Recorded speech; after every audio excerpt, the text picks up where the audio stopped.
Tantor Audio, a division of Recorded Books, presents The Alien's Bounty by Ella Maven, narrated by Reagan West and Gabriel McKnight. 1. Lou. With his lips pulled back to reveal wicked fangs, he reached for me with massive 5-fingered hands tipped with sharp black claws. Attached to a harness strapped to his back were 2 sword hilts, which rose above his shoulders. "No!" I screamed as I turned to run away. But he was too fast, too strong, and he had me in his grip before I could take a step. His massive, blue-scaled arms circled around me in what felt like a mockery of a loving embrace. At a hysterical pitch, Maisie's voice called for me. "Lou! Help!" I flailed toward the direction of her cries, but the blue alien wasn't letting go.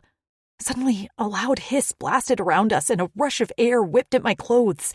The blue alien's long black hair surrounded me in a swirling cloud. His deep voice rumbled at my back, and then suddenly all I saw was sky. My stomach dipped as I realized we were in a freefall. "Lou?" The metal bars came into focus in front of me. Just beyond that was Maisie's pale face pressed against the side of her cage. "Lou?" she called again, brown eyes wide beneath her thick dark bangs. Groaning, I rolled onto my hip and pushed myself up into a sitting position. My head spun, and I closed my eyes until the nausea stopped rolling in my gut. "Same one?" Maisie asked. I nodded. I'd had the same vision about 6 times, and no matter how I tried to change the outcome, the blue alien always stole me away from Maisie. Usually my visions rendered me weak and useless for hours, but I always seemed to recover faster when I dreamed of the blue alien. Maybe it was because my mind had seen it so many times already. Still, my head ached, and my tongue felt dry and swollen. I crawled toward the bowl of water in the corner of my cage. Some insect with 4 legs and fuzzy green antennae swam valiantly on the surface as it sought its way out of the bowl. I flicked it away and then tipped the bowl into my mouth. After guzzling some water, I swiped the back of my hand across my mouth. I marveled that in my life back on Earth, I would have screamed at the sight of a harmless spider. But here in this galaxy, I couldn't have cared less about some foreign bug swimming laps in my drinking water. Maisie and I were currently held in cages in a dimly lit room somewhere on planet Corin. Every once in a while, we'd hear rumblings, like from an aircraft or vehicles, but the windowless room didn't provide any clues as to our location. We were fed, our waste buckets cleaned, and other than that, we were left alone.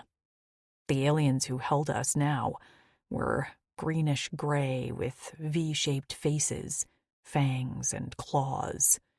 They walked on 2 legs with a loping gait, and they seemed to always be wet, dripping wet, and they smelled like day-old seafood.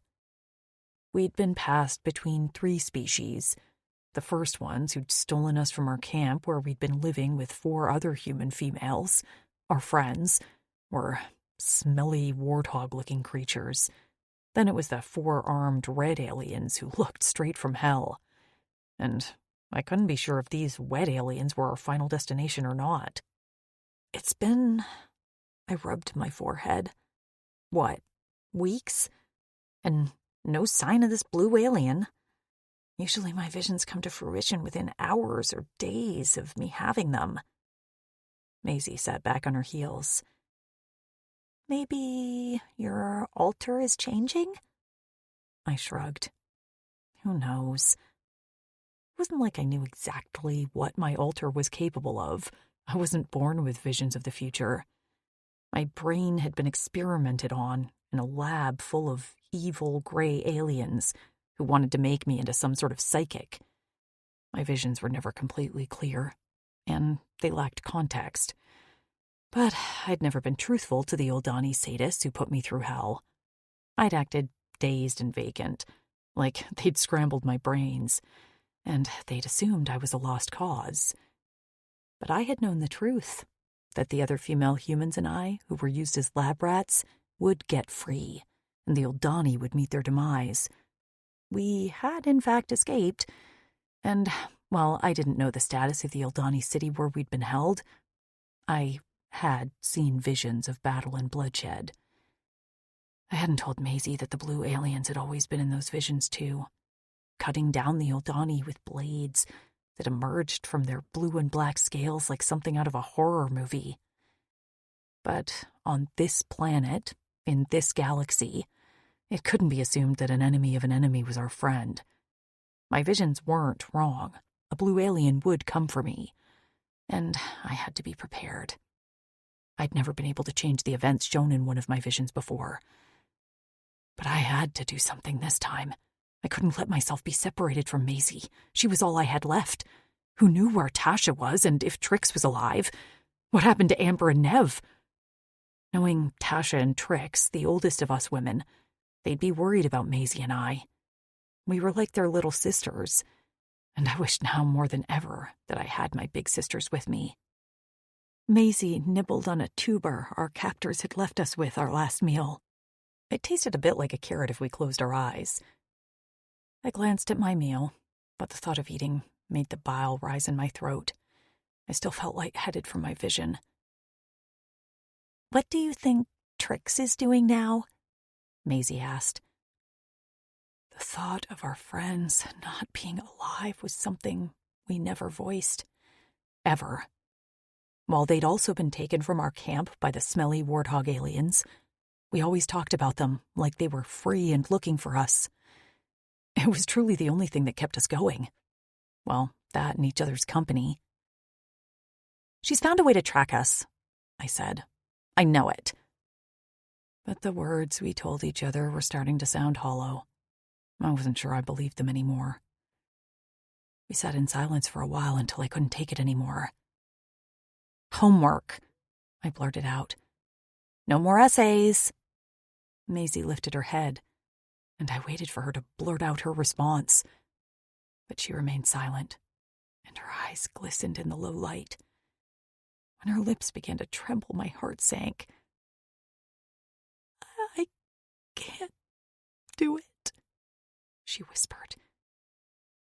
Despair rose over my head like a threatening wave as I watched her struggle with our situation. Her reluctance to participate in our game left me hollow.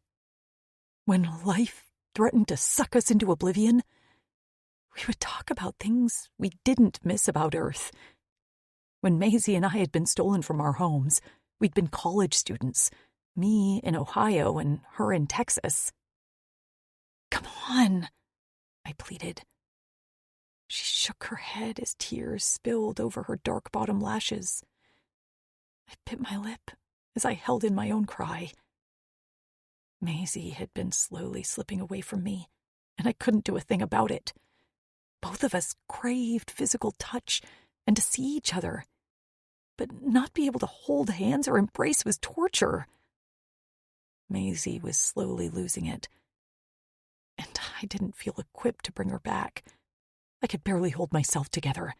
If Tasha and Trix were here, they'd know what to do. Instead, I could only watch helplessly as Maisie broke apart. I hadn't known her back on Earth, but she'd said she'd always been a timid, shy person who suffered from anxiety. Being a prisoner in a lab hadn't helped that.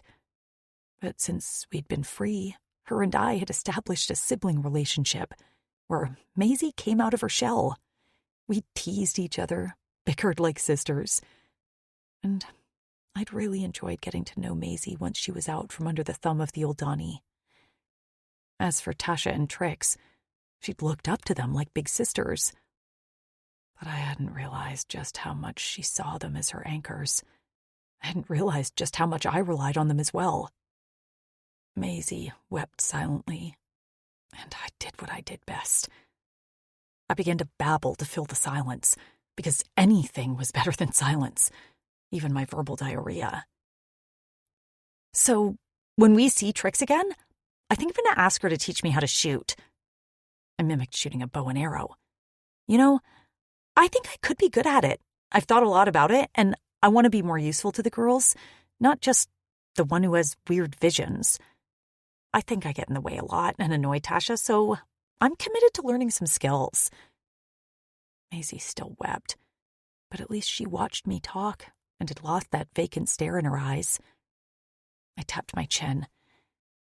Maybe shooting isn't my thing. I could learn how to cook. I know I burnt that deer thing Trix killed, but it was still sort of edible, right? Maybe with more practice and a bit of seasoning. The metal door opened with a bang, and I snapped my jaw shut with an audible click as 5 of the green, wet aliens strode into the room. Something was up. They usually only came in 2s, and it was only to give us food or clean up after us. We'd been fed recently, so this visit must be for a different purpose. And unlike before, the door stayed open. I tried to peer behind them, but I could only see a large stretch of green dirt. One unlocked my cage and tugged me out, while another retrieved Maisie. As soon as we stood next to each other, I threw my arms around her. Maisie's thin frame shook in my embrace, and I clutched her tighter. "It's okay," I whispered, even though I felt that we were far from okay. "I'm right here." Maisie only sniffed, and then something prodded my back. "Move, humans!" barked one of the aliens. They had bulbous eyes, small mouths, and wide slits for ears that wrapped around their heads. We'd found out quickly that their hearing was impeccable. Both Maisie and I wore translator implants behind our ears, as installed by the Eldani, and they were updated to the green aliens' language. But they spoke to us through small floating devices that hovered in front of their mouths. I stumbled forward as my toe caught on the uneven planked floor. We'd long lost our shoes. I couldn't remember which aliens had taken them, likely the red ones to deter us from running. But we still wore our pants and shirts. At this point, they were threadbare and filthy. I could barely stand the smell of myself, and I would have torn them off and sat around nude if I didn't want the little sun protection the clothing provided. One alien walked in front of us, 2 on either side of us, and the last 2 behind us as we made our way to the door and outside. I blinked at the sun and took stock of my surroundings. When we'd first arrived here, it had been dark, but I'd been able to make out large shapes in the moonlight. Now I could determine we were at some sort of station in the middle of a barren area that was mostly dirt and weeds. Rising out of the ground on long metal legs was a dock of some sort. Parked along a plank, engine rumbling, was an aircraft about the size of a small jet. "No," Maisie whispered in horror, and I knew why. If we got on that thing, it was very likely we'd never, ever see our friends again. "Wait!" I stopped, and the green aliens bumped into me from behind. I stumbled forward as they kept walking as if I was invisible. "Hold on," I pleaded. "Can you tell me what's going on? We're not getting on that, are we?" "Yes," one answered. Goosebumps rose in my arms as my legs turned to jelly. "We, wouldn't be returning to Earth or anything like that, would we?" The bulbous eyes flashed. "No." "So we're going to—" "Torin." My knees buckled, and Maisie let out a wail that cut me to my core. She fell to the dirt beside me, but the aliens didn't care. They only grasped the back of her shirt and dragged her along. All dignity gone, I clutched at the thin pants of the alien closest to me. "No, you don't understand. We can't go back to Torin. We'll die." I thought the muscle movement of his face was a frown, but I couldn't be sure. He shoved me a few inches with the tip of his boot. "You are sold. It is done." I was going to hyperventilate. "Sold? To who?" Before he answered, a shout went up on the dock. "Quick!" boomed a deep voice. "Please!" I tried again as I shuffled in the dirt. The alien hauled me to my feet and pushed me forward. I stumbled before righting myself. "Please, is there anything we can do to stay here, on Corin?" But the conversation was over. He no longer even looked at me. I was cattle being pushed to my doom in a slaughterhouse. But I couldn't go back to Torin. That was where my horror had started, where the Uldani lived, where the blue aliens lived. Adrenaline surged through my limbs, and I whirled around with fists flailing. While Maisie had gone limp in fear, I went into desperation mode. I didn't know how to fight, but this was just instinct now. Kicking, punching, biting. Dirt swirled around my feet and I choked on dust. I couldn't be sure what the wetness was on my cheeks. Tears, blood. Still, I lashed out at my captors as screams rent from my throat. But it didn't matter. I was outnumbered and outweighed. When my strength flagged, one slung me over his shoulder like I was a sack of flour. A rope lashed my hands and my feet, and all I could do was slump in defeat. The alien carrying me walked up a ramp until we were on a platform even with the aircraft. A back hatch opened, and I twisted to see Maisie being carried inside. Our eyes met, and the desolation I saw in hers nearly broke me. "Mace!" I choked out past a dry throat. I didn't hear a response. They carried me through the hatch, and we walked down a narrow hallway. Up ahead I could see a larger room with a control panel that had to be the cockpit of this saucer-like aircraft. I couldn't see or hear Maisie. When I tried to call out her name, my voice only rasped an intelligible few syllables. "Come, or we chain you," the alien said as he opened a door and dumped me in a small room. He slashed my bindings, tossed me a container of water, and slammed the door shut. Panting, I sat on the floor, guzzling some water. The room wasn't much larger than a walk-in closet, and most of the floor space was taken up by metal chests. After trying to get into a few with no luck, I gave up on the locked chests. All I really cared about was the fact that Maisie was not in here. The room was lit by a row of lights around the border of the ceiling, and the floors and walls were a smooth metal surface. With my throat now hydrated, I threw myself at the door and pounded my fists on it. "Hey!" I shouted. "Let me out! Where's Maisie?" I'd gotten a lot of things in my life by being super fucking annoying. If they planned to take me to, I shuddered, Torin, then they'd spend the entire trip listening to me holler and pitch a holy fit. The hollow look in Maisie's eyes haunted me. We took care of Maisie because we weren't sure of her altar, or if she even had one. Underneath her thick bangs was a scar in the middle of her forehead in a jagged shape. She said it ached and burned sometimes when she was frightened, and since fear was a common state for Maisie, she complained about headaches frequently. I worried what effect that scar would have in the long run. We all did. I continued to pound on the door and shout. Stopping after a few minutes to get a drink of water, I was about to resume my tantrum when the hair on the back of my neck stood on end. I went still, fist raised to pound on the door. Someone was watching me, and in the silence, I could hear a steady inhale and exhale. Something was in here with me, and it was alive. A heavy object clinked against one of the chests. Sweat beaded on my temples, and the cold fingers of fear wrapped around my ribs. My legs itched to run, to flee, but there was nowhere to go in this small room. My own breathing quickly turned to panting, and I couldn't control the small whimper that left my throat as I turned slowly on my heel. Hard in my throat, I peered at the chests. A dark shadow hovered in the back corner of the room. I felt a shift in the air, and then the shadow moved. From between two stacks of chests, two purple eyes glowed. Muscles rippled beneath blue-black scales. And then the horned alien with the two swords from my vision stepped into the light. With everything I had left in me, I screamed. 2. Lou. The alien darted forward so fast that he was a blur. A massive hand clapped over my mouth, but I continued to scream. The sound was muffled, but I couldn't seem to stop. In my visions, he'd been scary. In reality, he was fucking terrifying. Probably close to 7 feet, he towered over me.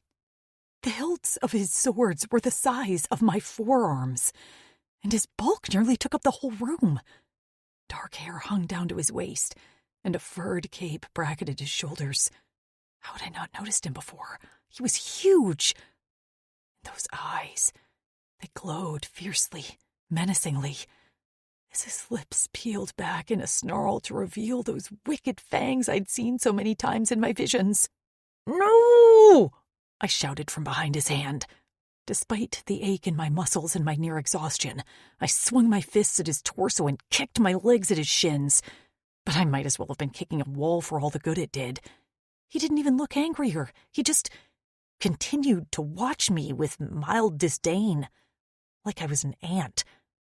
Chest heaving, I tugged on his arm to get him to release my face, but a sound outside drew his attention. "She screamed," a green alien said on the other side of the door. "She's been screaming," said another. "This one sounded different.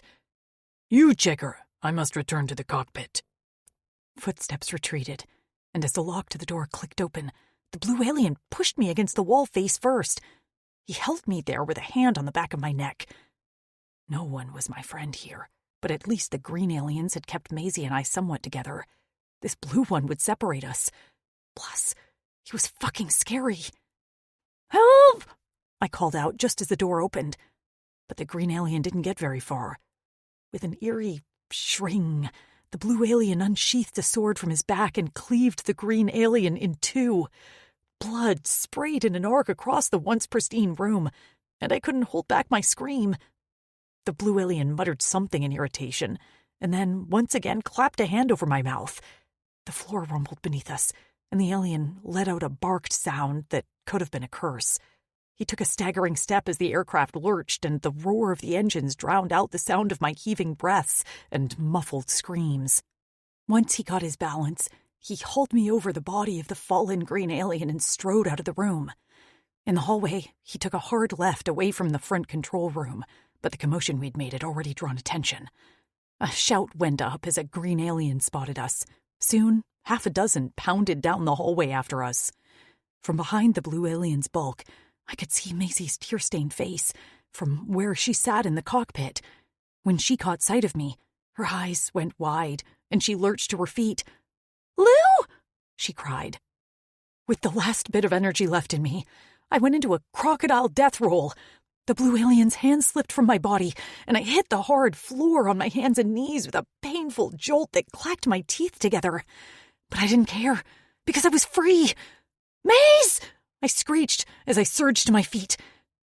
It was just like my vision. I wasn't fast enough.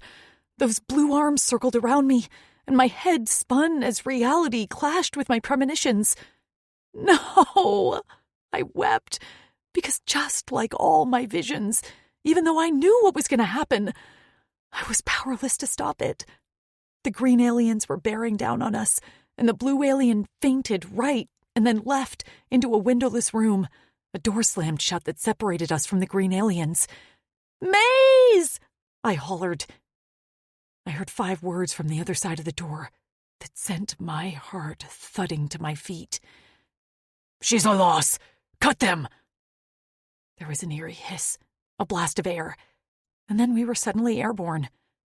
I stared up at the purplish sky, tears leaking out of the corner of my eyes as Maisie's voice rang in my ears. Then the world tipped, and I was facing down, watching as a large stretch of green dirt grew closer and closer. Behind us was a vast ocean of rippling water that stretched to the horizon. Soon, the blue alien eye would be nothing but splat marks on the surface of corn. A fitting end, maybe. I'd known it would end like this. I just wanted more time. The blue alien's arms tightened around me. Even in our death fall, he wouldn't let me go. The bastard!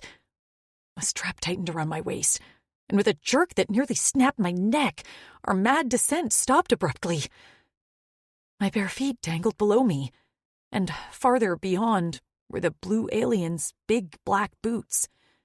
I looked up to see a massive piece of fabric blocking out the sun and sky. A parachute? This guy had a fucking parachute? Of course, I'd rather be alive than a loo-shaped pancake, but I was still stuck to this stupid alien who decided to steal me away from Maisie. I twisted around to get a look at the aircraft, but the alien was too big and bulky for me to see. All I knew was that Maisie and I were going in opposite directions. She was alone on her way to Torin, and I wasn't quite sure yet of my current situation. Right now, all I could do was float. "Who are you?" I asked. I couldn't turn around and face him as my back was strapped to his chest. He didn't answer. "Hello? Do you speak my language? I don't think I speak yours. What even are you?" Maybe, just maybe, if I annoyed him, he'd leave me alone. I might have been physically exhausted, but my mouth never grew tired. Did I want to be abandoned on a part of Corin I wasn't familiar with? Not really, but it would beat anything some warrior alien species likely wanted to do with me. "Look, I'm not happy with you. You took me away from the only friend I have that I am sure is still alive. She's terrified and alone. So the point of this is what? What do you want with me? Because I'll tell you right now, I'm not agreeable, and I can be super unlikable." He didn't respond. He didn't even grunt. I knew he could speak because I'd heard him use a few garbled words. His hands rested on the parachute strings above mine, and I couldn't get over how long and thick his fingers were. A few thick golden rings adorned his knuckles. One had spikes. I shuddered. But he hadn't hit me yet, even when I screamed. He hadn't bashed my head or slapped me. He'd only covered my mouth, which hadn't been very effective. So if he didn't want to hurt me, what did he want to do with me? Save me for some virginal sacrifice? Because that ship had sailed in high school. I'd be happy to tell him my body count. It wasn't like it was high, and Jason from the basketball team hadn't been great around a clit, but I wasn't a virgin. Was I some sort of reward? Maybe a gladiator's prize or a prince's bride?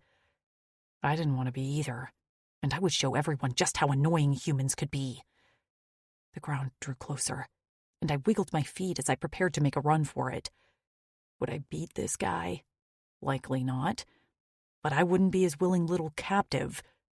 As soon as we touched the ground and he loosened the strap around my waist connecting me to the parachute, I took off in a sprint.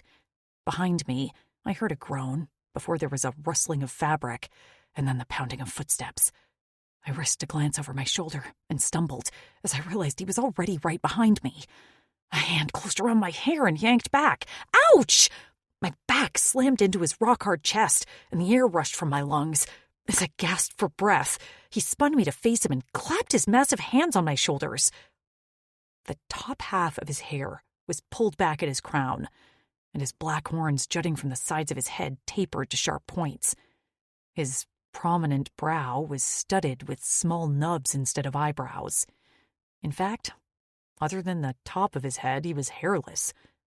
Large gold hoops hung from the lobe of each ear. His purple eyes were stormy as they glared down at me. And one thing I hadn't noticed until now, he had a tail. Thick at the base, it narrowed to a point that was adorned with a studded armor of some sort that reminded me of a stegosaurus. One lash of that thing and I'd be bleeding like a stuck pig. My situation suddenly felt a whole lot more serious. He lowered his face inches from mine, peeled back his lips from his fanged teeth, and growled. My flight instinct kicked in with superhuman strength. I was like one of those people who could lift a car off an injured person. Wrenching myself from his grasp, I tore away from him. His hand closed around a length of my hair, and as soon as I cried out, he let go. I sped up the sandy shore, My toes sunk into the soft ground, impeding my progress, but I refused to give in. I had to get away. I had to survive, for Maisie, and for all my girls. I was nearly at the grass line when my foot sank into the sand deeper than ever. I flailed as the sands seemed to cave in like a sinkhole. Falling back on my butt, I scrambled away from the hole, just as a hissing and eerie clacking filled the air. From beneath the sand emerged a crab-like predator, except this thing was the size of a damn SUV. Sand cascaded off its red-shelled back as it climbed to the surface of the sand on 6 legs.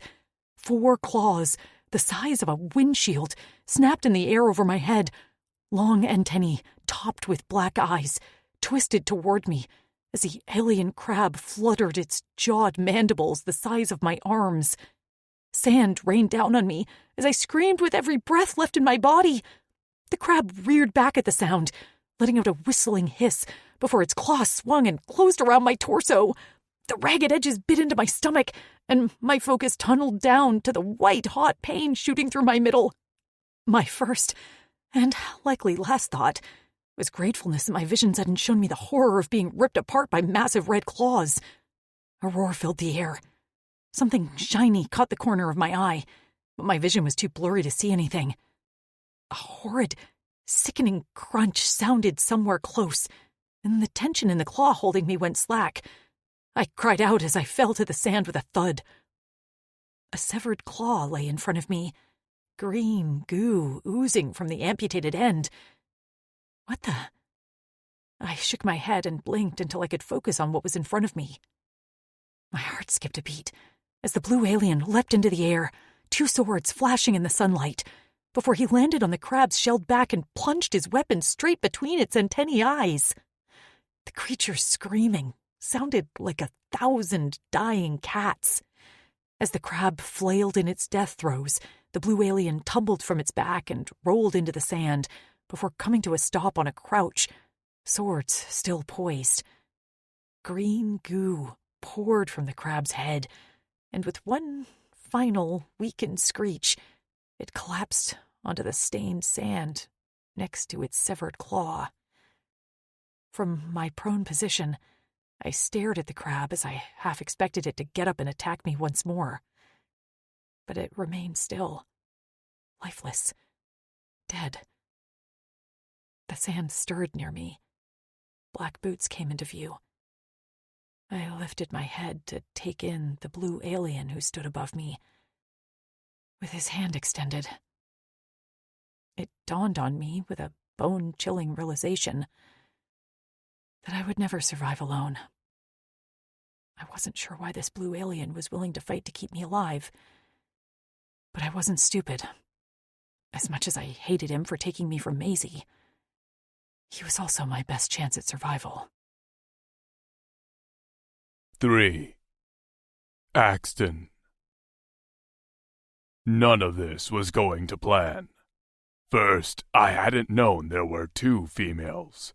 My assumption was they'd all been separated.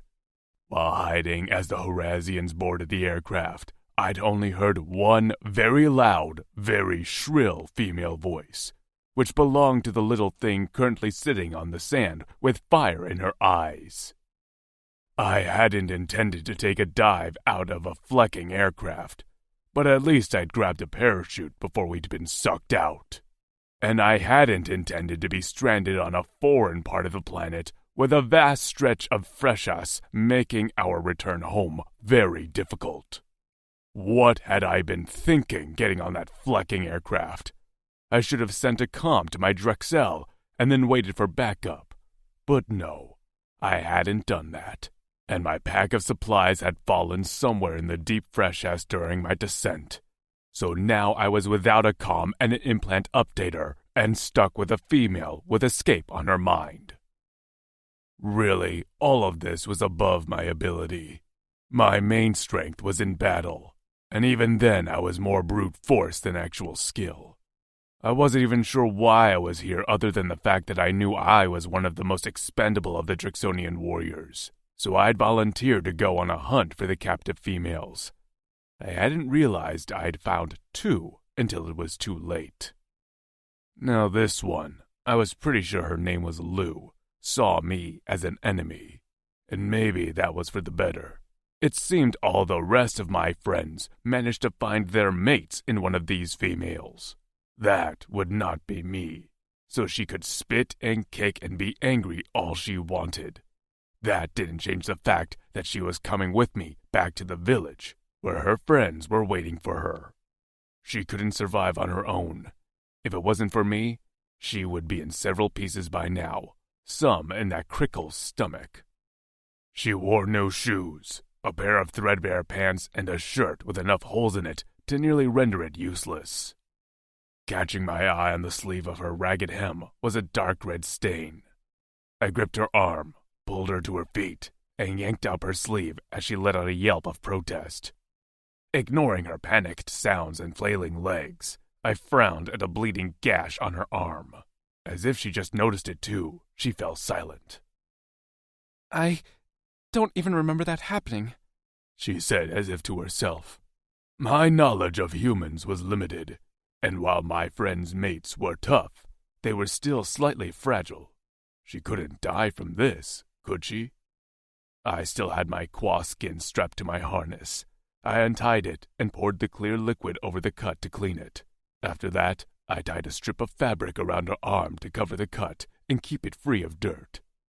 While I worked, the female was silent, for once. When I was finished, she remained watching with a wariness in her eyes. As soon as I let go of her arm, she tugged it to her stomach, where she cradled it and took a step back. Her eyes never left me. Why are you trying to help me? Then her eyes went wide, and she shouted, I'm not a virgin! I had no idea what a virgin was. I sighed and looked at the sky. This was going to be a long trek home, if I could even figure out how to get there. So I guess there's no point in running, she murmured to herself. I'm not fast even for a human, and you're... She gestured helplessly. You're not human. Her eyes dropped to the dismembered crab claw, and she shuffled away from it. And I don't want to meet another one of those crab things. I wasn't sure what a crab was, but the crickle were solitary and territorial unless it was mating season. There wouldn't be another within a rotation's walk. I let out a huff of air from my nostrils. She went still and then pointed a finger at me as she said accusingly, You can't understand me, right? My translator had long been updated to understand my fellow warriors' human mates, but no way would I let on that I understood what she meant. She'd never stop talking then, so I stared at her as blankly as I could. Great, she muttered with a frown. Her body swayed and dropped to a crouch. From that position, she toppled over onto her side. Fuck, I'm tired, and my stomach hurts. Shoulders slumped, she let her head fall forward. The crickle had grabbed her around the middle. I quickly dropped down and yanked at her shirt to check her sensitive belly skin. She let out a squawk and tried to bat my hands away, but I ignored her. She fell onto her back as I ran my fingers over the pale skin of her back and stomach. While red and indented from the claws, no skin was broken. She'd bruise, but there wasn't a worry of infection. When I dropped my hands, she angrily yanked down her shirt. I wasn't sure what to do. This human seemed a lot more volatile in mood than the others I'd met, so I crouched next to her and waited. We stared at each other for a long time, until the anger had bled from her expression and was replaced by a world-weary fatigue. Something in my chest punched forward at her despair. I guess I'm stuck with you for now. Just don't hurt me, she whispered in a hoarse rasp. Her blue eyes shone in the light of the setting sun. My Cora pulsed. Flack, was this how it had started for my fellow warriors? I reached out and brushed a spot of wet sand off her forehead, but gentle wasn't something I did, and I ended up poking her with a wayward claw. Yanking my hand away quickly, I hit the offending finger behind my back. She flinched, but then snorted as her lips formed a small smile. Yeah, you have to watch those things, I guess. Her gaze traveled to the wrapped injury on her arm. Had I done that with my claw when I'd grabbed her? I lifted both of my hands and studied them for the red of her blood. I found nothing, but that didn't reassure me that I hadn't been the one to hurt her. Lou. She said, drawing my attention. I met her eyes, and she placed a hand on her chest. My name is Lou. She pointed at me and raised the thin strips of hair above her eyes. Axton, I answered. Axton? I stayed still and silent. Axton, she repeated again. I liked how she said my name. I peered up at the sky. Soon the planet would fall dark, and while I was somewhat familiar with where we were, I couldn't be sure what predators would come out at night. I could defend us, but I didn't want to be caught out in the open like this. The lapping waves of the fresh ice crashed to the shore behind us. The green dirt of the plains where we rested was mixed with sand. The air was cooler here, and already the humans shivered slightly as the breeze kicked up. I wasn't sure, but I estimated we were on the second largest landmass of Corin, which was home to the Pryadans. They lived in a large mountain range to the north and were extremely territorial. The farther we could get away from the open shoreline of the Freshas and undercover, the better. I tugged Lou to her feet, but her legs buckled. Her small feet looked swollen, and when I picked up her ankle, I saw the sole of her foot was discolored, as if the blood was close to the surface. She sucked in a pained breath. Yeah, no shoes is a killer. Knowing she could never keep up my pace, I hauled her into my arms. At first, she struggled, but then she settled in as I began to run at a fast clip away from the coast and toward a dense copse of trees in the distance. As I ran, I tried to keep to the shadows of the cliff and hills around us. Quiet for once, Lou bounced in my arms.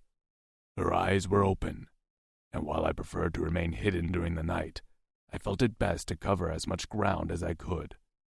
The farther we could make it from the Pryadan territory, the better. I stopped at a stream to fill my quaw skin and left Lou sitting on the bank. Standing up, I took a few gulps and was about to fill up more when Lou gasped from the bank, a strangled choke that sounded a bit like, "Axe!" I whirled around, terrified I'd find her surrounded by enemies, but instead she was alone. But she was not okay. Shaking, teeth rattling, and the whites of her eyes showing, Lou writhed painfully. "Please, Vatas, no!" I shouted and sprinted toward her. The quaw from the stream splashed around me as I tore to Lou's side. I reached her just as her eyes fluttered, and she fell limp in my arms. Lou. A dry nose prodded at my arm, and I yelped as I shied away from the touch. A gray and black furred face peered up at me with large, yellow, feline eyes, the mouth stretched open, and a pink tongue flicked out. Furred hands, tipped with sharp black claws, reached for me, and as I whimpered, the head rose as the creature towered over me. A tail flicked along a stone surface behind it. Where was Axton? I looked around, but couldn't see past the crowd of furry bodies. My eyes settled on a pair of blue hands in chains.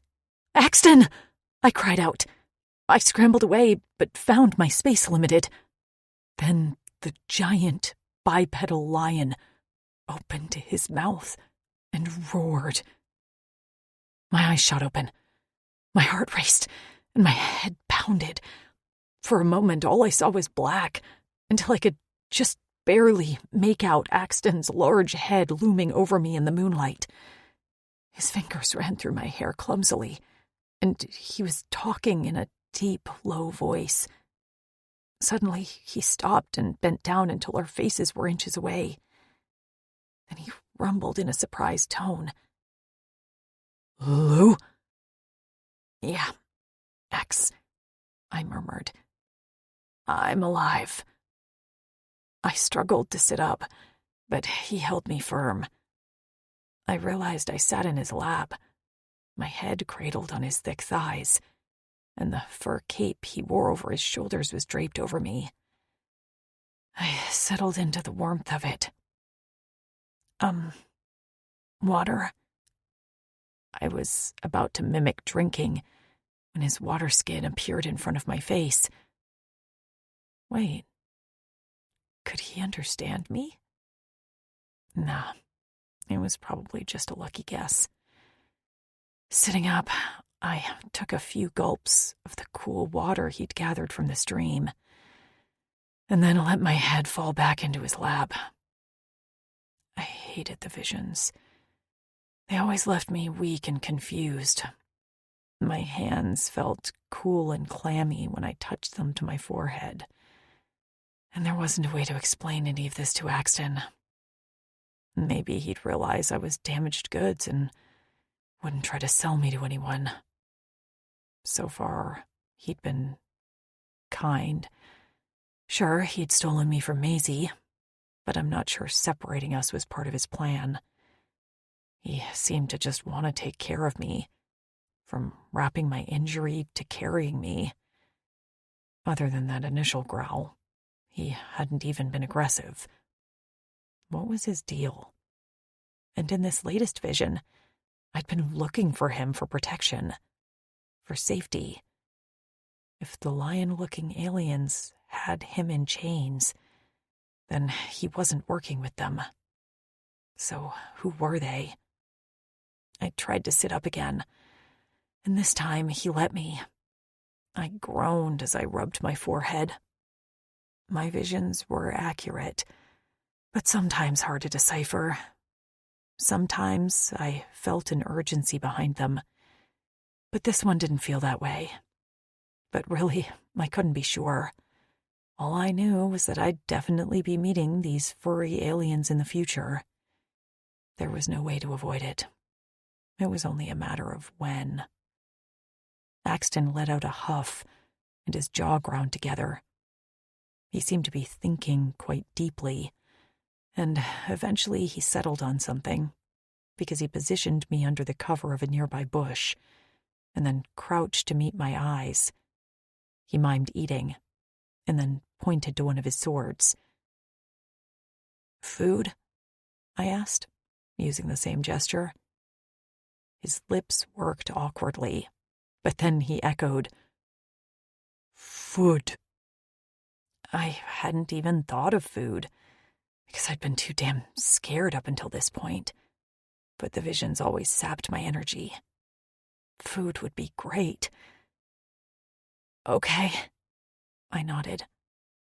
After another long look at me, he rose to his feet. The metal hilts of his swords glinted in the moonlight. A breeze swirled his hair around his shoulders. His wet pants clung to his legs, revealing every muscular inch of him.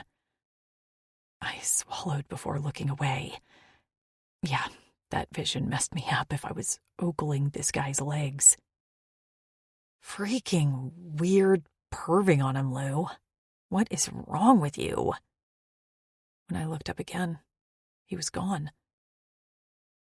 Juices dripped down my arm as I chewed the pieces of cut meat that Axton prepared for me.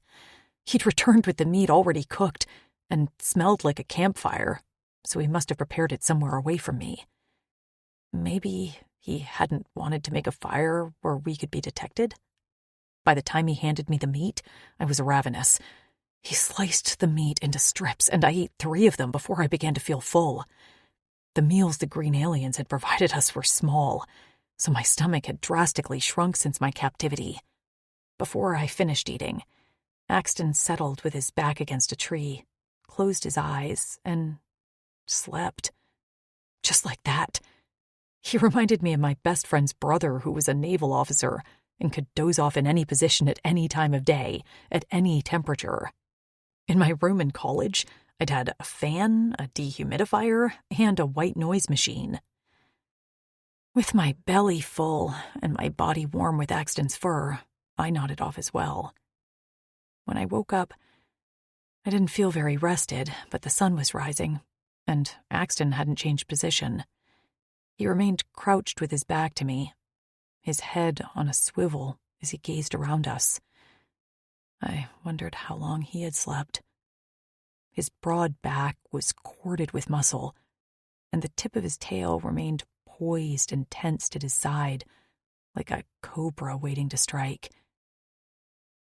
"I'm awake," I murmured, and he glanced over his shoulder before shoving the water skin at me, as well as a small pile of brown berries. I'd never eaten them before, and I was too wary to ingest them, so I only shook my head and drank some water. He pushed the berries toward me again, this time with a grunt, and I pushed them back. "Not hungry." After wrapping the leaf around the berries in a little bundle, he shoved them in the pocket of his pants. Then he gestured for me to get on his back. As much as I would have liked to walk myself rather than be carried like a child, the soles of my feet resembled raw meat. I could barely put pressure on them anymore. So I climbed onto Axton's back. He rose to his feet in one fluid motion and set off in the direction of his choosing. I wished I had another vision of Axton, one that would lead me to understand what he wanted with me. I wanted to trust him. He'd tended my wounds, fed me, and had been kind. But that didn't necessarily mean he was my friend. Guilt rode me hard when I thought about Maisie. She was alone, on her way to Torrin, with green aliens who saw us as nothing more than caged pets. And I had Axton. The air grew colder as we left the dense cover of the trees and began to ascend in elevation. In the distance, a mountain range topped with white peaks rose into the sky. I shivered just looking at it. Even with Axton's fur, I wasn't dressed properly for that type of weather. "Are we going to those mountains? Because unless you have something else that's white on this planet, that's likely snow. I'm not dressed for snow, and even if I was, cold isn't really my thing. I don't do cold weather sports, you know? Skiing was never my idea of a good time. I went once with a few friends and spent the whole time in the lodge drinking hot chocolate spiked with Kahlua. By the time they got back, I was singing Adele karaoke for a bunch of retirees." I hummed Someone Like You for a few minutes. "You might think Adele isn't your jam, but she's everyone's jam. I'd give anything for my Spotify account right about now." I let my chin fall onto his shoulder and sighed as I launched into Rolling in the Deep. We'd made it into the center of a plain with low, tough grass when a whistling sound pierced the air. Axton immediately crouched and dodged left, just as a spear point slammed into the ground right where we'd been walking. I screamed, because I could never seem to keep my big mouth shut, as more spears whistled all around us, hitting the ground in a circle that caged us in. Axton swung me to the ground, keeping a firm hold on my arm, while he unsheathed one of his swords. Hacking at the spear shafts, he found us an exit, only for it to be blocked by more spears. So many they seemed to blot out the sun, and I felt like I was in the movie 300. A rumbling roar echoed in the distance, and then furred figures emerged from the trees, some galloping on 4 legs and others speeding toward us on powerful hind legs. I clutched Axton hard in my throat as our attackers' faces became clear. Gray striped fur, orange feline eyes, black claws. My vision was coming true, and I was helpless to do a thing about it. 4. Axton. The Bryadans raced toward us with spears raised and teeth bared. I counted 24, more. Bryadans were a territorial species who kept to themselves, and we'd never had bad relations with them as long as we didn't touch their land. But that truce was about 200 cycles old, as we hadn't been on this planet since then. Did the current leaders even know about us? They didn't view their warriors as expendable. If I killed one, they'd plug my body so full of spears that I'd be nothing but bleeding holes. And then Lou. I didn't know what they'd do to Lou. They'd probably never seen a human. Despite my instincts screaming at me to fight, I let my swords fall to the ground and encircled Lou with my arms to protect her. I only knew battle. I didn't know how to communicate and negotiate. How had this rescue mission gone from bad to absolutely flecked? The Pryadans came to a halt outside the circle of spears that encased Lou and I. Some sat on their haunches, but others stood on their back feet as they clutched spears in their front paws. Many wore harnesses adorned with laser guns and sharp blades. They all donned thick swaths of fabric that wrapped around their waists and ended just above their knees. Dust swirled around the attackers as they went still, until one stepped forward.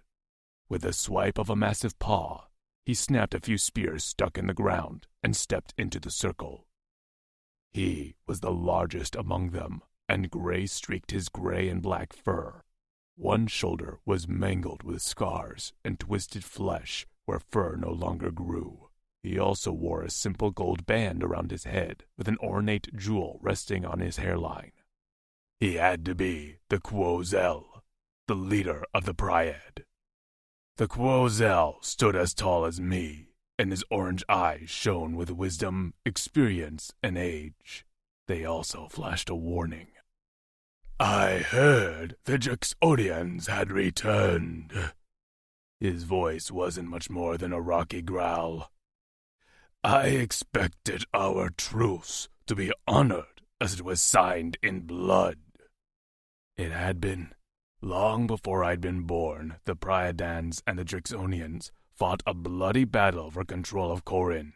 When neither side showed signs of winning or losing, the leaders came to a truce to remain on our respective land masses. Juxodians continued their defense of the planet from all outsiders, while Pryadans kept to themselves. His gaze shifted to Lou in my arms and darkened. His maned head tilted. Has this much changed? I didn't think Juxodians were interested in other species. Nostrils flaring, he took in Lou from head to toe.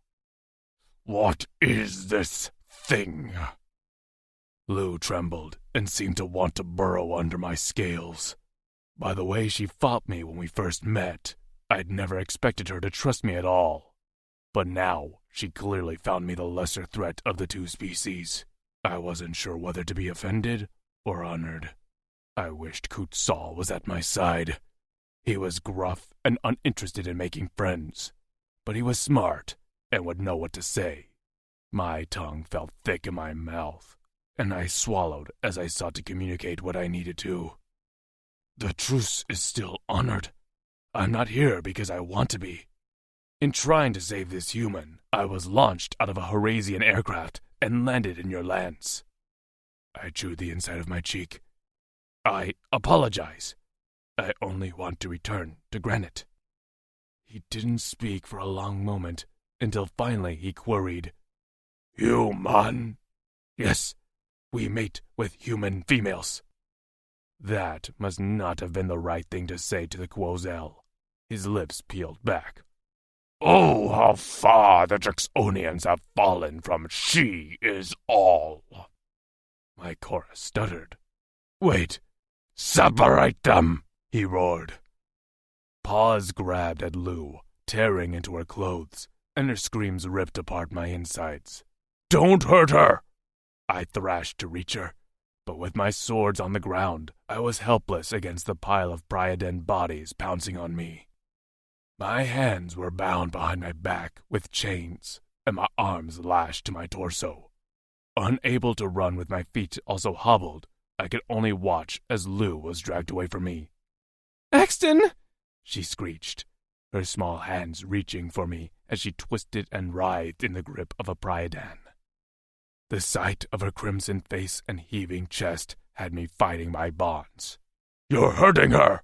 I lurched forward and fell to one knee before surging upward again. I heard a snap as the rope around my ankles gave way. She can't breathe! Her fist pounded the back of her captor before she reared back her leg and socked him right in the gut. With a grunt, he dropped her on the ground. She didn't hesitate to spring to her feet and sprint toward me. She didn't get far as another Pryadan plucked her off the ground like she was a bloom in the breeze. Her desperate cries spurred me on until a yank on my chain took me off my feet. I hit the ground on my back with a dusty thud. Breath vacating my lungs, I sought to inhale through the pain radiating down my spine. Something cracked in my arm, but I gritted my teeth through the pain and rolled to my feet once again. Even though I was chained, outnumbered, likely moments from being killed, Lou's cries forced me to keep trying. "Enough!" the rumbling voice of the Pryadan called out. The Pryad halted, and I hit my knees once just as Lou wriggled free of her captor again and launched herself at me. She hit my chest with a squeak, and I grunted at the impact. Her arms wrapped around my neck, and her hair blocked my vision in a sheet of yellow.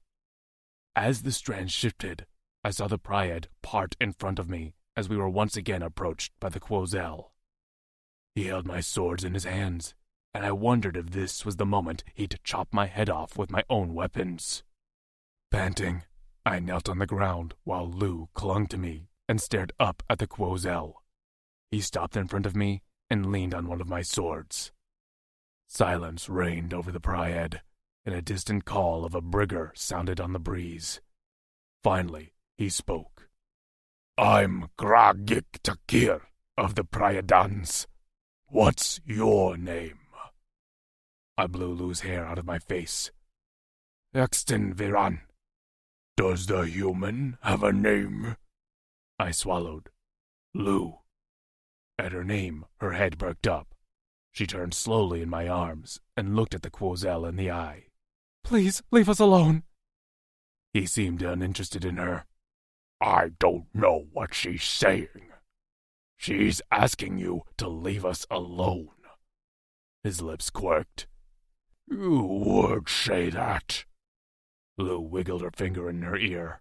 This is so frustrating that I can't understand either of you. I rubbed my cheek on her head to reassure her. "She can't understand me, but I can understand her. I lost my updater for her implant.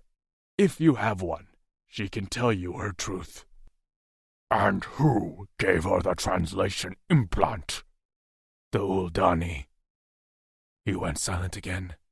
Then he turned to the nearest Pryadans. "Keep him in chains, but his legs free. Let her walk with him until we reach the Pims." He eyed me one last time and pointed my sword tip in my face. "Act out or touch any of my Pryad, and I'll make you bleed in front of your human. Understand?" I nodded, grateful he hadn't threatened Lou. Pryadans weren't known for their violence against others, especially species they viewed as lesser. Lou, with her small size and thin skin, wouldn't threaten them. I, however, was a threat. Gragik nodded in return, and then strode back to the front of the Pryad. When we began to walk again, Lou raised her fists as if getting ready to warn off any of them from grabbing her. "Don't touch me!" she hissed at anyone who looked at her. When she realized no one was going to take her away from me, she slowly lowered her fists and jutted her chin out as she glared. "Yeah, that's what I thought." Her small hand gripped my elbow, and despite her words, I could feel her body trembling against mine as we walked. Lou. My feet were killing me. The dried grass we walked on might as well have been gravel, as the thick, hard blades dug into my skin. My already ripped-up soles protested every footstep. Add in the increasingly lowering temperature, and I could barely feel anything below my ankles but pain. Eventually they went numb, which alarmed me even more. But I didn't say a word. I kept staring at the lion-like warrior who walked closest to me, amazed at his anatomy. He walked upright on two legs, but I'd seen a few run on all fours when they'd first approached us. He wore only a kilt-like cover over his bottom half, and a whip-like tail topped with a black tuft of fur waved back and forth behind him when he walked. Fur covered his head and shoulders like a mane, as well as his upper back and chest. Most of them were all built like lumberjacks, not quite as lean as Axton, but barrel-chested, with thick thighs and massive paws. They were like humanoid Mufasas, but armed like a science fiction Roman army contingent, with spears, blades, and the non-Roman-like addition of some curious-looking gun things. The one caught me looking and flashed a curled lip, showing off a fang the size of something I saw in a saber-toothed tiger exhibit. I looked away quickly and smashed my body next to Axton's. The chains around his big body rattled, but he remained composed as he strode forward with his chin held high with dignity. His deadly tail curled around my back protectively, and the spiked end hovered near my head. I glanced up at him, and he shot me a sideways glance. His eyes flashed for a moment, and he dipped his chin once. I could have been reading too much into it, but I swore he was trying to tell me it would be okay. As we emerged out of a tree-shaded valley, which had blocked most of the vision of what was ahead, a series of green mountains rose into the horizon. I gasped at the sight of them, as it was unlike anything I'd seen on Earth. Shaped like nearly perfect cones, their tips were ringed in white clouds. Small holes and ledges dotted the outsides, and as we drew closer, I could see movement as figures peered out to catch a glimpse of our procession. The front cone was the largest, with two smaller ones flanking it. I shifted closer to Axton, wishing I could melt into his scales. Everything about the massive cones felt foreboding, from the subtle drum beats that carried in the wind to the large stone doors at the base of the largest cone, surrounded by stalks of 10-foot-tall black flowers. I shivered as we walked down a path lined with short stone walls, and I could have sworn I saw a few bones scattered throughout the thick mud holding the walls together. I tried to hold my panic attack at bay as my heart hammered in my chest with the drum beats which now seemed to shake the ground. Where were those coming from? I peered up at the front cone and finally spotted the source of the drum beats. Near the top of the cone, just below the ringed clouds, was a notched alcove with a massive, upright drum. Beating it with mallets were two lion-like figures. They were too far away to determine gender, but they wore the same kilts, and the silver color of their manes shimmered in the sunlight. Our small contingent halted when we reached the stone doors. Silence reigned, and I gazed up at the still black flowers that were bent inward, partially covering the stone doors. They reminded me of closed tulips, and I wondered what their purpose was. Were the lions into goth aesthetics? The lion leader stepped forward and tossed two small, bloody, furry animals at the base of each tower. The animals, about the size of cats, remained frozen in terror. Then one decided to make a run for it. It took one leap, but didn't get far. The nearest bloom suddenly snapped open to reveal rows of jagged teeth. Tear-shaped drops of slimy liquid escaped the inner petals and splashed onto the animal. I shuddered at the creature's pained screeching, while its skin and fur sizzled like it had been burned with acid. But the agony didn't last long, because seconds later, the flowers stretched out like a chameleon's tongue and closed their petals around the furry animals. A smoky stench leaked out from between the seams as the flowers consumed the sacrifices. Then they stretched back upward, this time turning away from the stone doors. The lumps inside the petals moved before quickly falling still. My heart lodged itself in my throat. The flowers were absolutely not for aesthetics. They were guarding the doors to the lion's home, and they'd just been given their lunch. Bile rose in my throat, and Axton's tail braced against my back as if he knew I was 1 second away from my knees buckling. The stone doors slid open, and the lion leader walked inside. My feet felt rooted to the dirt. I felt like if I walked in there, I'd never come back out. Why hadn't my visions shown me this? But there was no other choice. A spear at my back prodded me forward. Axton snarled at the lion behind me and earned a crack on the head. I stumbled forward. The message was clear. I walked, or they'd make me. I walked, or they'd hurt Axton. Worried I wouldn't see it again, I glanced at the sun one last time. A sob bubbled up in my throat as I stared up at the top of the doors as we entered the cone-like home of the lion aliens. The inside of the cone was brighter than I thought. Strategically placed holes in the walls let in enough sunlight, and the darkened areas were lit with rocks that glowed. We entered into what felt like a great hall. Large columns held up the ceiling, and etched stone reliefs lined the walls with images of battles and celebrations. And everywhere I looked, there were chains. Metal chains lined the pathway, leading to a large throne made of stone links. The columns themselves were wrapped in chains like Christmas lights.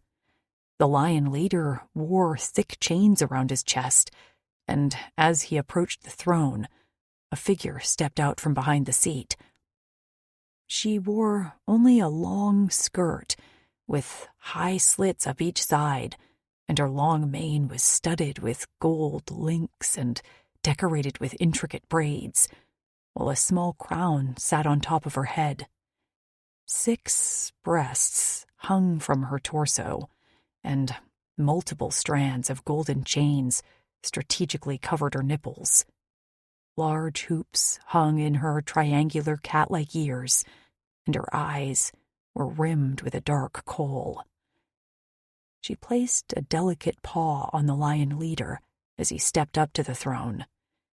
I expected him to sit down, but instead she sank elegantly into the seat, while he remained standing behind her. I swallowed as the leader gestured to the lion next to me with a jerk of his chin and a few guttural words. A hand clamped on the back of my neck, and on instinct I twisted away as goosebumps rose all over my arms. "No!" I screamed. But it didn't matter. The clawed paw dragged me away from Axton. He lurched toward me, eyes firing, as he growled some unintelligible syllables. While he tried to reach for me, his chained arms held him back. "Axton!" I screamed his name as a furred arm banded around my waist and hauled me into the air. "Lou!" he called out, and my name, in his deep voice, sent my heart into overdrive. He managed to take out a few lions next to him with a massive sweep of his tail. But there were too many, and as I was hauled out of the hall and into a narrow tunnel, the last thing I saw was the sight of him, buried underneath a pile of furred fists. 5. Axton. Enough! Gragic's voice boomed into the great hall. The furry bodies holding me down went still, except for one near me that landed a sucker punch to my temple. My head rang as the weight on me disappeared. I shook my head, finding myself flat on my stomach on the stone ground, with a massive furred foot holding me down. Gragik's eyes fired a bright orange as he peered down at me. "We will not hurt your human, but her stench is offensive to our senses. She will be cleaned and returned to you." He spoke of her like a possession. I remained on the ground, spitting angry and poised to leap up and do some damage. Gragik cocked his head. "Do you understand?" I gritted my teeth as I nodded. "Good. Now we will let you stand, because we need to have a conversation. I will show you the same respect you show me, so I suggest you act accordingly." With a yank on my chains, I was hauled to my feet. The room spun for a moment, and I shook my head to clear the pain of that last blow. Gragik returned to stand beside his mate where she sat on the throne. "I'm Maven, the Roselle of the Pryad," she said. Her voice was deep and refined, and her intelligent eyes watched me carefully. "We know of the virus that affected the Drixonians, and how the remaining living males traveled to Torin to work for the Uldani, and how you fought to gain your independence from them. We also know of the final battle, where you defeated them for their transgressions against you." Transgressions was an understatement. Unbeknownst to us, the Uldani released the virus that killed our females and most of our elderly males, used our grief to enslave us, and then performed experiments on many of our warriors. We gained our freedom, but when we found they were kidnapping human females from Earth, we marched on their city and took down the elite. The Uldani that remained alive had committed to a truce and a promise not to hurt others. I remained silent, as nothing she said was incorrect. Her head cocked. "But we don't understand what you are doing with this human creature. What is it to you?" I didn't want to set off Gragik again, so I thought of my words carefully before I spoke them. We still abide by she is all, and that applies to human females. We found the Uldani were taking them from their home on planet Earth with the intention of creating a race of Drixonian and human offspring to work as their servants. We rescued them, and during that, we found that Fatas chose them as our mates. Many of the warriors have formed Korra eternal bonds with the human females, and we have settled once again in our former city of Granite. Marin made a soft sound of surprise. "But that bond is rare for Drixonians, even among your own race." "It is." She tapped her chin, and the chains dangling on her chest rattled. "And these humans accept the bond?" "Although fragile, they are an intelligent and resilient species. They have taught us a lot and given us hope, not just for the future of our race, but also because the bonds have provided us with purpose again." "She did seem to favor him," Gragik said with a hand on his mate's shoulder. Marin remained silent for a moment before tilting her head up to Gragik. He crouched until her lips were at his ear. She whispered something, and he gave her a nod before stepping toward me with his paw braced on the blade strapped to his waist. My gaze drifted to Marin, and for the first time, she seemed to look worried. I braced for violence. Gragik noticed my stance because he held up his paws, palms out and claws sheathed. "I do not approach for violence." I still watched him warily, and he seemed to find it slightly amusing as one corner of his lip curled. "I have a mission for you before I let you free."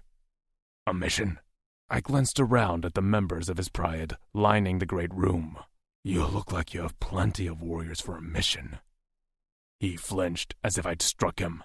"A lot has changed on this planet since you've been gone."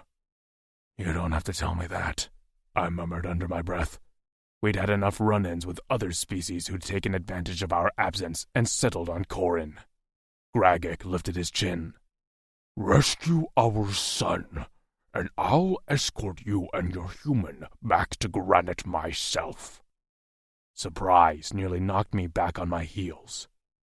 "You want me to rescue your son?" "I have lost many warriors attempting to retrieve Faran, and we are running out of time. I need a non-Priadon to rescue him and return him home." I tugged at the chains binding my arms behind my back. "Where is your Faran?" Gragik swallowed, and his paws flexed at his side. Behind him, Marin's head bowed. The Priadon Quozel held my gaze solemnly as he said, "He's being held by the course, and if we don't reach him in a low rotation, then he will be dead." My scales rippled, and my machetes threatened to unfurl at the name we rarely dared to speak. The Course were an old species of large winged creatures who hibernated for hundreds of rotations, only waking to eat and breed. They usually feasted on creatures from the freshas, snatching them out of the Qua with their massive hooked claws.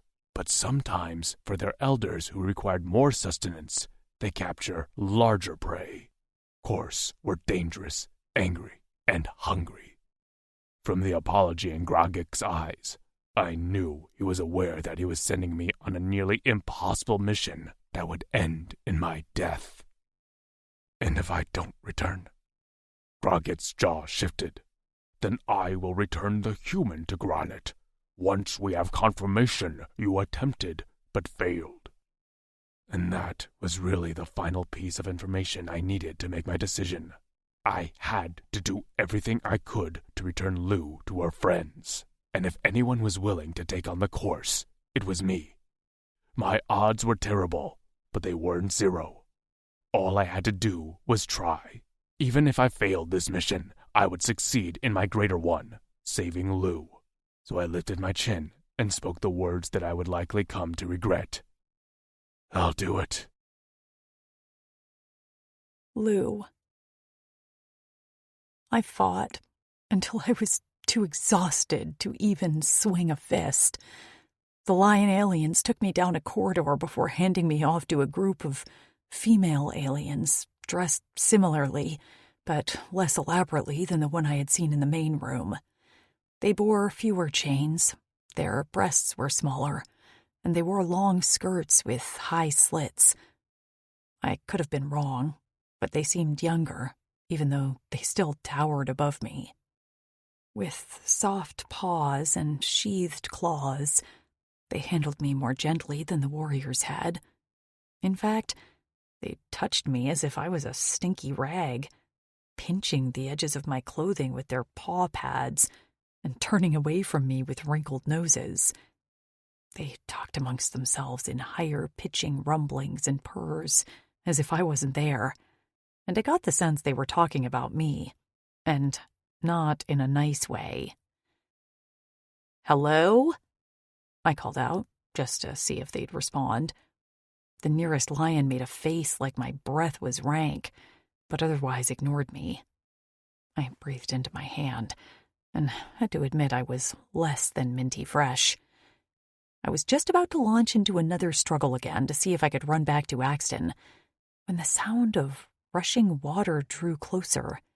After another turn, we entered a large, cavernous room, filled with a murky liquid that didn't smell like water, but flowed like it. In the middle of the underwater lake was a platform with a thin, curved wall where the liquid cascaded in a neat sheet. As we stopped along the outer edge of the lake, I looked down into the water. Snake-like shapes, about the width of my thigh, slithered beneath the surface. I yelped and tried to leap back, but the lions held me firm. One hissed at me, and I shrieked, just as she tossed me onto her back, lowered on all fours, and leaped into the air. A scream bubbled up my throat as the shapes beneath the surface seemed to shadow us. What the hell? Was I going to be some sea creature food? We landed neatly on the platform in the center of the lake, and the lion dumped me unceremoniously from her back. With a slash of her paws, she tore the clothes from my body and tossed them into the lake. The slithery shapes consumed them quickly and sucked them below the surface. "Hey!" I shouted at her. "What was that for?" With a wrinkled nose, she leapt back to the outer edge, leaving me there, huddled and naked. My nudity the least of my problems, I remained on the platform, cold and alone. About half a dozen female aliens remained on their haunches around the edge of the lake watching me. Some appeared bored and licked their paws, while a few scratched their ears. I slowly rose to my feet and took one step toward the edge of the platform. The one who'd left me here hissed and made a motion with her paw for me to step back. I did. Slightly. But the only other way to go was directly under the waterfall. She motioned for me to back up more. And more. I kept going until I felt the liquid hit my back in an icy spray. I gasped and stopped abruptly, but a chorus of growls rose up around me until I continued to step back. The reddish water felt thick, like whole milk, but it didn't have much of a smell. The lions clearly wanted me wet. For what purpose? I had no idea. But my goal was survival, and so that meant playing along for now. I could only hope that Axton was safe. I tilted my head back and let the water wash over me. I soaked my hair and slicked the thick liquid over my arms. Beneath me, the dirt and muck ran down my body and spilled into the lake around me. The slithery, snake-like animals below the surface swarmed the platform, seeming to feed on the dirt from my body. I studiously ignored them and cleaned my body because if I looked too closely, I was going to have an absolute breakdown from fear. Was this what they wanted? They'd clearly been offended by my smell and appearance. So, did they just want to clean me? Naked and soaking wet, but feeling clean for the first time in a long time, I finally stepped out from under the thick waterfall. The lions on the edge of the lake seemed less agitated now. I swore some sighed in relief as they twitched their noses. A lion jumped from the edge, tossed me on her back, and then leaped back to the edge with the rest of the group. Two came toward me with a skirt that had clearly been slashed at the bottom to fit my short stature. The hem still dragged on the ground, so I rolled the waistband a few times. My hair was oddly mostly dry, as well as my skin. I couldn't understand what the liquid was that had cleaned me, but I couldn't deny I was actually clean. After fixing my skirt, I waited for them to hand me a shirt, some chains, a mere scrap to at least cover my nipples, but they were empty-handed. "Do you have something to cover there?" I pointed to my bare breasts. The lions ignored me. One yawned. Two others seemed to be involved in a play fight. One chased her tail. "Hello?" I queried. "So, we just go topless here?" They might have been fine with their teats out, but the aliens surrounding me were A-cups. I was a C. Despite being on an alien planet and not eating well, my breasts had only gone from a D to a C, which was total bullshit. Back on Earth, I'd contemplated a breast reduction, but clearly that had never happened, and now I was stuck in some faraway galaxy with big titties. I braced my forearm over them, but still felt oddly exposed. It wasn't that I minded being naked, but I did mind being naked around aliens I didn't trust. It didn't seem like they viewed me as a sexual object, but I couldn't be sure. And what about Axton? My nipples tightened beneath my arm as I thought about those purple eyes, seeing my bare skin. What would he think? A cat-like yowl sounded from one of the aliens, and suddenly we were on the move, heading back down the corridor where we'd come from. I still had no shirt and no shoes, but at least the ground was smooth and covered in a soft moss, which was kind to my savaged souls. I couldn't be sure of the direction we were going, back to the main cavern in Axton, or somewhere else. Was this where I'd be delivered as a prince's bride? A gladiator's prize? A virgin sacrifice? In any of those scenarios, someone was going to be very disappointed. I was not a good bride, a worthy prize, or a virgin. I was a messed-up human with a battered body and a warped mind. Suddenly, I very much missed Maisie. I was marched inside a room with ceilings about 2 stories high and walls angled with cutouts that allowed the sun to brighten the room. Ledges all along the edges of the room, as well as a stone platform in the middle, were covered with what I could only describe as junk. Scavenged scrap, warped pieces of crashed aircrafts, frayed ropes and wires, and twisted cages. Goosebumps rose on my arms as they led me over to a wall where they tied me to a ring with my hands behind my back. I tugged on the bonds, but they were firm, so I could do nothing but stand there in my bare feet, thin skirt, and bare chest. I struggled as tears welled in my eyes at my helpless and vulnerable position. What was this place? What did they want with me here? Please, I begged the young female lions. Please, don't leave me here. But they didn't even look at me as they turned on their silent paw pads and left.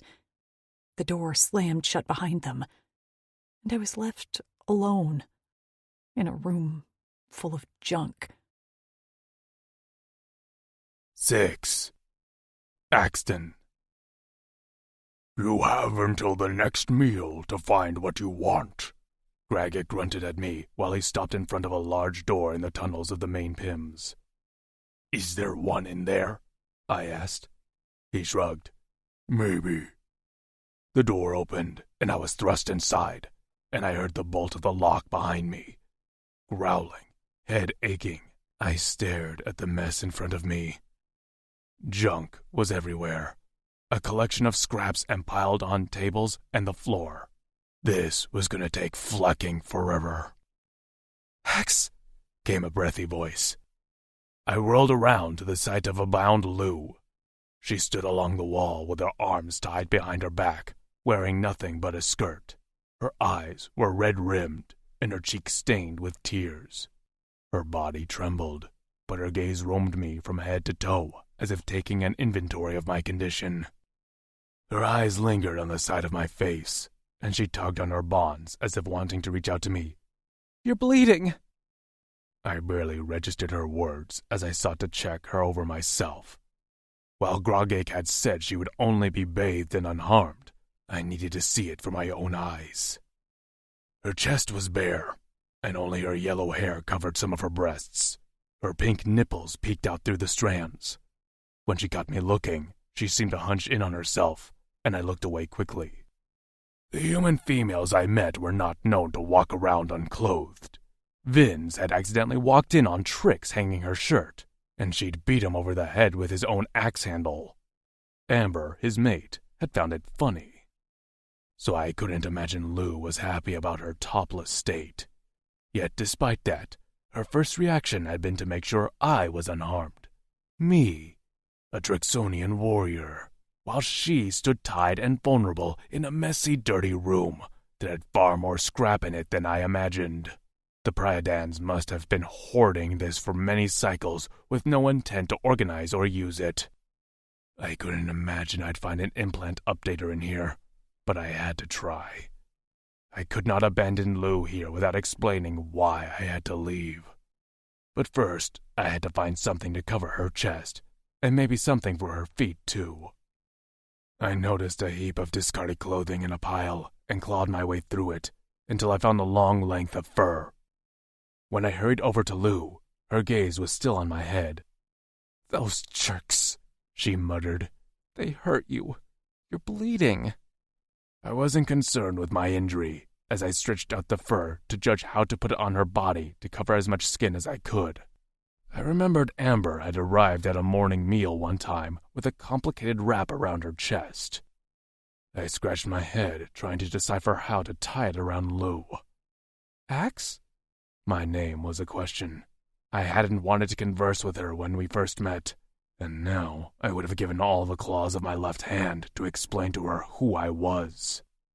I eyed the fur in my hands one last time, and then looked down at Lou. She shivered slightly, and when her teeth clacked together, she gritted them. Of course she was cold. Flack, I had to get her dressed. I carefully reached out and brushed her hair back off her chest so it didn't get tangled in the wrap, but I hadn't thought that through, because now her full breasts were on display. With her hands tied behind her back, her chest was pushed forward, and I couldn't look away from the hard bud of her nipples. My cock stirred in my pants, and I whistled out a breath between my teeth at the unfamiliar hardening of my shaft. I'd never felt arousal before. The Drixonian male libido died with our females.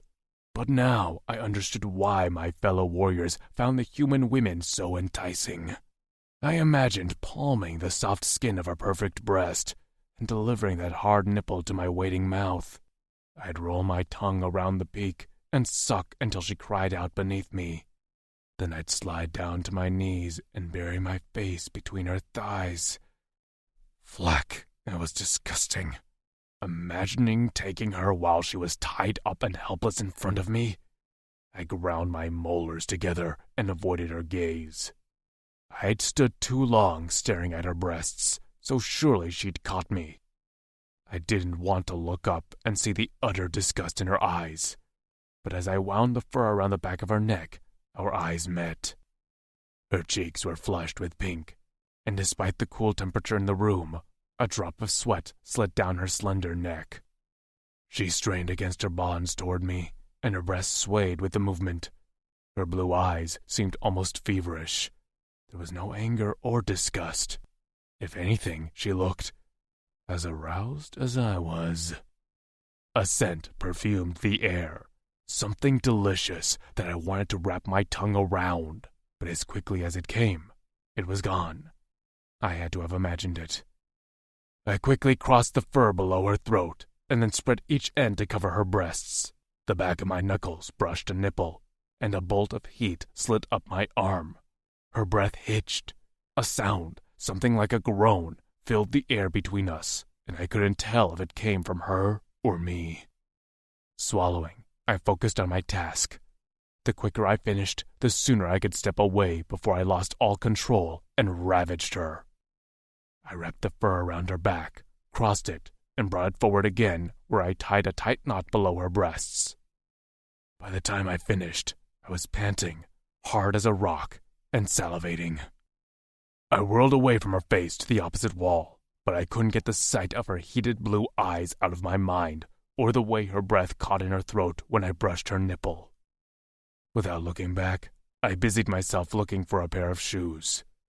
The Priadons didn't wear them, but most of the items in this room were scavenged, so hopefully they had something that would work on Lou. I grunted in triumph when I found a pair of Rogastic's boots. They were a large species, but their kits were about Lou's size. I turned back around and approached her. Kneeling at her feet, I lifted up one of her ankles and slid it into the shoe. Luckily, the fit was snug. I palmed her other foot, and the soft skin of her ankle made me pause. I ran my thumb beneath her prominent bone there, over the delicate tops of her toes, and brushed a knuckle on the arch of her foot. I couldn't seem to help myself, and was rewarded with a soft groan that was unmistakably Lou. A scent wafted in from my nostrils, the same delicious aroma as before, but stronger now. I lifted my head and glanced up at Lou, just as she brushed her thighs together. The enticing scent filled the air and sent my mind into a tailspin of need. My head fell forward, my nose pressed against the front of her skirt, and I inhaled on a rumbling growl, just as the beginning vibrations of a prush began to emanate from my chest. Lou. Only the thin fabric of my skirt separated my bare pussy from Axton's nose and mouth. With one hooked claw in the slit of my skirt, he could shove it aside and be right there, smelling me, tasting me. A purr-like sound rumbled from his chest, and the vibration sent me on another plane of need. My head spun as I imagined how he'd hook one of my legs over his shoulder and lap at me with that long blue tongue. The edge of Axton's nose brushed my clit, and his eyes fluttered closed.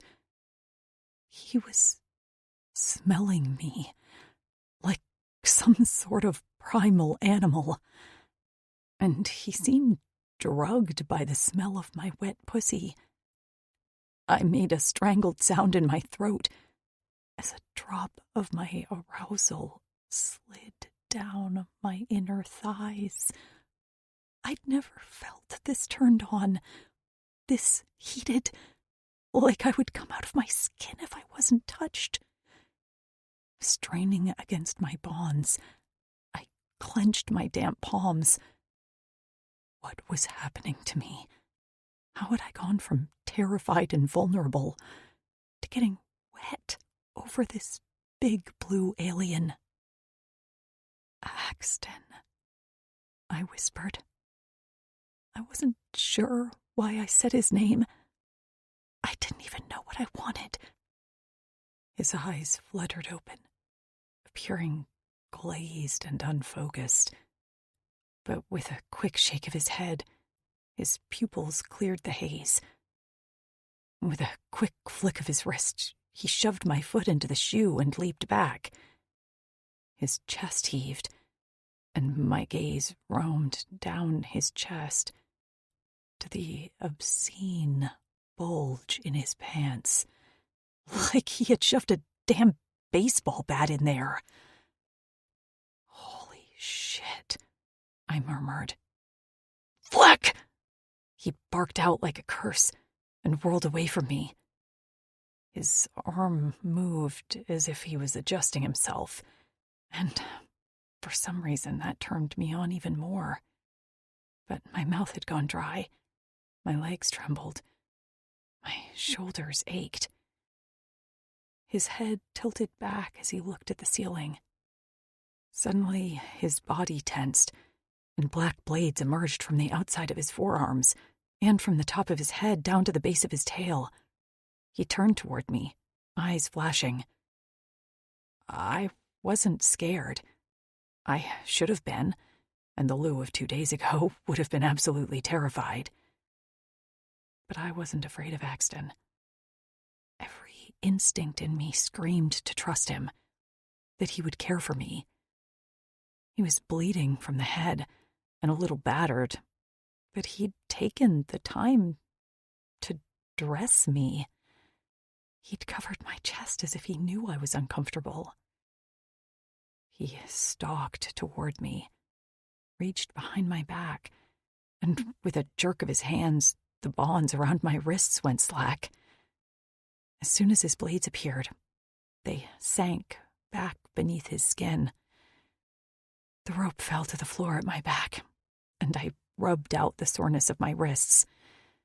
The bonds hadn't been too tight, but the soft skin was still chafed. "Thank you," I said, even though he couldn't understand me. I pointed to my chest. "For the wrap." Rotating my hands, I added, "And for this." But he wasn't even looking at me. He was over in front of a table, digging through the piles and piles of junk, with a grim line of determination to his brow.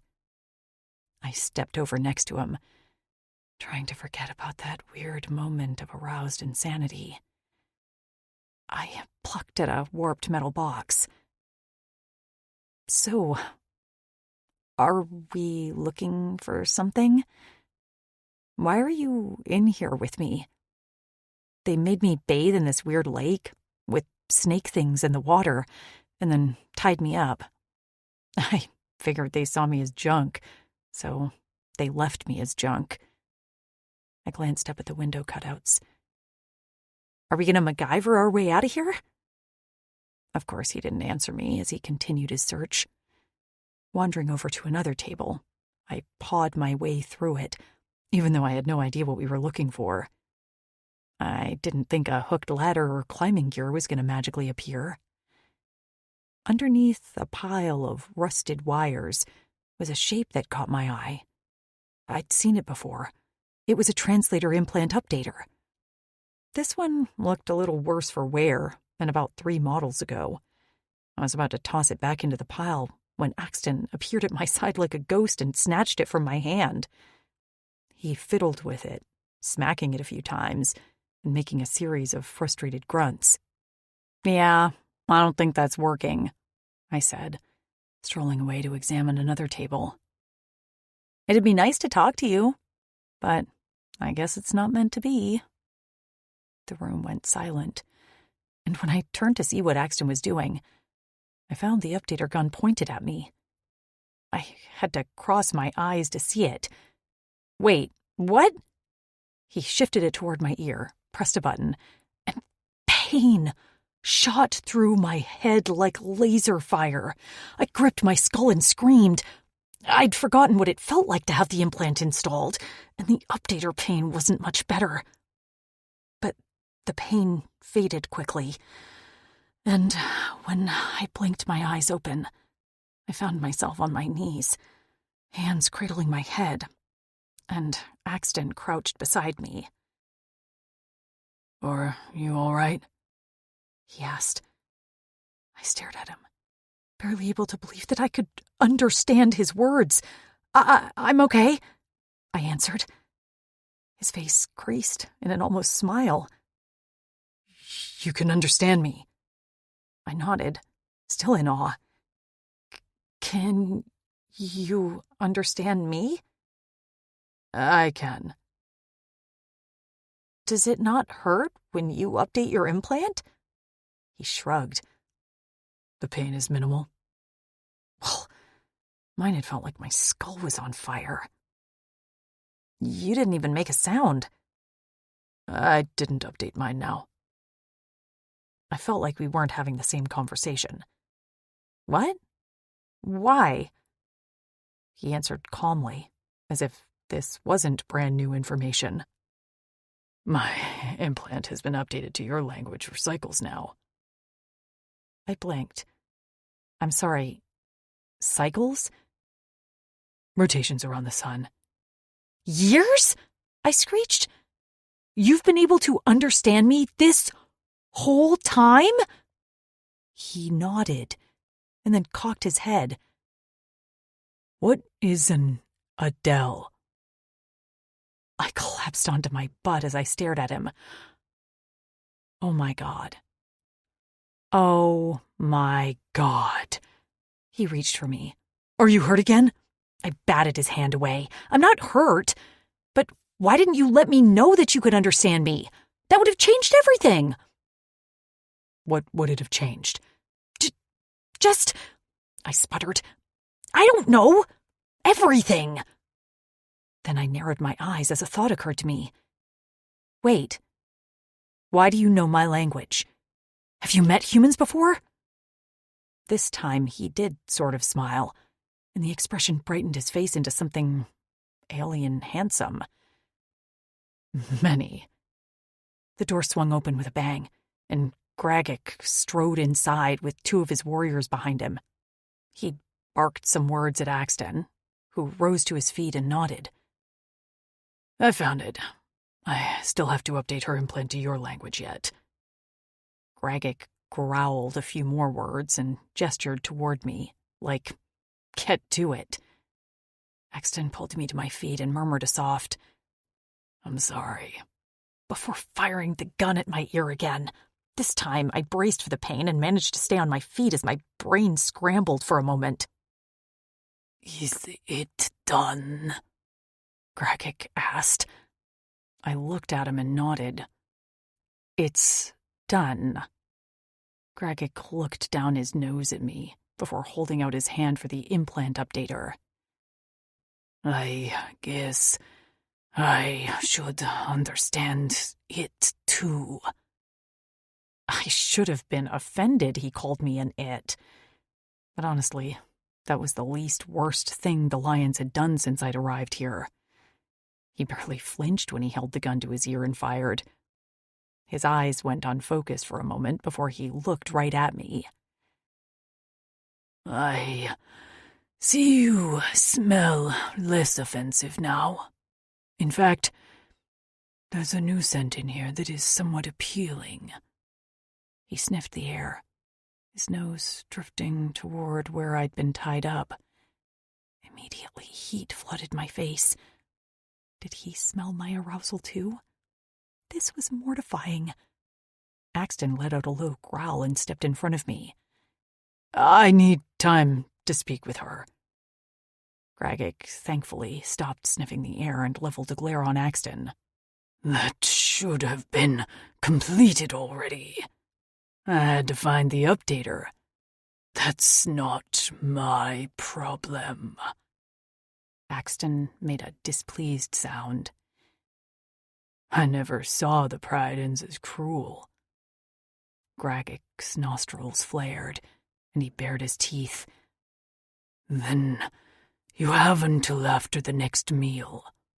Do not take my kindness as a weakness. Axton clenched his fists. I'd never dare. I'll send a few guards when the meal is ready, Gragic said. Use your time wisely. He turned on a heel, his guards at his back, and left the way he came. The door slammed shut, and a click of a bolt signified they'd locked us inside. Axton braced his hands on his hips and looked up to the ceiling with a long sigh. Then, with heavy footsteps, he retreated to a darkened corner, sat on the ground, leaned back against the wall, and closed his eyes. Closed his eyes. Just like that. Like I wasn't even there. Hello? I called into the silence. He cracked an eye open before answering me. I need to get some rest. We can talk when I wake. Some rest? My nerves were on edge, and I felt like I was going to crawl out of my skin. Sure, I was exhausted as hell too, but I was also terrified for my life. I'm sorry to postpone your nap, but could you let me know what that was all about with the lion guy? Gragic. Huh? He's Gragic, Quozel of the Pryden's. None of those words made sense to me. Okay. I have a deal with him. They need me to complete a mission, and once I do, they will give us safe passage back home to Granite. I frowned. Us? Home to Granite? Yes, he said quickly, almost impatiently. His eyes were open now, and he didn't look happy about it. That's the Drixonian city. He was confusing me. What's a Drixonian? Me. He puffed out his chest. I'm a Drixonian. Okay, but I, do appreciate you and all, but that's not my home. It is. He nodded very emphatically. No, I said carefully. not wanting to anger him. I'm from Earth, and my home now is with my other human friends. I know, he cut me off. Waiting for you at Granite are your friends. I raised a skeptical eyebrow. I highly doubt it. Tasha, Amber, and Trix miss you, he said, and I was sent to bring you home. For once in my life, I was rendered speechless. 7. Lou. My mouth flapped open and closed like a fish out of water, and the most infuriating thing of all was that Axton had closed his eyes again, like this talk was over, and it most definitely wasn't over. As soon as I found my voice again, it was on. Gathering my anger in my chest like a fireball, I stomped over to where he leaned against the wall. One of Axton's eyes opened to a mere slit, and he had the audacity to sigh. I understand you are a creature of few words, I said with my fists balled at my sides.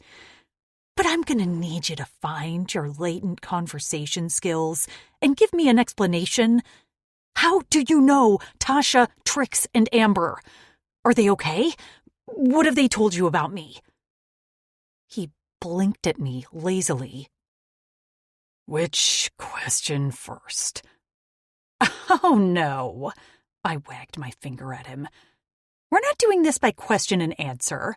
You're going to have to explain from the beginning, providing your own details and anecdotes. A flare of panic flashed in his eyes before he scoffed. They can explain when you see them again. What? I shrieked, and he winced at the sound. I kept on going. How do I know I can trust you? What if you have them locked up somewhere? Locked up? He frowned. Their mates would never allow it. Mates? My voice reached an octave I hadn't thought possible. Axton stuck a finger in his ear with a grimace. I cannot handle these sounds you are emitting. I nudged him with my foot. There's more where that came from. Start talking.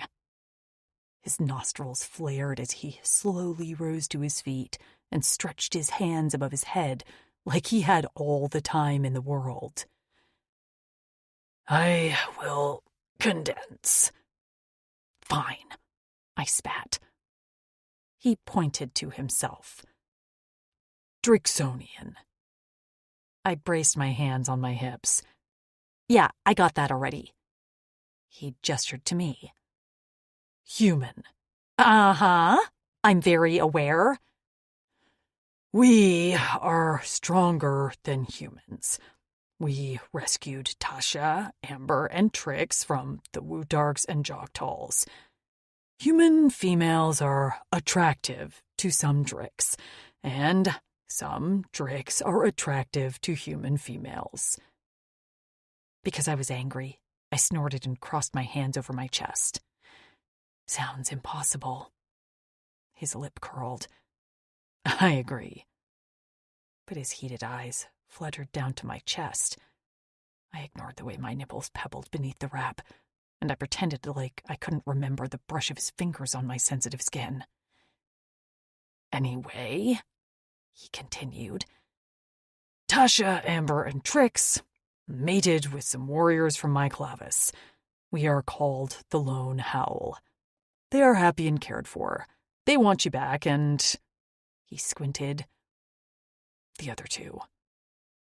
Maisie and Nev. Sure. Maisie was on that plane. You separated us. I was not aware she was there until it was too late. He swallowed, and his eyes softened a fraction. I am sorry for that. So, you're not going to give me away to some king as a bride? Or award me to some gladiator as a prize? Or use me for a virgin sacrifice? You make a lot of mouth sounds. I would not award you as a prize. I ignored the insult. So you're telling me that you Drixonians are just nice, and your blue women are okay with you bringing home humans and diluting your gene pool? We have no Drixonian females, he said before pointing to the floor, as if that wasn't a mic drop. Can I get some rest now? I have a large task ahead. You have no females? How do you procreate? We had females. They died from a virus. We have not procreated for many cycles. However, some Drixonians have had offspring with their human females. My knees nearly buckled. How have my friends already... Not Tasha, Amber, or Trix. He frowned at me like I was a moron. The Drexel of the Night King's Clavis has 2 chits with his human mate. My head was spinning. You're telling me there are more human females mated to your Drixonians than just my 3 friends? He nodded. Over 12. Reeling, I braced my hand on the wall to keep from falling over. I took a few deep breaths. And they live at this place called Granite. He nodded before sliding back down to the floor. Rest now.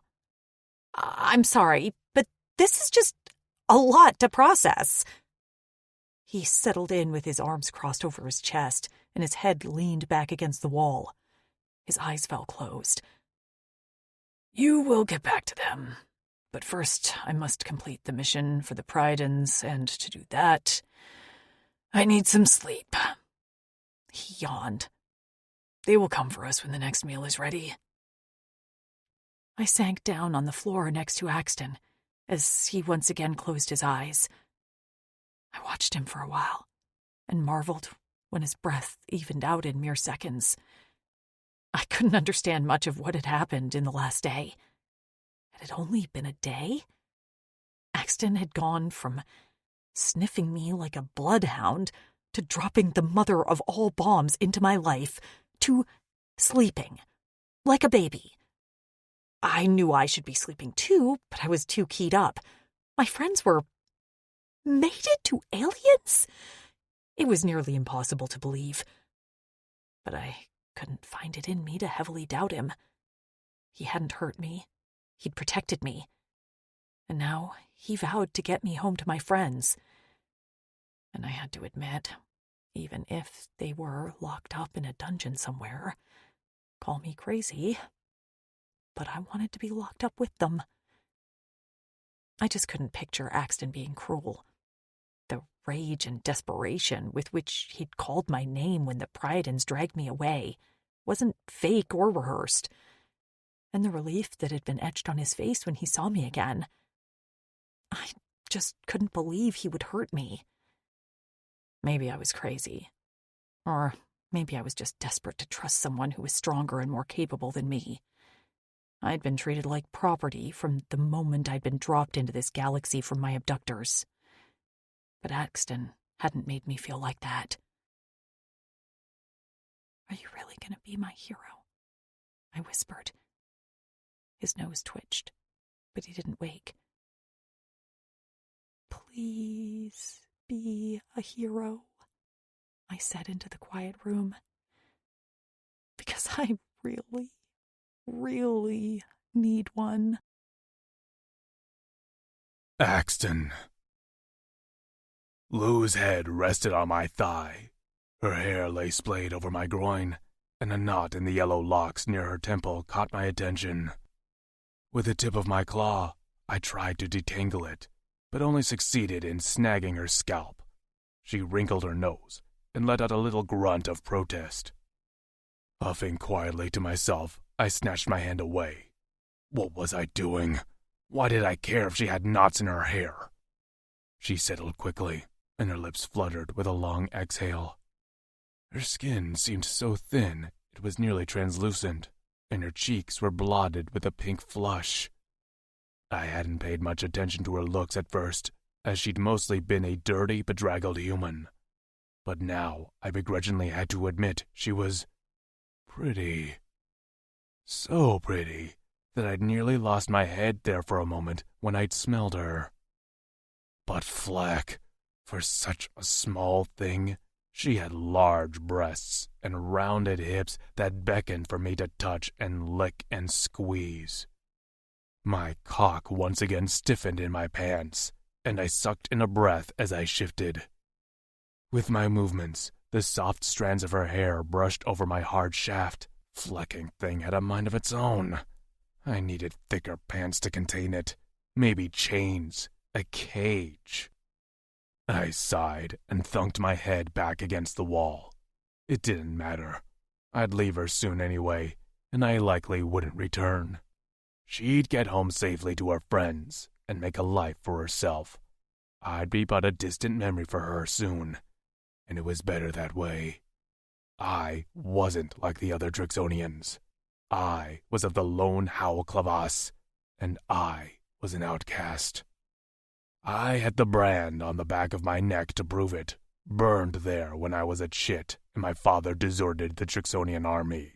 Punishing the sons of deserters was an effective deterrent for most of the army, but a few, like my father, did it anyway. Because of that brand, I would always be lower class, less desirable.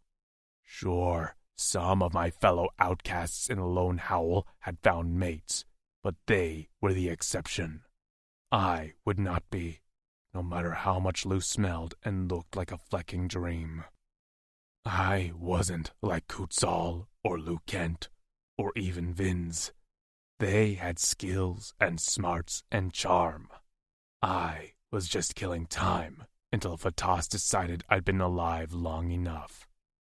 Lou shifted in her sleep, and I looked down to find my claws once again tangled in her hair and combing out the knots. I growled to myself and shoved my hands behind my back. Stop touching her. She might be tempting, but she talked a lot, and she couldn't fight a sand crickle on her own. I tried to talk myself out of liking her with more examples, but those were her only two negatives that I could think of for the moment. I'd work on more later, when I was on the mission and trying to convince myself I'd done the right thing for us both. After all, we weren't Korra Eternals. The door to our junk room opened with a loud bang, and I tensed. Lou groaned, and her eyes fluttered open just as two Priadens strode inside. "The meal is ready," one announced. "Follow us." Lou ran her hands through her hair as she struggled to sit up. "What's going on?" she murmured in a rough, sleepy voice that made my cock twitch. "Food." The one word came out gruffer than I intended. She shot me an annoyed side-eye. "Full sentences, maybe?" "Food is ready," I countered. "Good enough," she sighed. She rose to her feet and wobbled for a moment. I steadied her with a hand on her elbow, her gaze straight to where I gripped, and I thought she'd shrug me off, but instead she glanced up at me, all blinking wide blue eyes. "Thanks." "Let's go," barked one of the Priadens. Yeah, hold your horses," Lou muttered. "Horses," he responded. She waved a hand at them as she crossed the room. "It's an expression. Hold your spears, then." His eyes narrowed in confusion. "I am holding my spear." "Oh, geez, never mind," she snapped. The Priadan bristled at her tone, and in 2 strides, I stood between her and the Priadans. I had already made a note she was cranky when she woke up, enough to mouth off to 2 warriors who could snap her in half like a twig. "Tell her to watch her words," he growled at me. Lou jerked indignantly. "I'm sorry." I cut her off with a squeeze to the back of her neck. This time, she did try to shrug me off, but I was stronger. Through gritted teeth, I told the Priadan, "She's just hungry." "Hey!" Lou protested. I leaned so only she could hear my next whispers. "You can say whatever you want to me, but while we're under the care of the Priadans, please try to be pleasant." Pleasant, she hissed back. One of the Priadans slammed his spear butt on the ground in warning, and she made a face before her cheeks flushed a deeper red. Her eyes lowered, and her shoulders slumped as the fight faded. Fine, she said in a small voice. I am really hungry. Sorry. My grip on the back of her neck went from a warning to a soothing caress. I didn't like Lou without the fight in her. She'd been fighting since we met, and oddly enough, I already missed her smart retorts. Maybe I was really hungry too, and that was why my thoughts were off-kilter. The Priadans turned to leave, and Lou shuffled beside me. I squeezed her neck before letting my hand drop, but she didn't acknowledge the gesture. Her hand smoothed down her skirt, and she fiddled with the tie of the chest strap I'd given her before petting the dark fur. When she lifted her head again, her gaze seemed less stormy. And for some reason, I felt the need to say to her in a low voice, "You're doing good, Lou." Her head shot up, and her eyebrows lifted toward her hairline, but then her eyes narrowed suspiciously. Yeah, I don't know about that. Clearly, I'm just good at annoying everyone and nearly getting a spear point up my ass. "You stick up for yourself," I grunted. "Nothing wrong with that." Her gaze stayed on me a long time after that, but I didn't say anything else. I'd said enough. The Priadans led us down a series of hallways and upstairs until we reached a large doorway where sunlight streamed onto the ground. As we reached the edge, a natural bridge became visible, which led to a large valley alongside the back of the mountain cone. In the valley, dozens, maybe hundreds of Priadans lounged around on rocks and hammocks amid leafy trees. The ringed white clouds were closer now, and I could see more platforms and valleys etched into the mountainside as it rose to the sky. Carcasses roasted over open fire pits, and platters of raw meat lay on rock tables. Fighting over what looked like a liver, a few younger Priadans snarled at each other.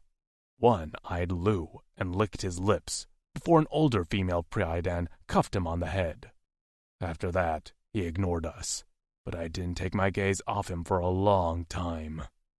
Despite the plentiful meal, a somber tone hung over the Priad, and I expected it had to do with the missing son of their Quozel.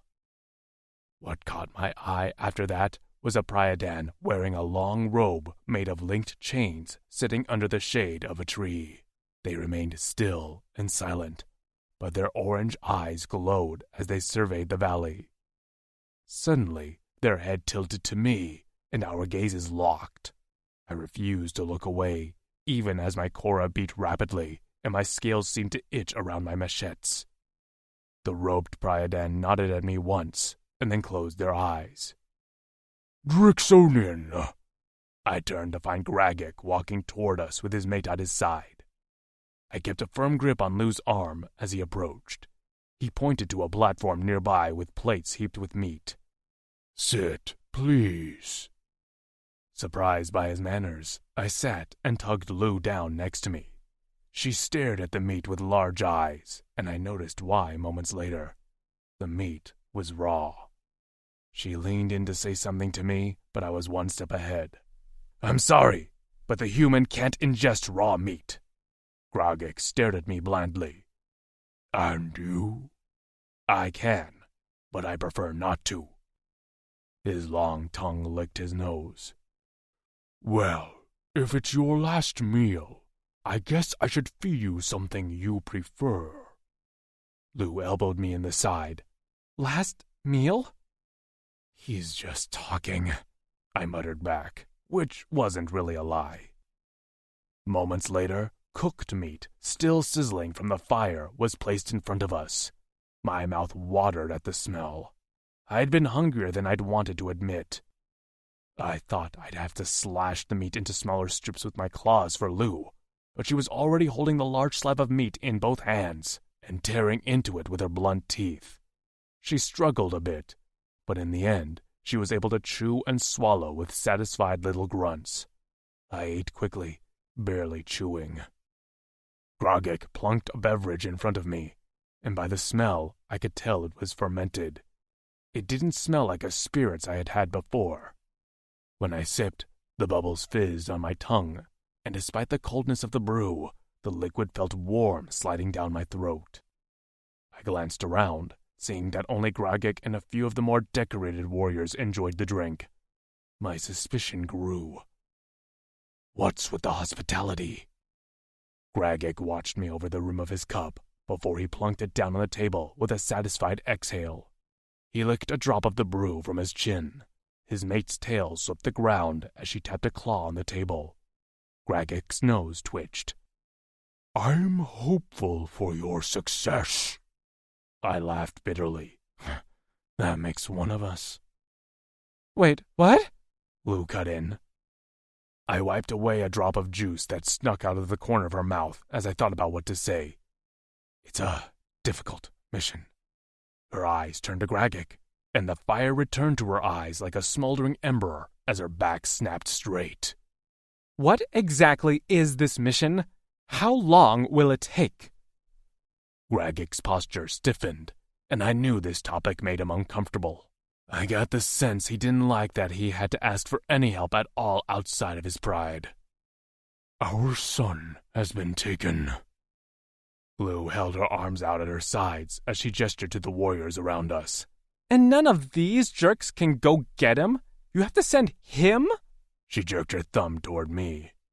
If you won't send any of your men, your son must not mean a lot. Enough!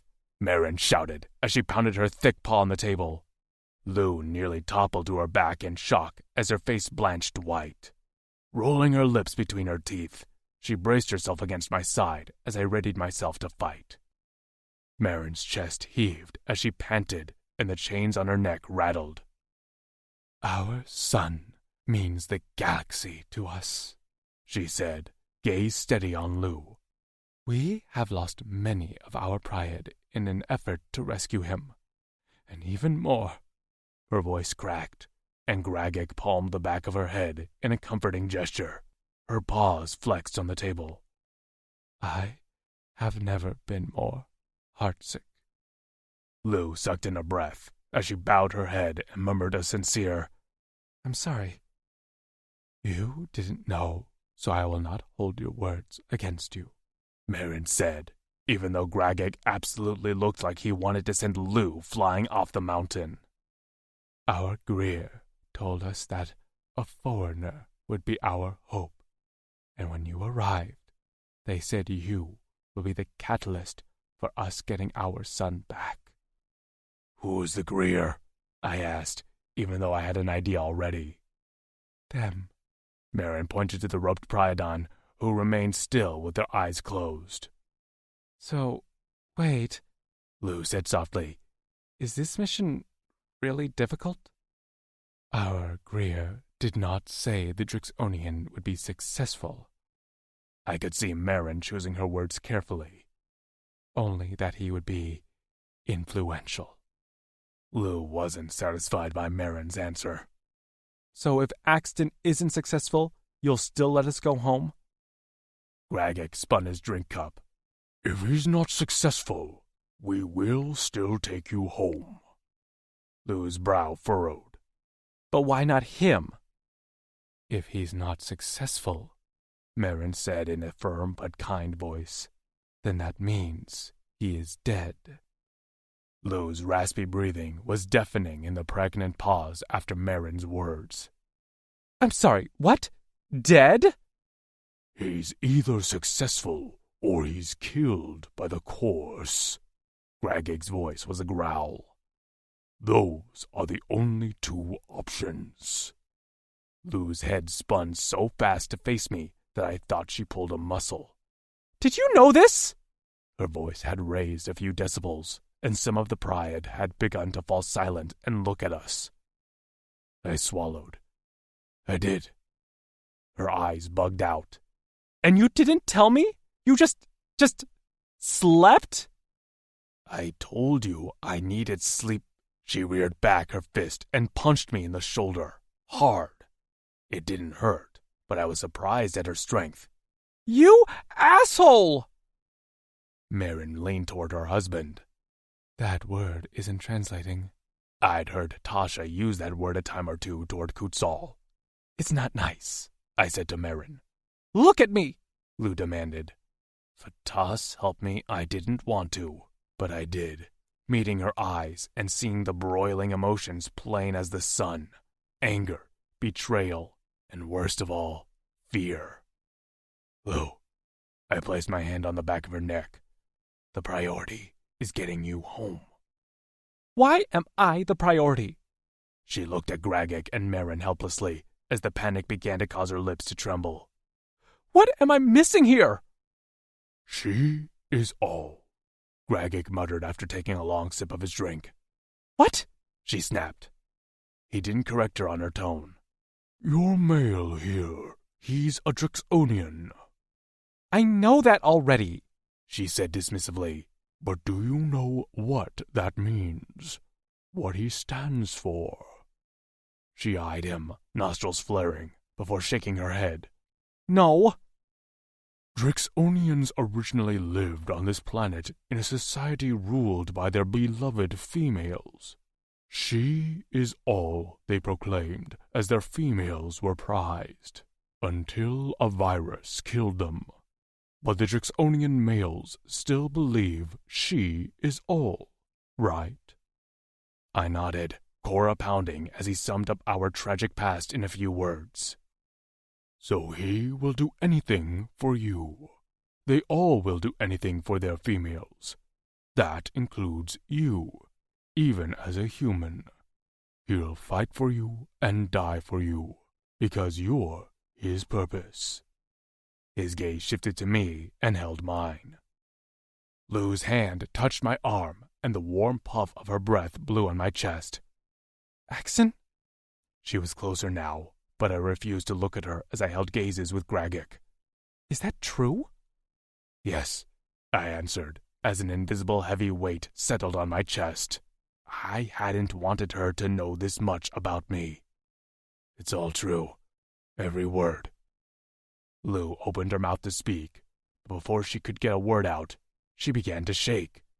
Panic seized me with icy fingers as Lou's eyes rolled into her head, and she went limp in my arms. 8. Lou. The smoke was so thick, I could almost pet it, like a big gray tomcat. But the cloud was choking me, cutting off my air, and through it all, I could hear my name in a deep, raspy voice. I couldn't figure out who was speaking, but all I knew was that I wanted to get closer to the one who spoke. I needed to see them.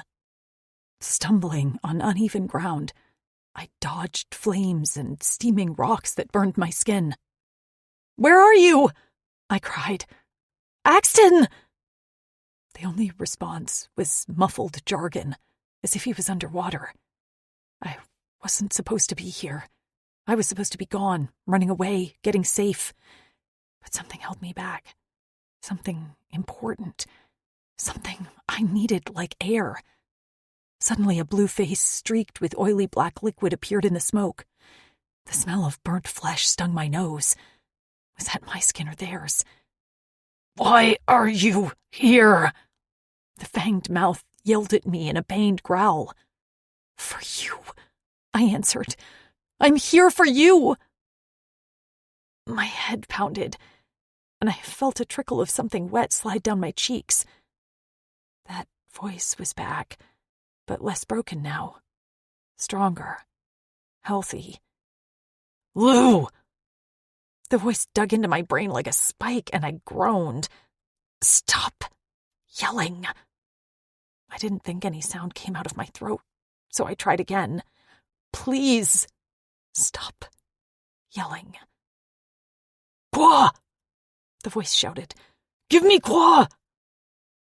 Something was held to my lips, and I instinctively swallowed the water. Finally, my eyes opened, and despite my blurry vision, Axton's face came into view. The nubs on his brow were all clumped together with his pinched expression.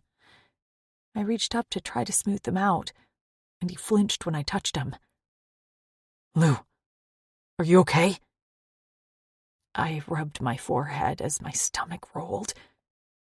"Please don't throw up all that meat. Please, don't. I will be. Fuck. That one was a doozy. I blinked and turned my head to the side to see Gragik and Marin standing over me.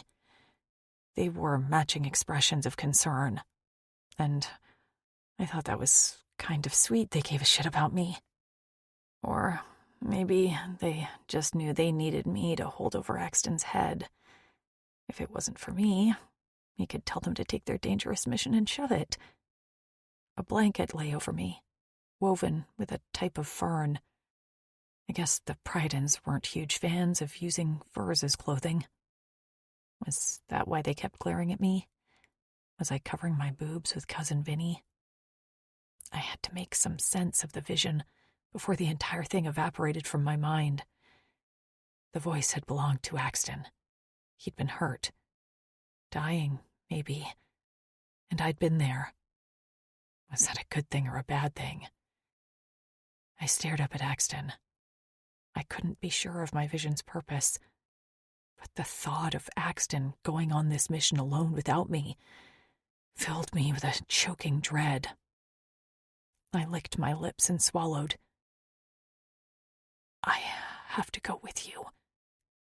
Axton blinked at me before his lips pulled back in a snarl.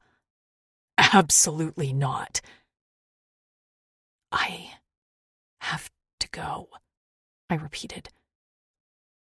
I can't explain why, but I have to. You just passed out. You can't. I didn't pass out. I pushed at him and struggled to sit up.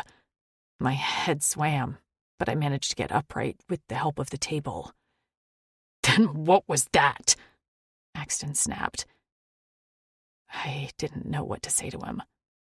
How much did he know about us?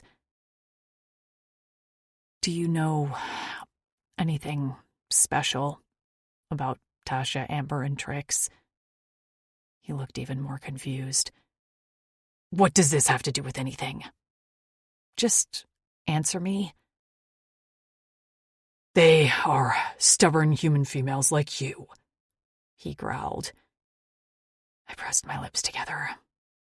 They must not have disclosed all their secrets. I didn't blame them. Look, I'm not a normal human, okay? I just know things sometimes, and my voice trailed away as the clinking of chains echoed across the valley. I glanced up to see the Pryden, who they called the Greer, gliding toward us on 4 silent paws. Their gaze remained on me, and their eyes seemed to glow a bright orange from within. Once they reached our table, they sat on their haunches. In a deep voice that felt 1 step above a lion's growl, they rumbled. She must go. Okay, so this was not who I thought would be my ally. Yeah, I echoed. See?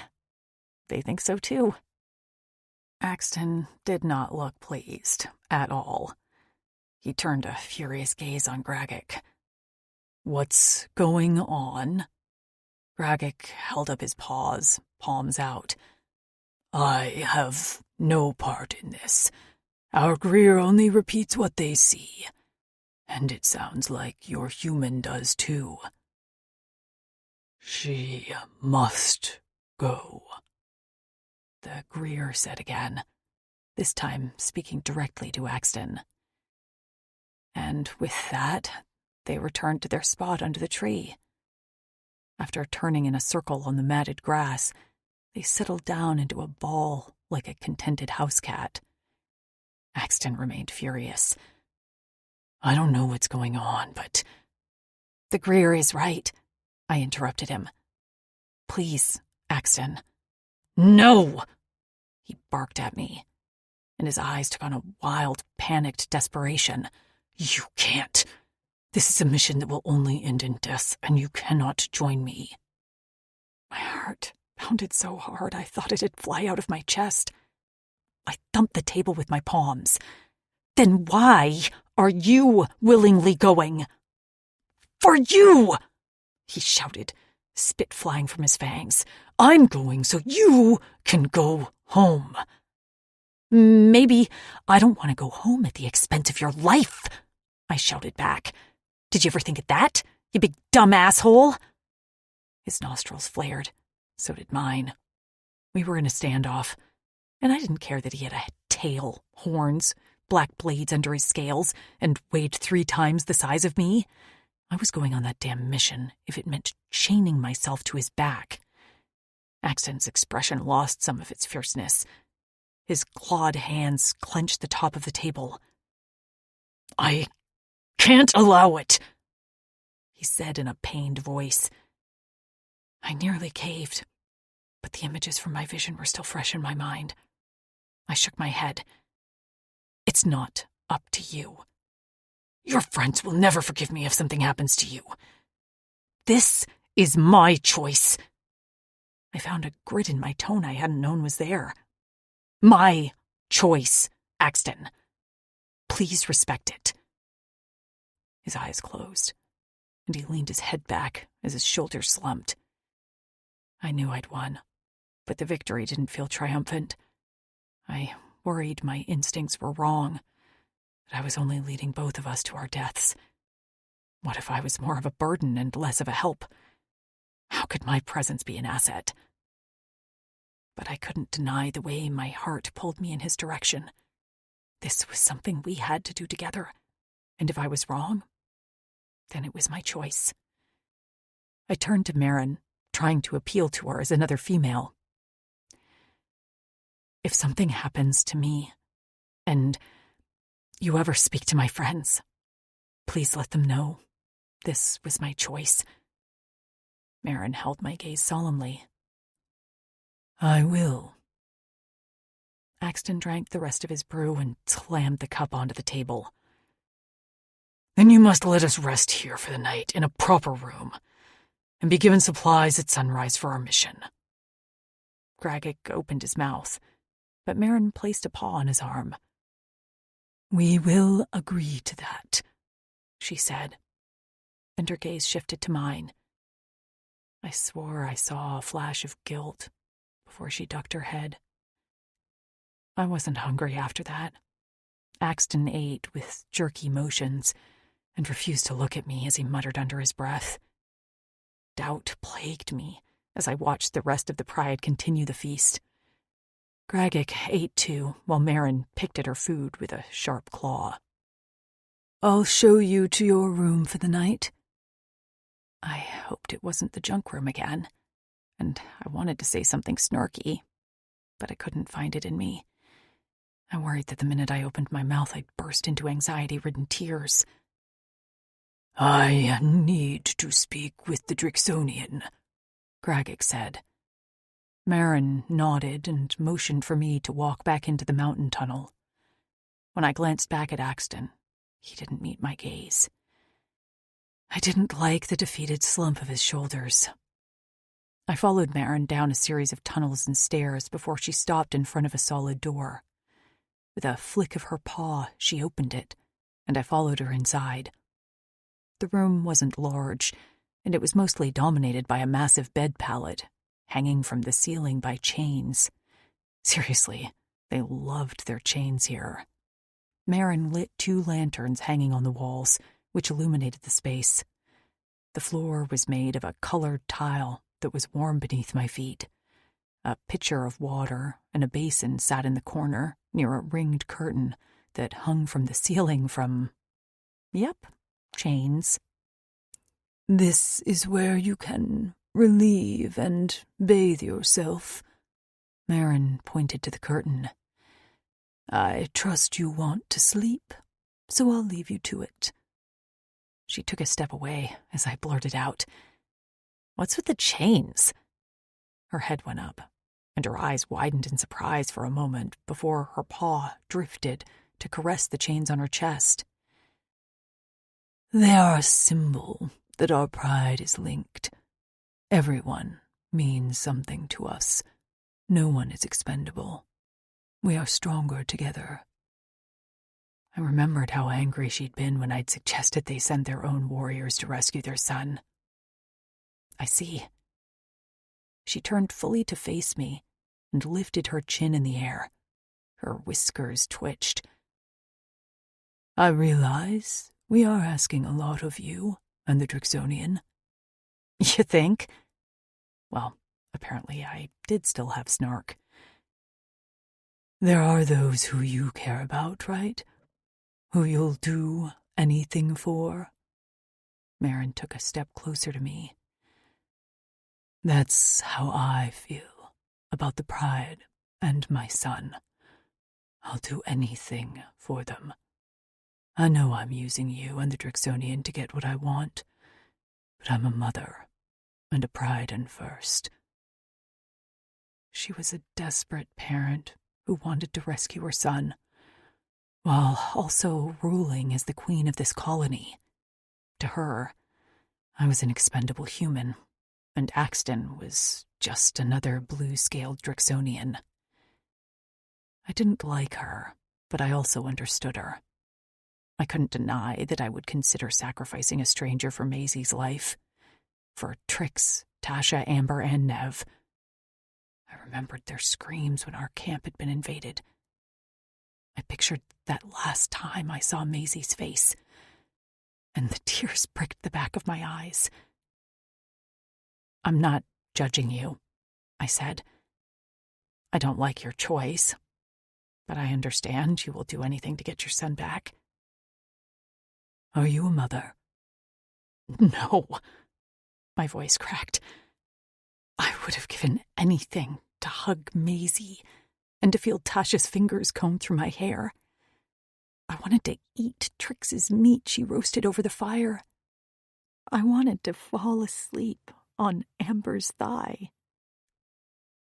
I'm not a mother, but my friends are my family.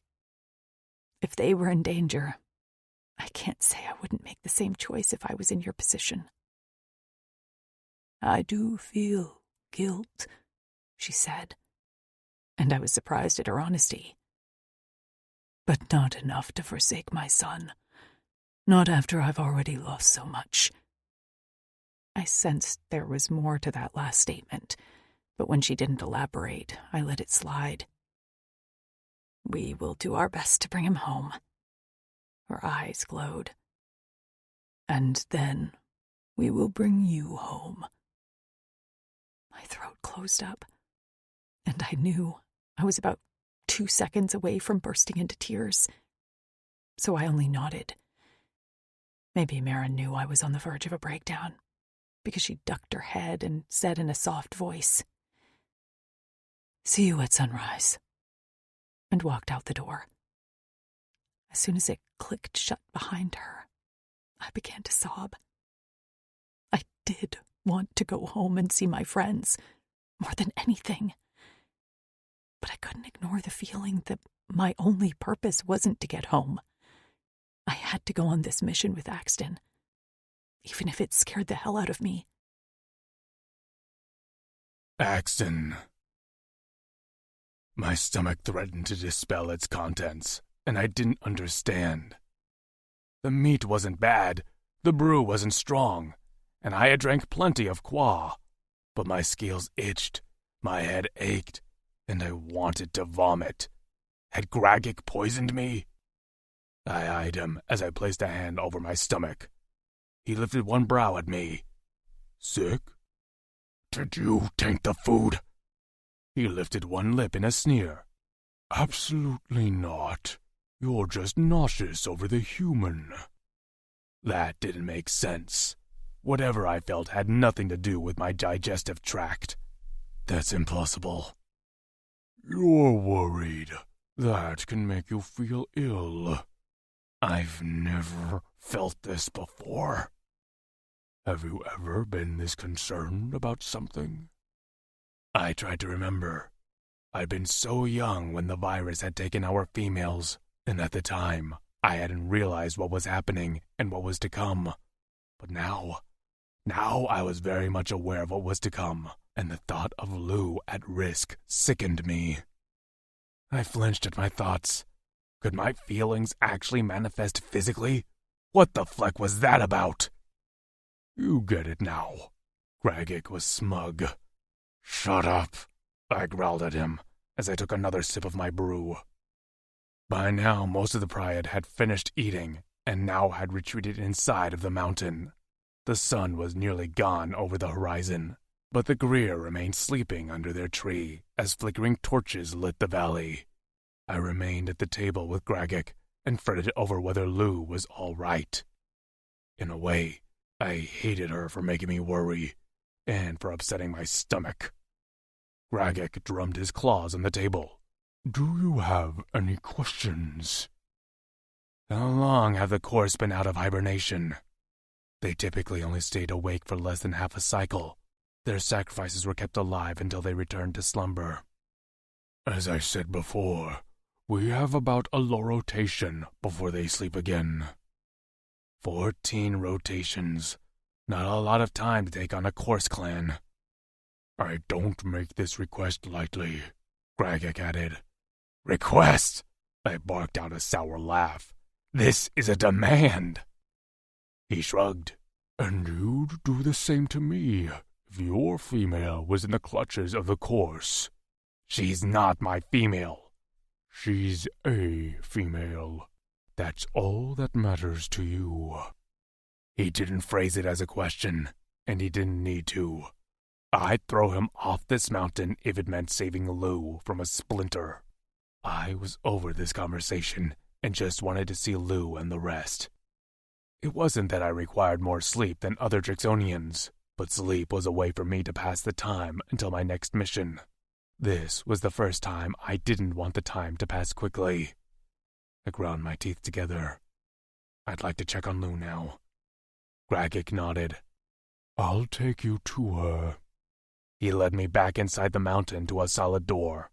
Inside was a small room, and in the center was a bed platform hanging from the ceiling with chains. Flames flickering from lanterns on the wall highlighted a lump under a woven blanket. At the sound of my footsteps, a head of tangled hair rose from the bed. Lou looked at me with alert eyes.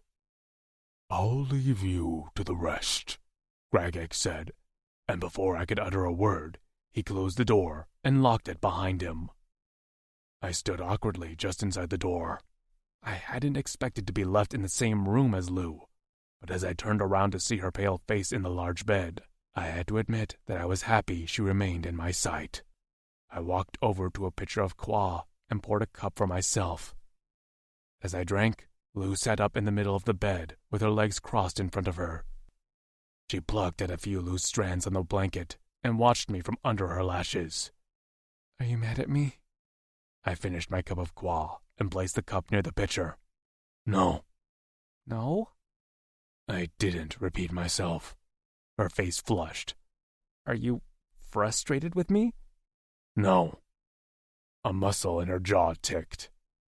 Do you have any feelings toward me? I understood what she was asking. If I held a grudge over her insistence on coming with me. But the open-ended question made me feel like squirming. I'm not having feelings right now. There, that wasn't really a lie. If anything, I'd like to strangle that Greer for opening their mouth. Her eyes narrowed. But they only spoke on what they believe. I scoffed. And I'm just supposed to take their word for it?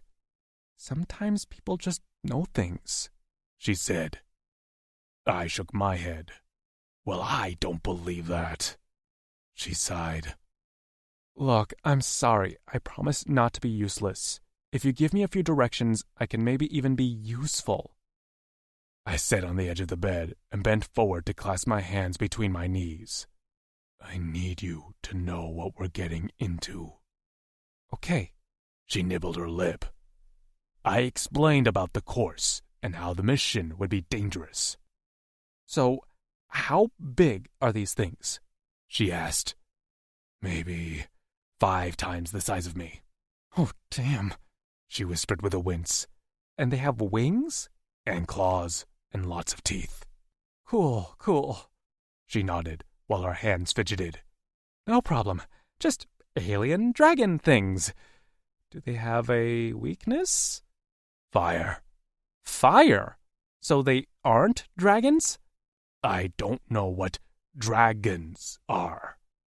They are mythical winged creatures that breathe fire. Breathe fire?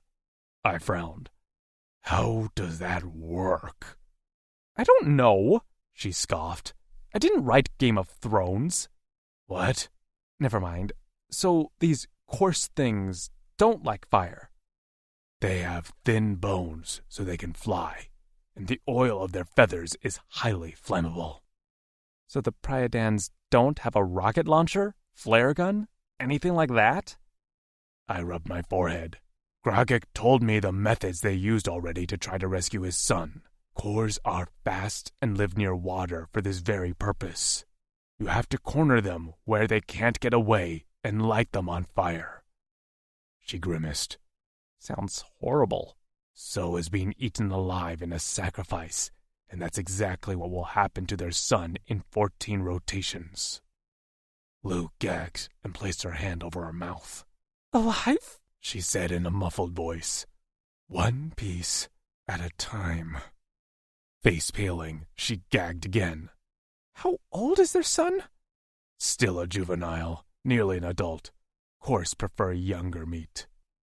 Her body bucked, and she waved her hands in the air. Oh, God, stop. Jeez! My bad for asking. Glaring at me, she turned and laid her head on the pillow.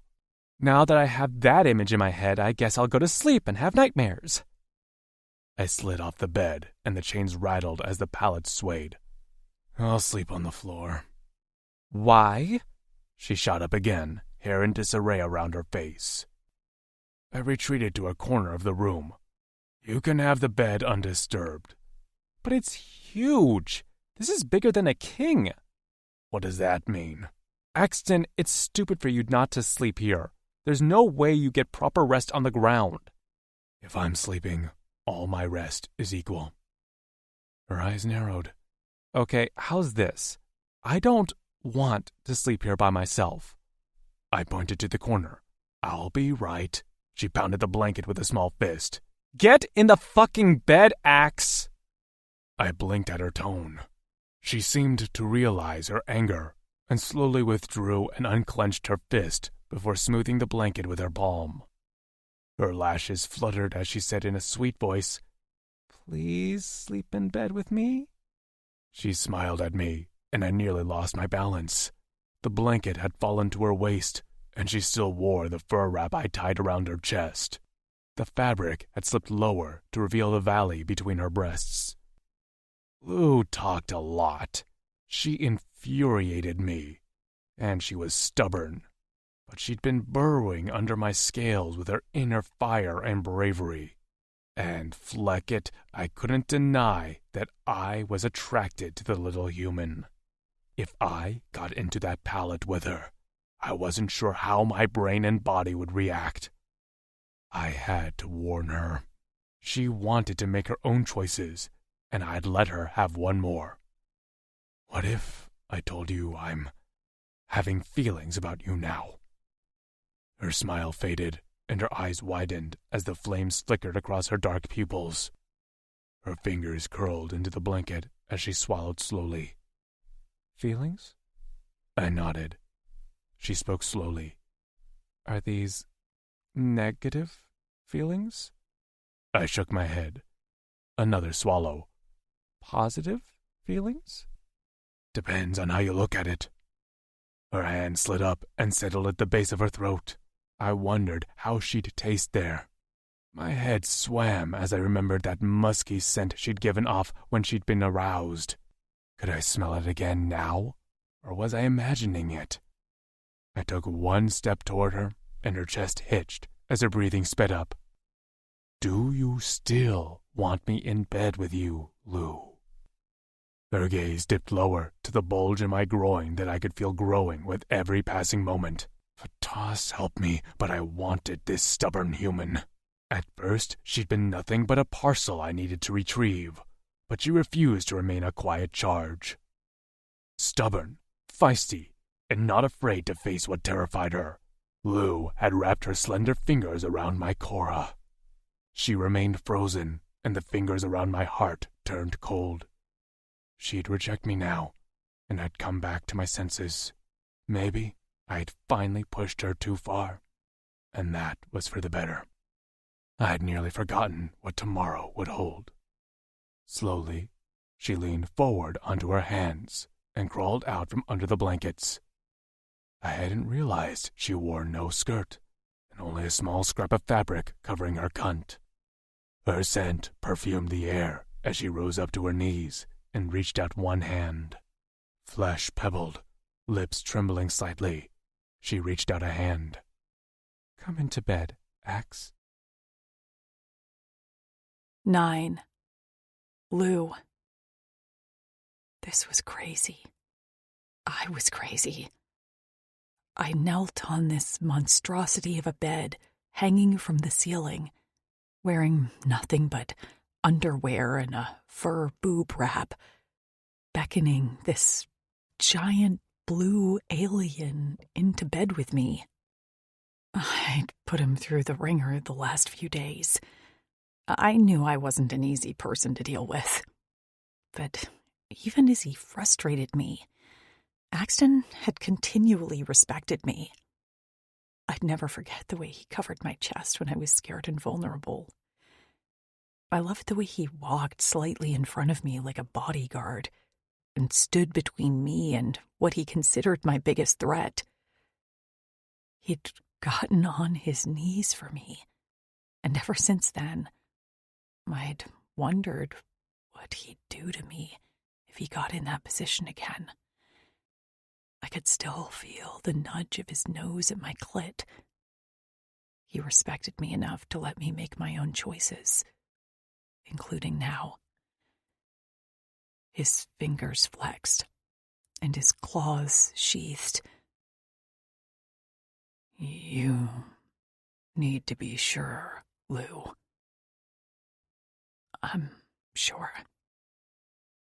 "I don't know." His voice cut off abruptly, and he swallowed. A strange vulnerability passed over his expression. "I don't know how I'll act once I'm in that bed with you. I've never touched a female before." My arm lowered slightly, just as my thighs clenched.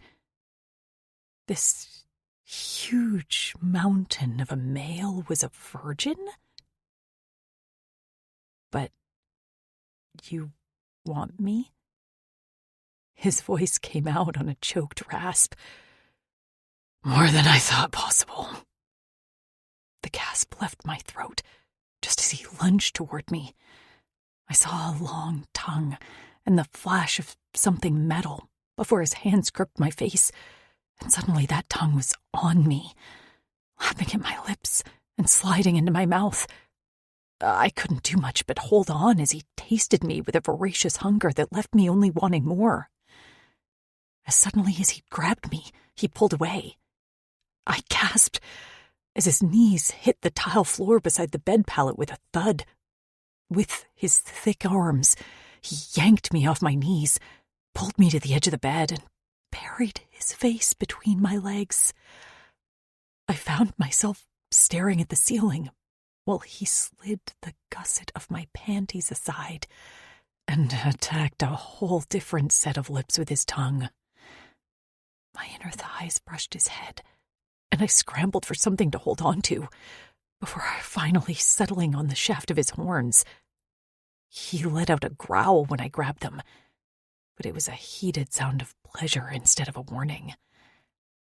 I was pretty sure my panties had been torn off because I no longer felt them tugging at my waist.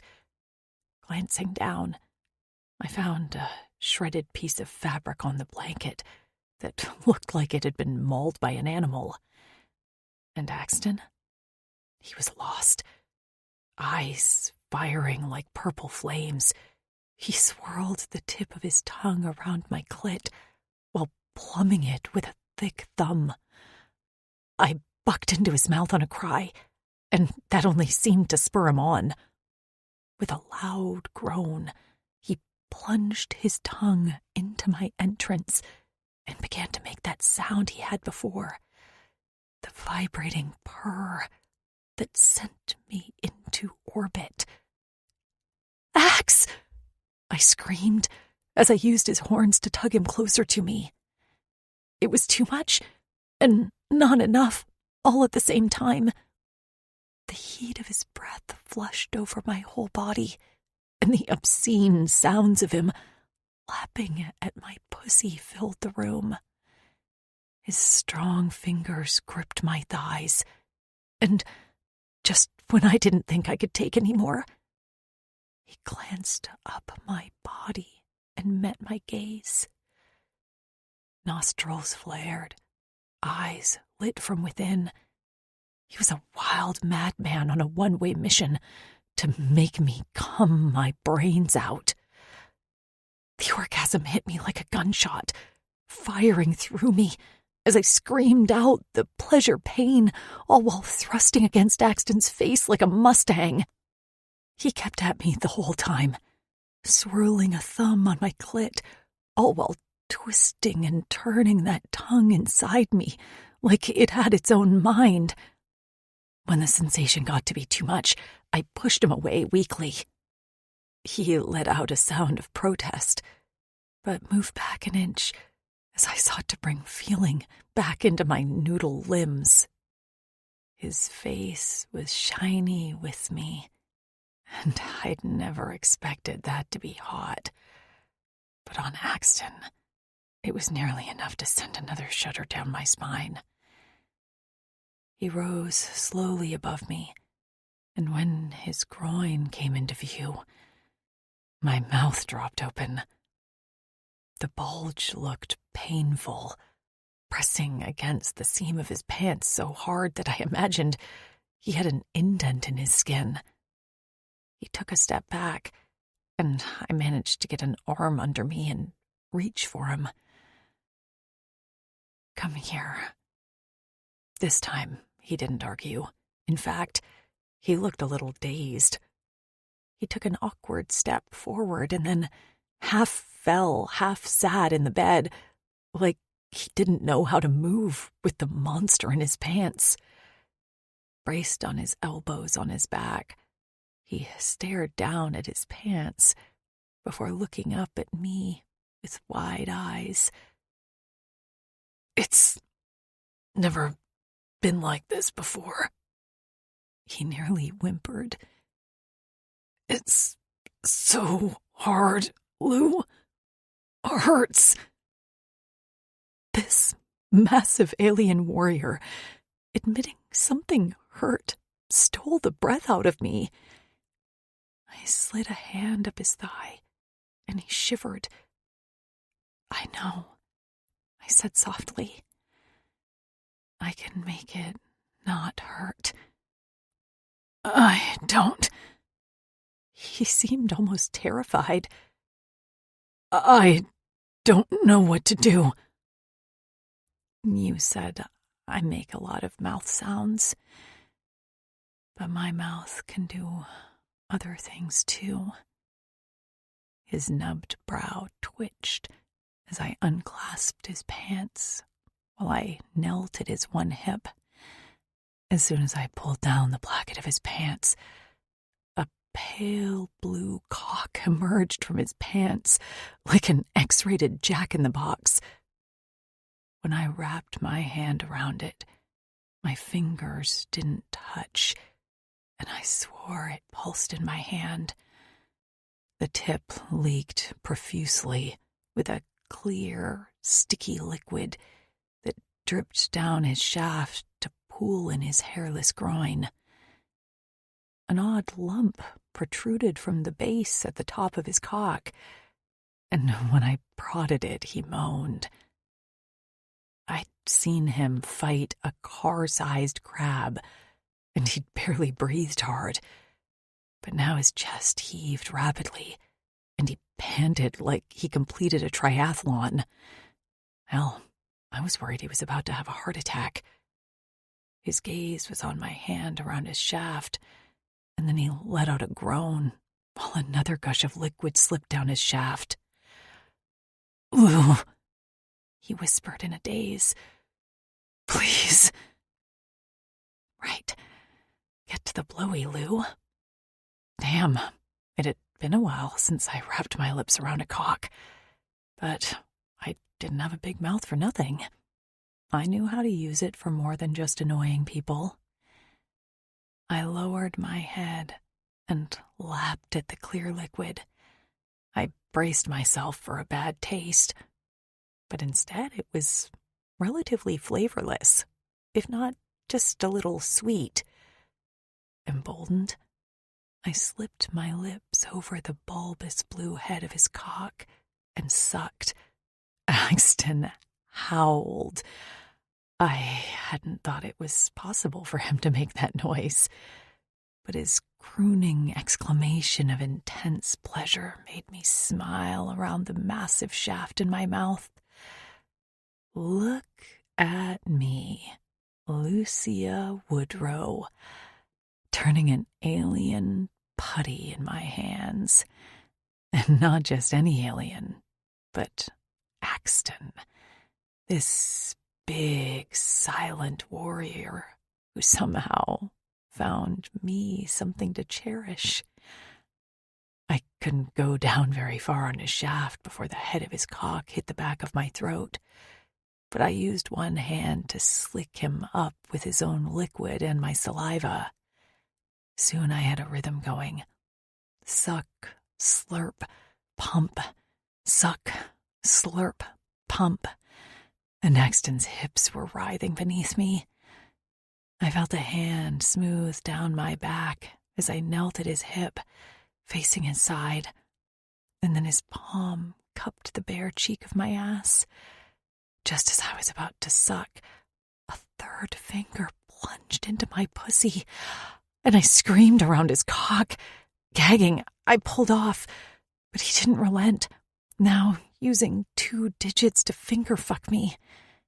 His thumb brushed my back entrance, and I saw stars. Still slick from his tongue and my own orgasm, I thrust back into his fingers, and he let out a rumbling growl.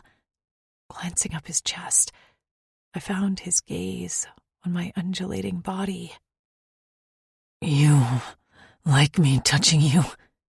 he gritted out through clenched fangs. I nodded and hummed around his cock. He barked out a groan and bit the air with a snap. "Your mouth. I'll never complain about it again." I pulled off with a pop. "Is that right?" The dark veins in his neck stood out stark against his pale blue scales. "Make me come, Lou. I want to see you swallow me down." He scissored his fingers inside of me, and my eyes rolled back into my head. I plunged back down on his cock just as he flicked my clit. I tried to hold back, but the orgasm snuck up on me. Clenching around his fingers, I moaned as I sucked on his blue head and bucked back into his hand. "Oh, Fleck!" he groaned, just as his shaft pulsed in my hands. "My patas!" He erupted in my mouth, and I hadn't expected that geyser. He came like a hose, and I tried to swallow his release, but only got in a few gulps before I had to pull off and let the rest spurt out onto his stomach, my face, and all over his thighs. Wiping my face with what was left of my panties, I finally came back into myself, more aware of my waist-down nudity, and the fact that I'd just sucked off a blue dick in the most intense sexual experience of my life. But now, what happened? I sat up slowly as Axton stared at the ceiling. I was sure any minute now he'd come to his senses and retreat to the floor with barely a word. He'd just come for the first time, and he'd just made a female come for the first time. The air in the room chilled me, and I shivered as I grew self-conscious. Feeling fragile, I looked around for my skirt. A blanket settled on my shoulders, and I was tugged down onto a hard chest. The scales beneath my cheek felt smooth and covered with soft fur, almost like velour. Thick fingers cupped the back of my head, and a soft kiss dotted my forehead. We lay crosswise on the bed, and Axton's legs dangled off the edge, while his somewhat softened cock lay on his lower stomach. But he was cuddling me, cradling me to his chest. I listened to his heartbeat beneath my ear. He didn't speak, but the way he held me, I didn't need words right now. I needed to feel not alone. And in the silence of the small room, I felt companionship. "Are you in any pain?" he finally asked, his voice low and gravelly. "Pain?" I huffed a laugh. "No." "I was worried I'd been rough." He was worried. Oh, God. My eyes brimmed with tears at the honesty, and I blinked them away. "You weren't rough. Sex can get intense." "So, that's normal?" I lifted my head, and he watched me curiously, very much wanting the answer.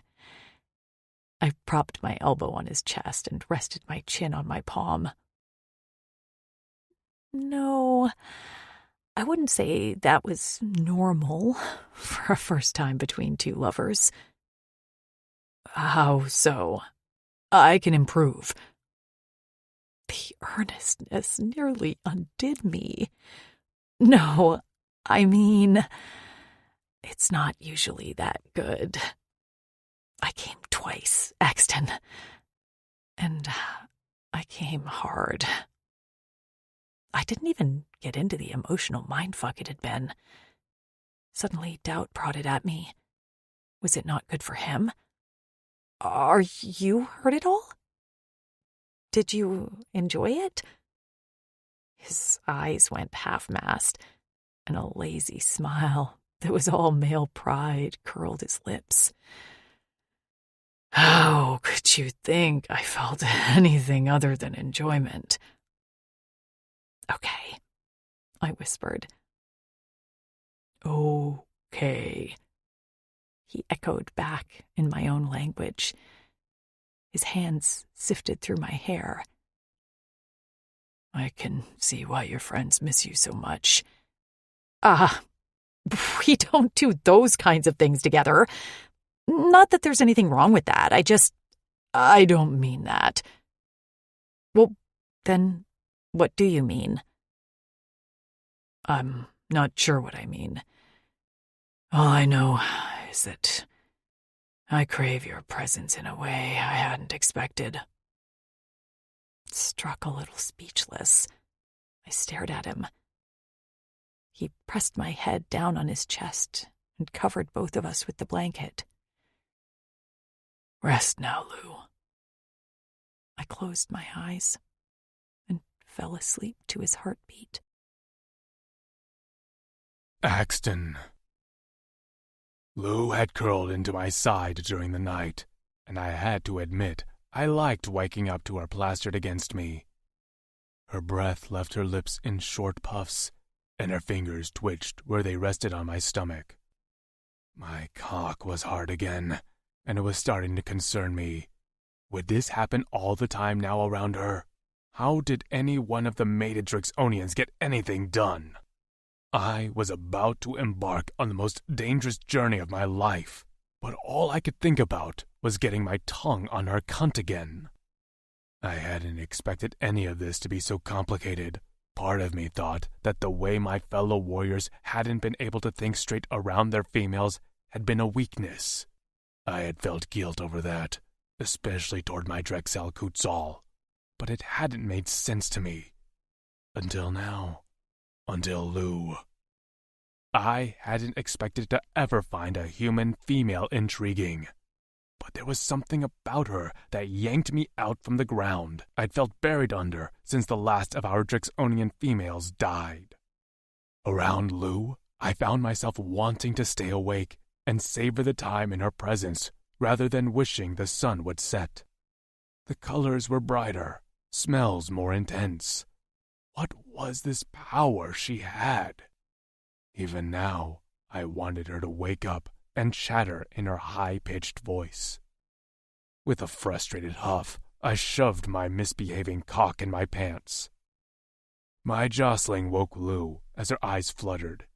Yawning so wide that her jaw cracked, she blinked at me hazily. Face flushed from sleep and hair in a frizzy mass around her head, I still thought she was the most beautiful thing I'd ever seen. I could still smell her on my face and hands, and just the sight of her swollen lips and the memory of where they'd been made my cock leak with libo. I didn't have a spare change of pants, so this could get awkward. "Is it time to get up?" She rubbed her eyes and smacked those pretty lips. I must not have answered out loud because she cocked her head. "Axe?" Clearing my throat, I sat up. "Yes, it's time." I wasn't actually sure, but I couldn't lay there with her any longer. Another moment of this, and I'd end up chaining myself to the bed with her. She glanced over to the curtain. "I'm going to wash up, I think. Marin said there's some sort of cleansing system in there." "I'll wash up with that." I pointed to the pitcher. I could feel the dried flakes of my release tugging at the skin of my inner thigh. Lou's eyes dropped to my lap, and then her face reddened. "Right, I guess we both are in need of cleaning." She held up a finger. "Oh, I didn't tell you about what happened when we first got here when they separated us." At her frown, I sat up straighter. "Did they hurt you?" "No, they took me to this large cavern with a pool in it. They made me stand on this platform in the middle, which dumped water on me, and in the pool were these," she grimaced, "snake-like things. They swam under the surface and seemed to eat my dirty bathwater." She shook her head. "That sounds crazy, right?" "I'm not sure what snakes are, but there is a fresh-ass species called Sipili that feed on dead skin, and their excretions are a natural soap." She stared at me with an open mouth. "Wait a minute." Shaking her head, she waved a hand in the air. "Hold on. Are you telling me that I bathed in their pee?" "Their urine and feces, yes." She gagged. "Oh, gross! Well, I guess it's not too much different than when I swam in the ocean, except that pool was literally stuffed with those things. That water had to be 75% Sipili pee." She gagged again. "I just remembered I got some of it in my mouth." "It's sanitary." "Okay, Bear Grylls." She rolled her eyes. "I bet you drink your own urine out of a snakeskin just like him, wouldn't you?" "I don't understand your words." "It doesn't matter," she exhaled before glancing at the curtain. "If I go in there and scream, it's because there's a bucket of Sipili things, and I'm not pouring them over me again." "They only live in large pools with many of their own kind." Climbing off the bed, she muttered, "Know-it-all." She was still naked on her bottom half, and I watched the way her hips swayed as she crossed the room. Suddenly, she turned and narrowed her eyes at me over her shoulder. "Are you staring at my ass?" "Yes." She let out a bark of laughter. "Well, at least you're honest." With a smile, she disappeared behind the curtain. A few moments later, she called out, "No Sipili in here." "Told you," I answered. We each cleaned ourselves, her behind the curtain, and me with some of the qua in the pitcher. I dumped the rest over my head to rinse out my hair, just as Lou emerged from the curtain. She was dressed again in her fur wrap and a long skirt. Sitting on the floor, she pulled her boots on while her damp hair lay plastered to her shoulders. She was just standing up when there was a knock at the door a moment before it swung open. Marin stood in the doorway with Grogik behind her. In front of her was a cart of food, which she rolled inside. With a tug on a rope on the wall I hadn't noticed, a table on hinges folded down. I was surprised to watch the Quozel and Rosa of the Pride set the platters of food on the table and gesture for us to sit down. Lou sat easily, crossing her legs in front of her, while I had a little bit more trouble with my bulk. Marin and Grogik sat across from us. "We thought we'd spare you from eating with the rest of the Pride," Grogik said. "I know that can be overwhelming." Lou's eyes were on the food as she pressed a hand to her stomach. "This is a bigger selection compared to last night." Marin nodded. "We know the Drixonians have a more varied diet than us. We had no idea what humans ate." Lou plucked a Bayer off its stem and popped it into her mouth. "This looks great. We're omnivores, so we eat a little of everything." "Omnivores?" Marin asked. "You're a carnivore. You survive on meat. Herbivores eat plants." "These are human words?" She hesitated for a moment. "Yeah." "Carnivore." Grogik puffed his chest out. "I like the sound of it." Marin shot him a suffering look. "Just eat." We ate silently. I wasn't in the mood to talk. While waking up to Lou had been a dream, what was to come would be my reality. I had been able to be ignorant for a while, but this wasn't the time to lose my head to the female next to me. I had to at least get Lou out of this mission alive, and that would take all my focus. When we finished eating, Marin pulled out 2 packs from the cart she'd wheeled in. She handed one to Lou and explained there was a change of clothes and a few supplies inside. As for me, Grogik left the room and returned with my only 2 possessions I cared about, my swords. He handed my harness to me as well, and I felt more like myself when I had it strapped to my chest and the swords at my back. Marin gave me a larger bag than Lou's, which she said held skins full of qua, food, and a flint rock in order to hopefully light a fire to kill some corse. Also included in the bag were basic medical supplies in case of injuries. The unspoken words were that surely her son would not be in good condition after being held by the corse for as long as he had. If all his limbs were still attached, we'd be fortunate. Marin and Grogik led us to the front entrance of the Pims. When the front doors opened, the light from outside highlighted a figure looming on the corner. Lou startled with a small squeak, and I squinted into the darkness as the figure came forward. The Greer crept toward me on all 4s, and then stopped to sit on their haunches. Their flat, wide tongue licked their lips slowly before they spoke. "You will succeed only when you grow wings." As I pondered their words, they turned and walked back into the shadows, long tails swishing behind him. "Why can't they just explain what they mean?" Lou grumbled. "Because if I take their words literally, I guess we're failing, since neither of us are going to sprout wings." "Their visions aren't always clear," Grogik said, watching the Greer go. "They tell us as much as they can." Lou accepted that answer with a whispered, "I understand that."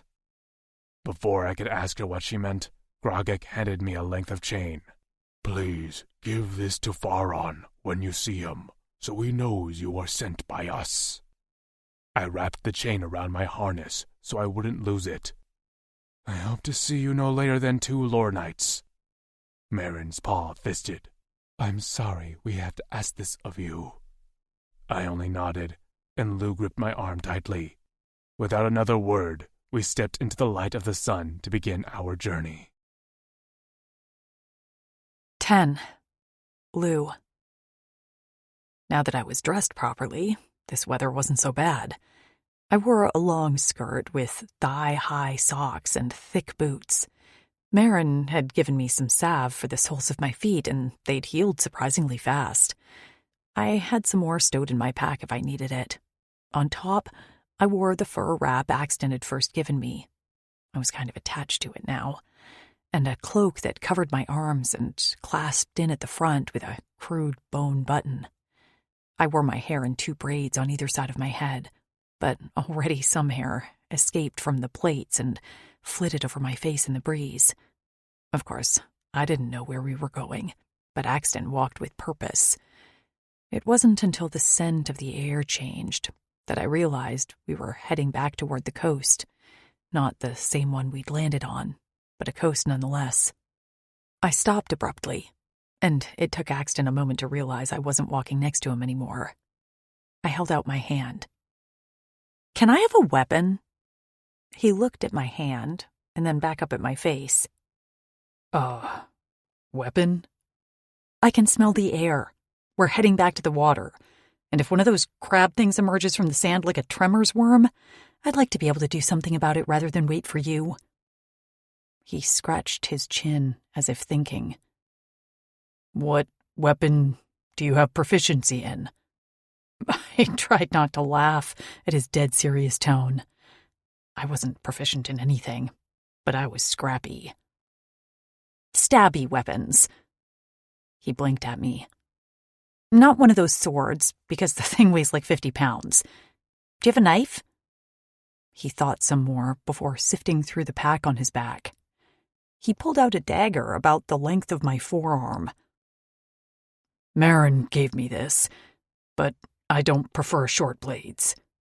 He slid it into a sheath attached to a belt. Short was all relative. I went to take it from him, but he pulled it back at the last minute. "Do you know how to use it?" "It's a knife." I mimicked stabbing him in the gut. "Don't I just thrust it?" "Thrust and twist." He finally handed it to me. I wrapped the belt around my waist and already felt safer with my own weapon at my side. "Thank you." "We likely won't see any more crickles, but if we do, scream. That knife won't do much damage to their outer shell." "Oh, don't worry, I'll be yelling," I muttered. "What's the plan, by the way? How long until we get there?"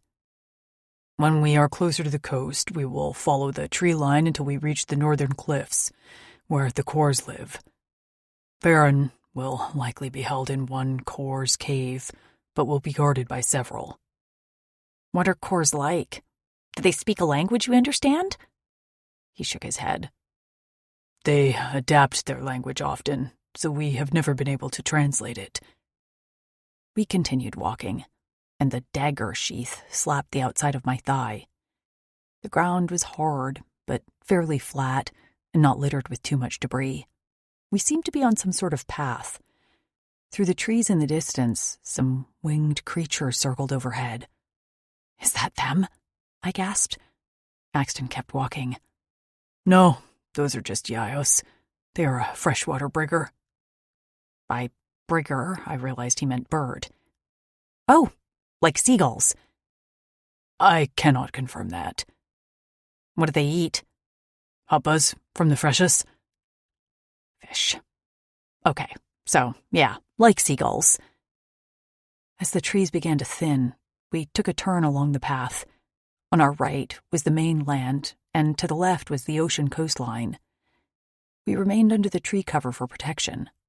Axton walked first, and when the path dissolved into dense brush, he hacked at the branches and foliage with his swords so I could walk behind much easier.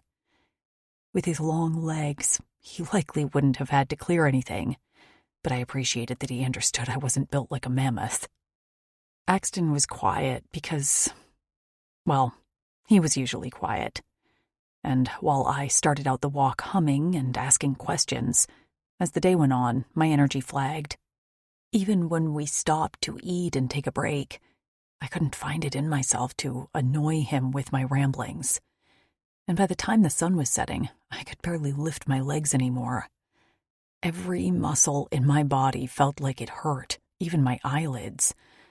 Axton looked like he could walk another 500 miles, but he must have noticed my slowing pace.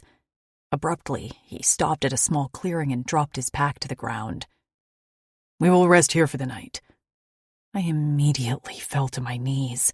Oh, thank God! He crouched next to me. "I'm sorry I pushed as far as I did." No, it's okay. I want this over as much as you do." "I will make a fire, and we'll eat before sleeping." A fire and food sounded amazing. I had stopped feeling my nose a few miles ago, and my feet felt like numb nubs. While I withdrew our food supplies and gave each of us a decent set of rations, Axton built a fire. We heated up a meaty stew and ate it with a hard cracker. I chewed on a vegetable root as well, and washed it all down with some water from the skins Marin provided. With my belly full and my nose warm, I thought I'd fall asleep easily, but once we were bedded down on a pad, I couldn't seem to stop shaking. My sore muscles protested even laying down, and I'd lost so much weight that my bones ached without my fat padding them. I lay facing away from Axton, but he rolled me over with a quick flick of his wrist and stared down into my face. The fire flickered over his eyes as he gazed up and down my body. "Why are you shaking? Are you ill?" My teeth chattered, and even my gums hurt. "No, I'm just sore from walking. Before you rescued me, I sat in a cage for what felt like weeks. I'm not used to this much physical activity." He huffed out an angry breath that I knew wasn't directed at me. "Those Horasian flecks!" What do you think they'll do with Maisie? Even if I didn't speak of her, she was constantly on my mind. He frowned. "They will not kill her." That did not make me feel better. I mean, great. That's the lowest bar. I'd like for her to be unharmed. He didn't answer, which turned my stomach. Then he sighed. "You will get home, and you will tell Daz and the rest of the Drixonians what happened to Maisie. We have warriors who can travel to Torrent to find her." "Really?" He nodded. "We have skilled pilots and cruisers. Now, roll onto your stomach." Roll onto what? He didn't wait for me to do it on my own. With a gentle shove, he flopped me onto my stomach, and I immediately felt strong fingers dig into the muscles on either side of my spine. A long, loud, embarrassing groan left my lips immediately as Axton worked out every kink and knot into my ill-used muscles. "Oh my God," I whispered into the fur beneath my head. "That hurt so good." He paused. "It hurts? Don't stop," I snapped. He kept going, and I closed my eyes as he worked the muscles from the bottoms of my feet to the base of my skull. The last thing I remembered before passing out was him pressing a soft kiss to the top of my head. "Sleep well, Lou." When I opened my eyes, only a sliver of the sun appeared over the horizon, sending cascades of light across the vast rippling ocean waters. While still concealed among the trees, I had a perfect view of the sunrise. For a moment, I could almost pretend I was on vacation, camping somewhere with college friends. Behind me, Axton's breath ruffled the hair on top of my head.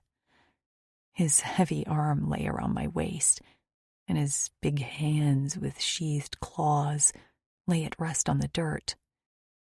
I picked up his hand carefully and placed our palms together. The tips of my fingers didn't even reach his first knuckle. When his claws were sheathed, his fingers were bare on top, but the entire tips were covered in thick calluses. He bore some scars on his scales and a few spots that looked warped from burns. Turning slowly in his arms, I managed not to wake him. While the sunrise was pretty, Axton was fascinating. The memory of kissing him felt a bit like a fever dream. It wasn't like we'd had time to dwell on it, to talk about our feelings, or establish any sort of baseline for what we were to each other. Axton had planned to leave me behind and die on his mission so that I could get back home to my friends. My last boyfriend hadn't even wanted to walk to my kitchen to get me a bagel when I'd been hungover. This was a different world, and Axton was a whole different kind of man. He hadn't asked to touch me. He hadn't asked for anything of me. And he'd been willing to give it his all to save my life. I didn't even know how to relate to that. There were plenty of times I'd tell myself I'd die for my friends, but when push came to shove, would my first instinct be to save myself or save them? What would my actual actions be? I hadn't known Axton that long, but I knew him enough to know how he'd react. He'd been fully prepared to save me at his own expense already. But I didn't like that. I didn't want him to be a sacrifice for me. I wanted us both to get out of this alive, with the Lion Kid. What had the Greer said?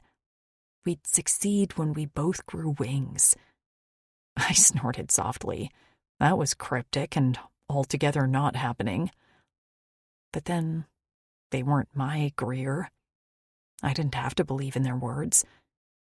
I just had to believe in myself and Axton. I pushed his hair off his face, and that touch was enough for him to open his eyes. He blinked once and appeared fully awake and focused like some kind of trained soldier. His nubbed brows lowered in concern. "Are you okay?" Of course I was okay.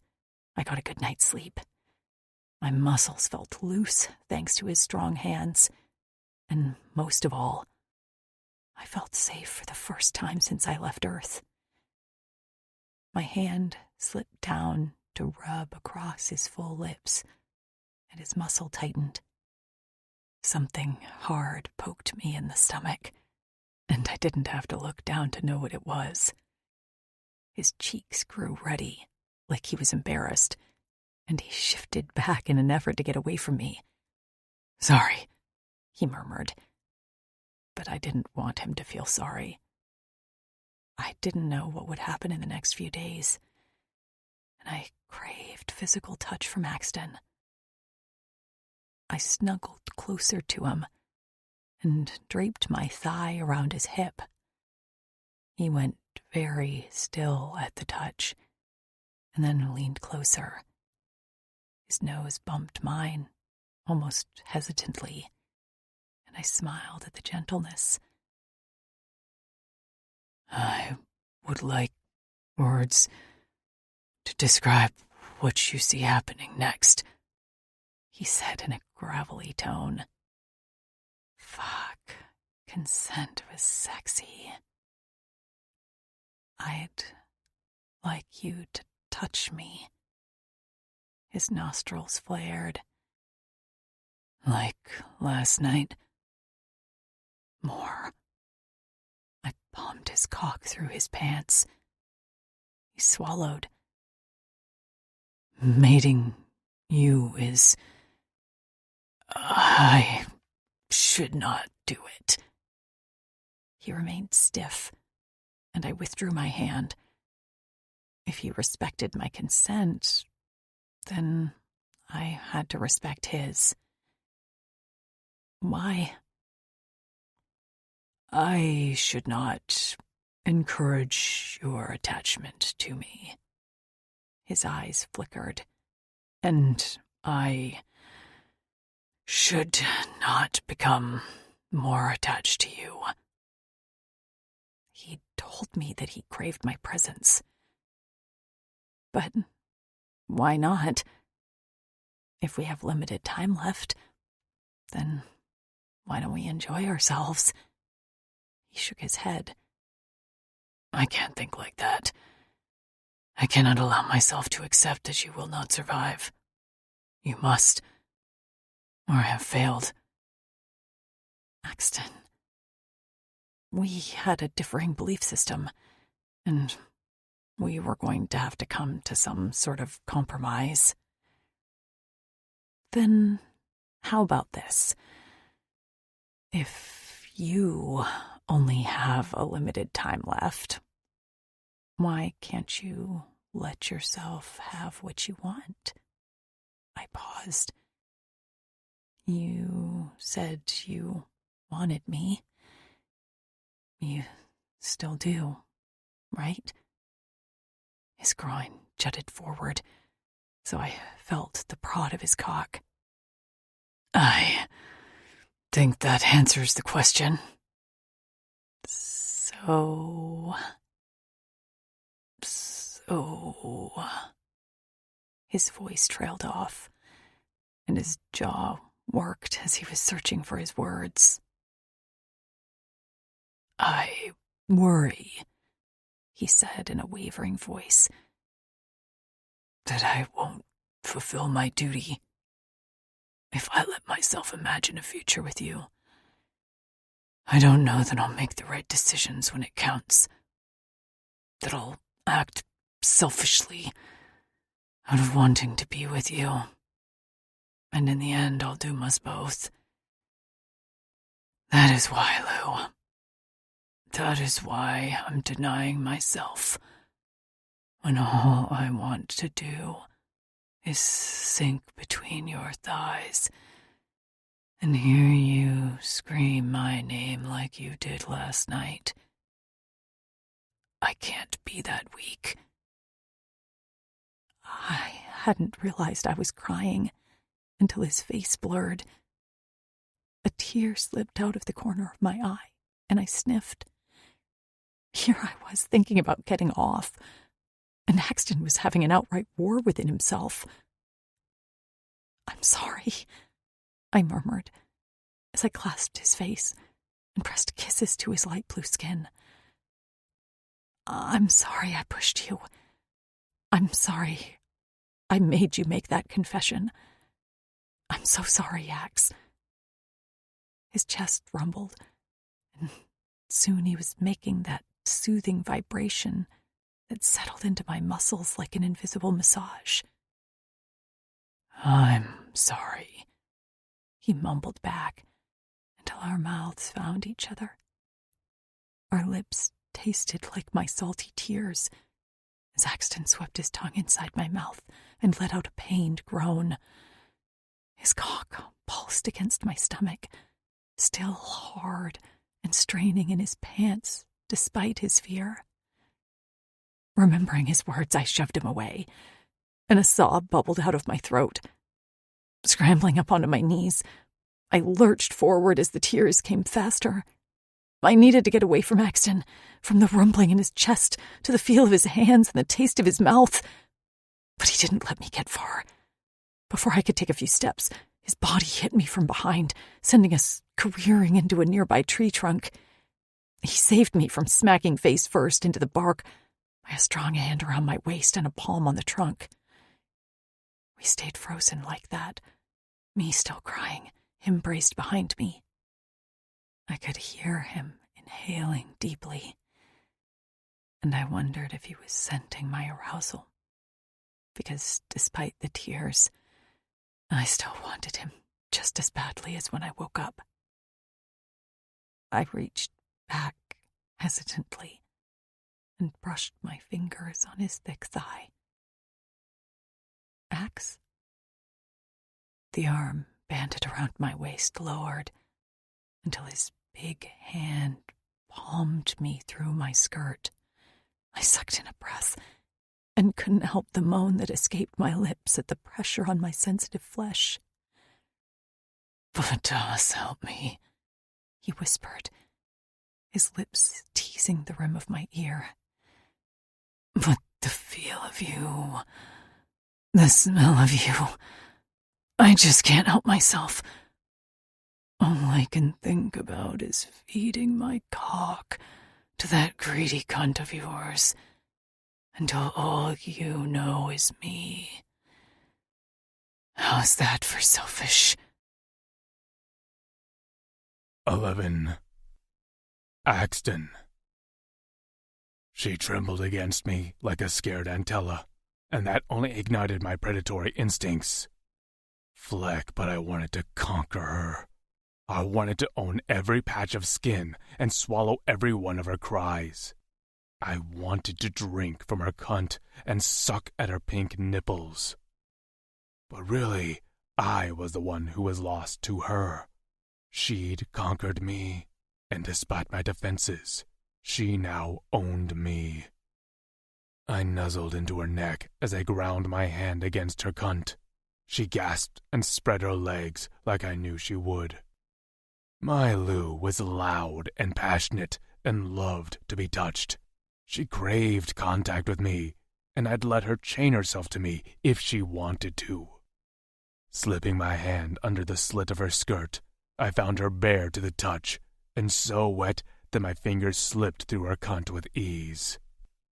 With a toss of her hair, she slapped her hands against the tree in front of her and tipped her butt back into me. With our height differences, I couldn't rub my cock against her like I wanted to, but this was about her. I wanted to hear her scream before I took her the way I wanted to. Plunging my hand into her entrance, I slipped my other hand under her fur wrap and plucked at a beaded nipple. She moaned my name as I thumbed her clit, and her hips rocked against me as she sought her release on my hand. From this angle, with her head tilted back, I was able to see the flush of her cheeks, the haziness of her eyes, and the slender arch to her neck.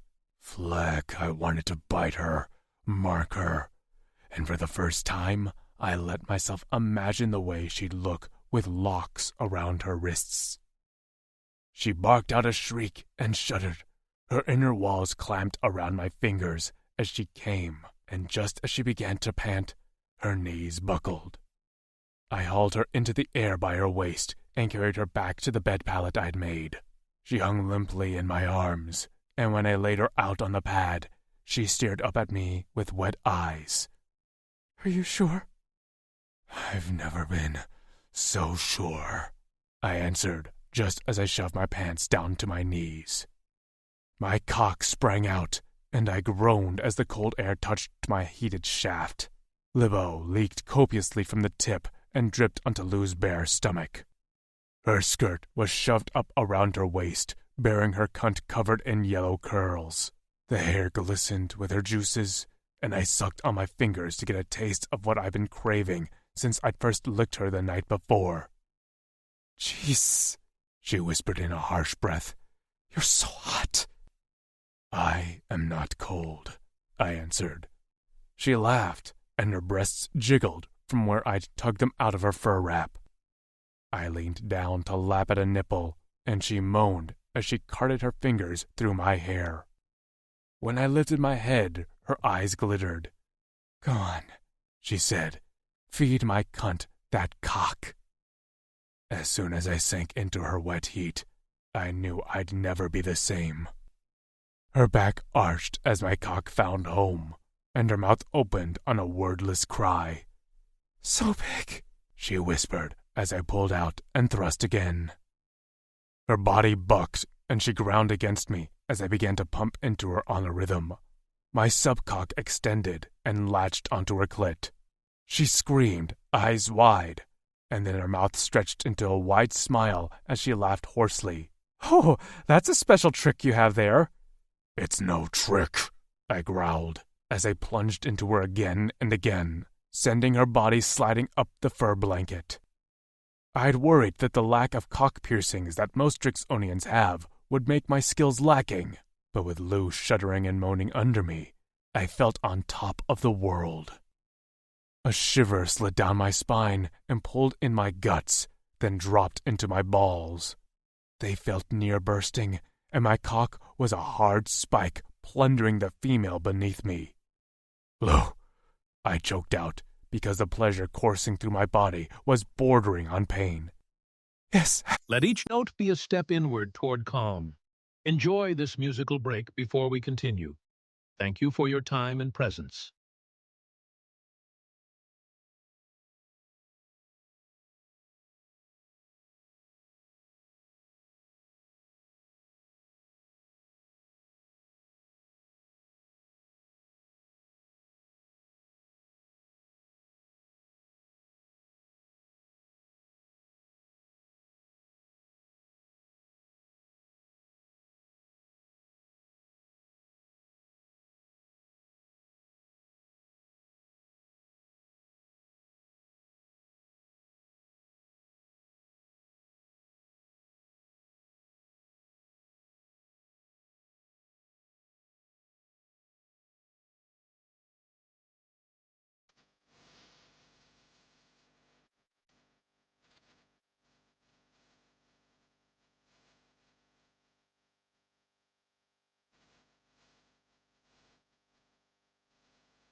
She whispered, heated eyes on me. Come inside me. Stars burst behind my eyes. Time rearranged itself. My limbs disconnected. The very ground beneath me shook as I roared into the sky, just as my cock released inside her soft body. I shuddered as I sank into her as deep as I could go, while the rest of my seed filled her. My head dropped, and my arms nearly gave out. Shaking, out of breath, I sank to my hip and cradled Lou against me. Still connected, we embraced as I sought to collect myself. Her hand stroked my chest in a soothing pattern, and I didn't realize I was prushing until the vibration shook her voice against my chest. Thank you. I didn't know what she was thanking me for. She'd just given me the best gift of my life. She is all had always been my duty, but I'd never fully understood it. Now I realized how very valuable the female was in my arms. It wasn't just the mating.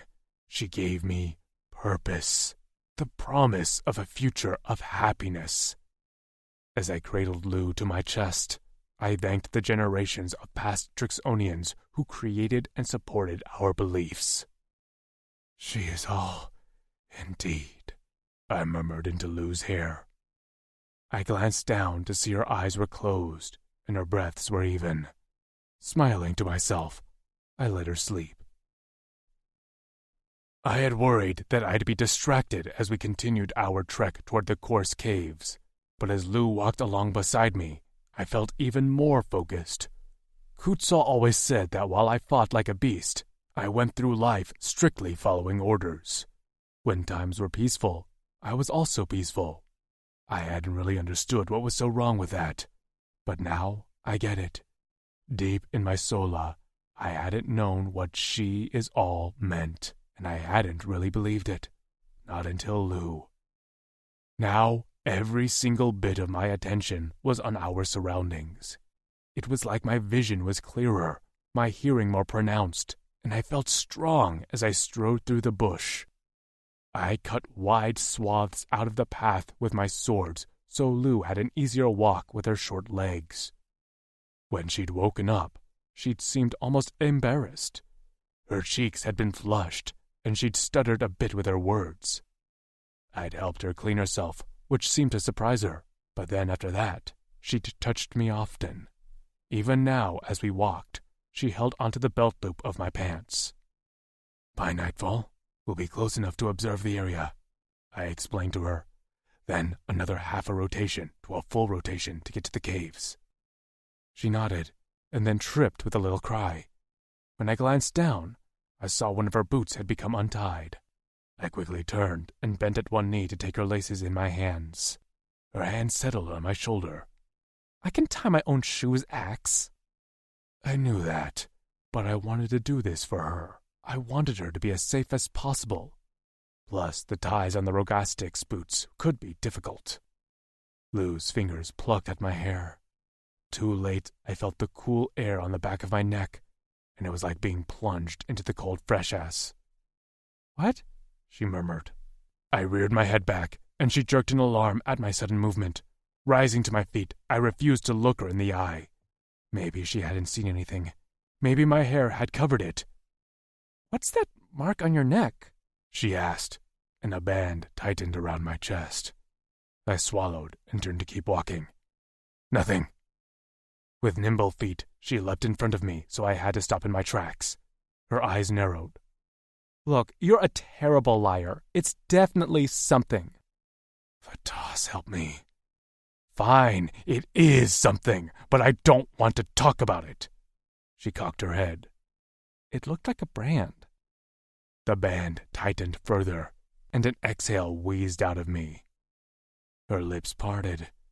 Did someone brand you? See, this was why I kept to myself, why I didn't let emotions affect my actions, why I often preferred to be asleep rather than be awake. How I went from the elation of the morning to this horrifying episode of self-defeat and shame. Maybe Lou Kent, Vince, and Kutzal had been able to get through this, but I didn't think I could. When I tried to sidestep around Lou, she again blocked my path. Hex, she said in a concerned whisper. Talk to me. The words jammed in my throat. I didn't want to talk. I had never expected to feel this way about her, and for her to feel this way about me.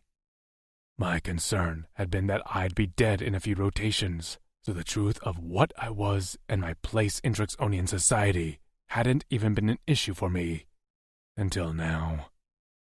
I'm a son of Nott, I choked out. My voice didn't feel like mine, but I just needed this over with so I could finish the mission. Flack, I could still smell her on me. I didn't think after I confessed who I was that she'd ever touch me again. A what? She asked. When a Drixonian male deserts his defense post, the punishment is that his future generations are branded as sons of Nott, and we are forbidden from mating or maintaining any position of power in society.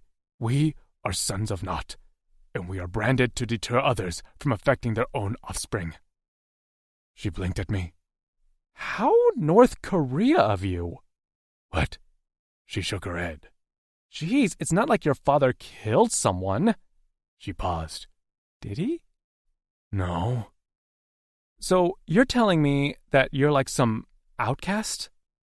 Our Drexel now has changed this belief, but it will take some time for the society to restructure. Many of us still bear the brand, and it is a long-held tradition. But I'm not Drixonian. You didn't want to tell me because you thought I'd feel the same way? I'm marked, I said through gritted teeth, I carry the shame of my father. I'm not a desirable choice for a mate. Something changed in her face, a hardening that I didn't quite understand. So, you think because you're marked by another that you're not a desirable mate? Yes, I'm not like the others. I don't have the piercings they do to symbolize our virility and fertility. I am not as well versed in female pleasure, and most of all, I hold no special position. There are many Drixonians who will never respect me, because I'm a son of naught, and that would reflect on you. Her blue eyes swirled with the coming storm, and her chin trembled as she balled her fists at her sides. And you believe that? That your mate being less than perfect reflects on you? Yes, She turned abruptly and stomped down the path. She tripped a few times over a branch, but carried on anyway. Was that it? I'd disappointed her with the truth, just like I thought I would. Lou, wait. She only walked faster. Lou, I growled as I reached her side.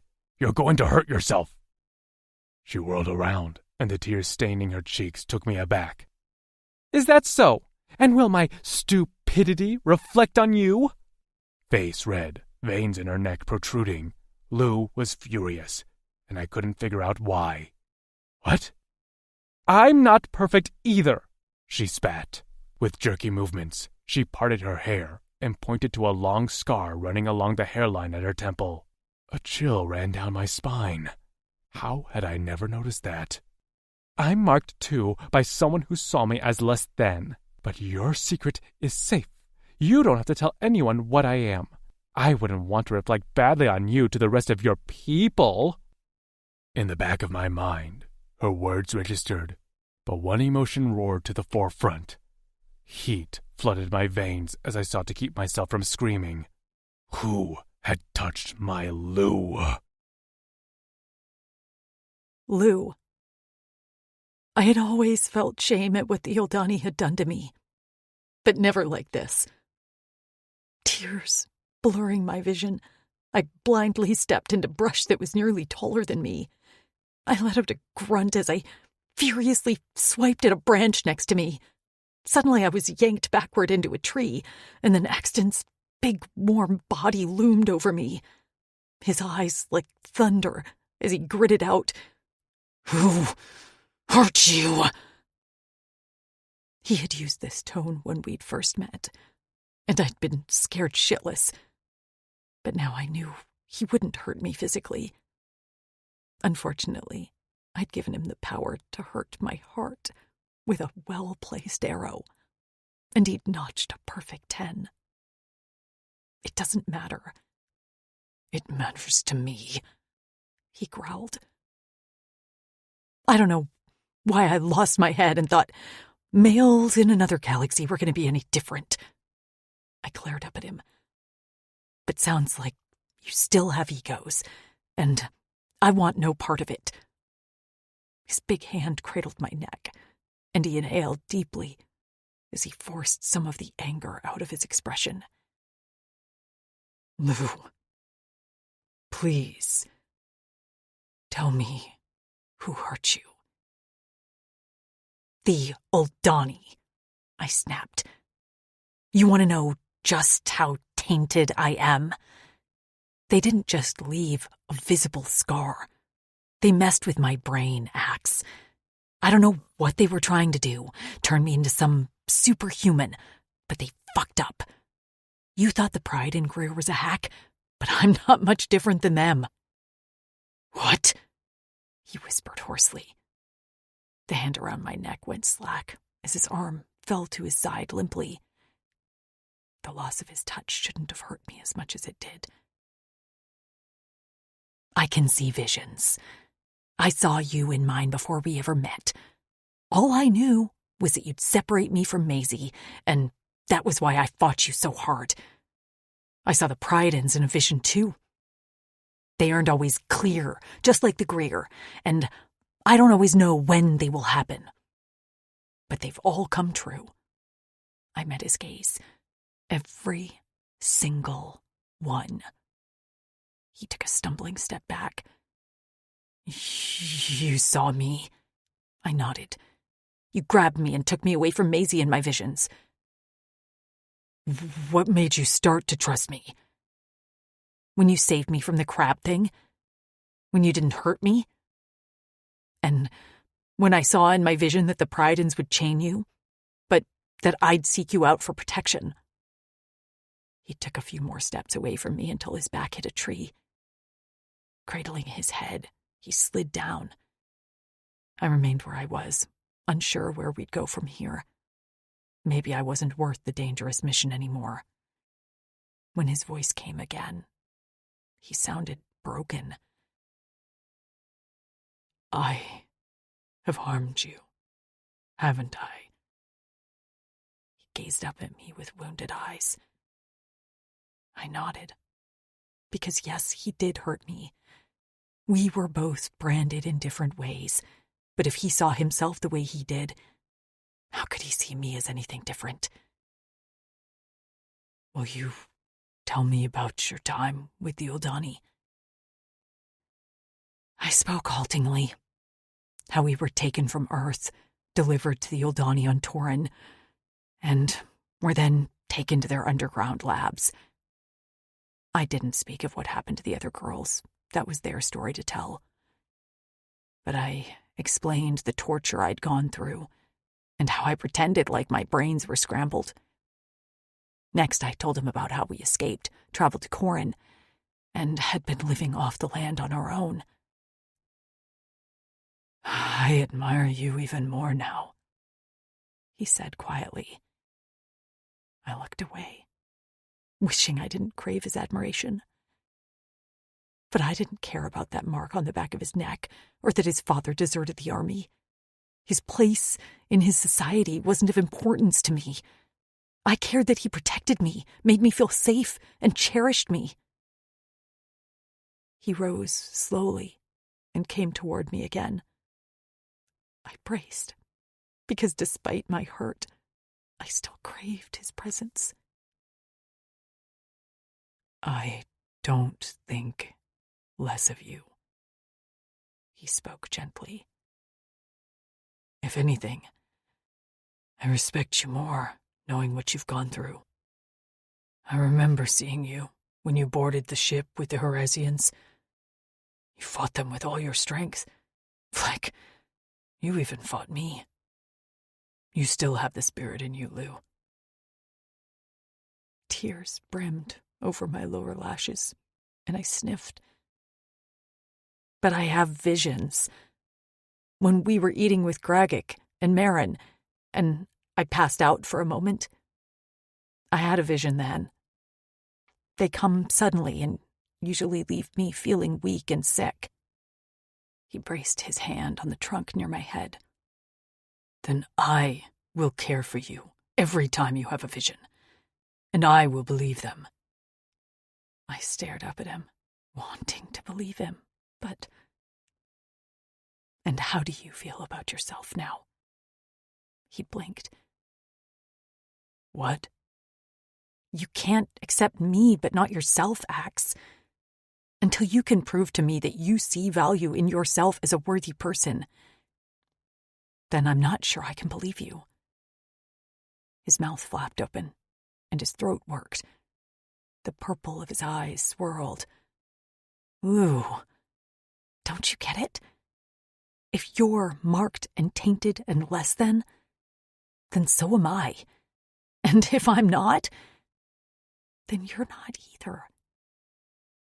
His chest heaved. The muscles in his face twitched like something beneath his skin was fighting to get out. I caught it. I was placing a big old wrench in his belief system. Look, I will respect your culture, but I will not respect you believing you're less than because of some centuries-old belief that you yourself said isn't even practiced anymore. Start seeing yourself as valuable, and then maybe I'll believe the same. I ducked under his arm and marched toward the tall grasses. Now let's go. We have someone to save. Lou. I shook my head. I can't talk about this anymore right now. I said what I have to say. I glanced at him over my shoulder. Can you tell me, right now, that you think you are just as worthy of happiness as every other Drixonian? His hands flexed at his sides, but he remained silent. I nodded. That's what I thought. And that's okay. You can think on it while we walk. He jerked forward. Lou? Yes? You don't care that I'm a son of naught? That I'm branded? I braced my hands on my hips.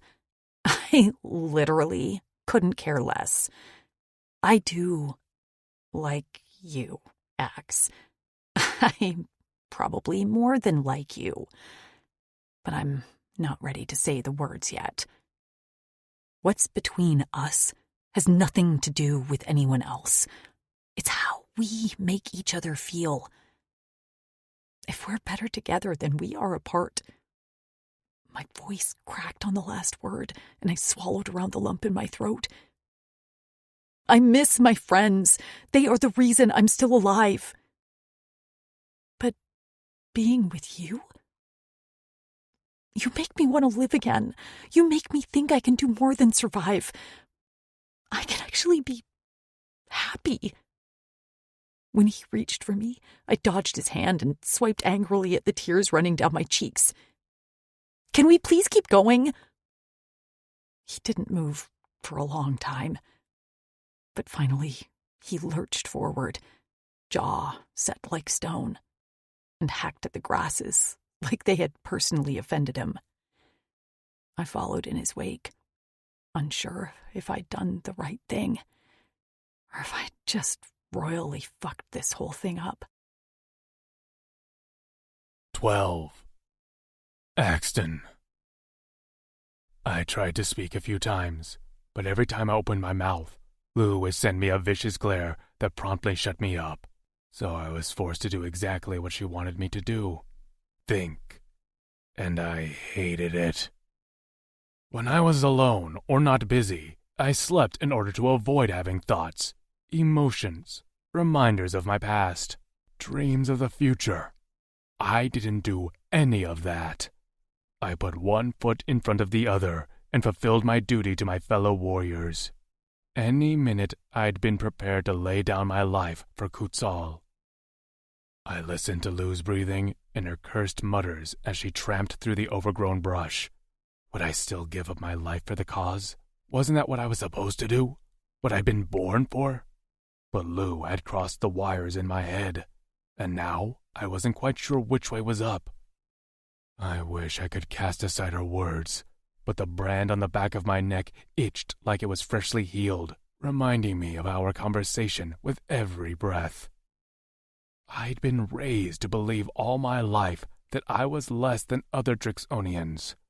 I couldn't imagine placing myself on the same level as, say, Daz's brother Sax. But in Lou's eyes, in her world, I was somehow just as worthy. Kutzal had said that it would take time for the other Drixonians to forget the stigma of the Sons of Naught, but what he hadn't talked about was that we had to get over the ingrained shame. How could I think the other Drixonians would treat me any better when I couldn't treat myself as worthy? The snap of wings flapping made me duck on instinct.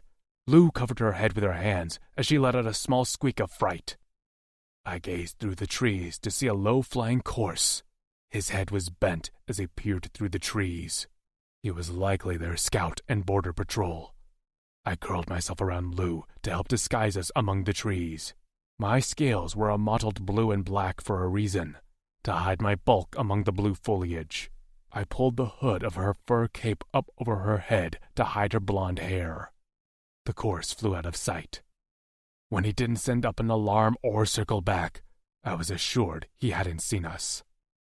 "Was that one of them?" Lou whispered. "Yes. He's like a scary giant hawk with a dragon head." I wanted to kick myself for getting lost in my thoughts and not paying closer attention. This mission could have just ended, before it had ever began. I tugged her along with me, this time jogging on a low crouch, until we reached a break in the trees. There, we had a great vantage point of the cliffs. Course circled the area, sometimes dipping into the water to catch large huppas with their sharp teeth and claws. Some rested on the ledges of their caves to preen their feathers or talk. They had a language full of clicks and chirps and were highly intelligent. "We have a few yoras before the sun sets," I said on my haunches and pulled out some food while Lou settled beside me. "I want to observe their actions, to see if I can determine where Faron is being kept. Once it's dark, I'll start searching for him." "You mean?" She pointed at the caves as her eyes tracked a few cores play-fighting in the air. "We'll go looking for him in the caves?" "I think you should stay here." Her back stiffened. "No!" Fleck, she was stubborn. "There's no need for you to come to the caves with me." Her hand slapped the dirt. "I have to go. I told you about my visions. Well," her jaw clenched. "I have to go." I opened my mouth to protest again, but then remembered that I'd promised to believe her when she spoke of her visions, and I did. That didn't change the fact that I wanted her as safe as possible, but a promise was a promise, so I acquiesced with my silence. She seemed satisfied, but chewed her fingernails compulsively. I had a feeling it was because now that she got a look at the course, she was terrified. Fleck, I had to admit I was nervous. They were 5 times the size of me, smart and organized. They had a sophisticated hunting style, flock hierarchy, and would like nothing more than to capture me and pick the meat off my bones before hibernation. "They hunt at night," I explained as we chewed on some jerky. "The older course will be in the caves getting ready for hibernation, as they are now too heavy to fly. The younger ones continue to hunt all cycle long. Once it's dark, they'll fly farther for large game for themselves and the elders. The huppas of the freshas are just snacks to them." "And Faron?" "They'll have been feeding him to fatten him up. He'll be the last thing the elders eat before hibernation." She gagged and brought her fist up to her mouth. "Are you okay?" Eyes watering, she nodded. "Mm-hmm." She lowered her fist. "Would they eat you?" "Absolutely. I'd be delicious." She gasped. "Don't say that." "I have a lot of meat." "Yeah, but—" She grimaced. "Please don't joke about that."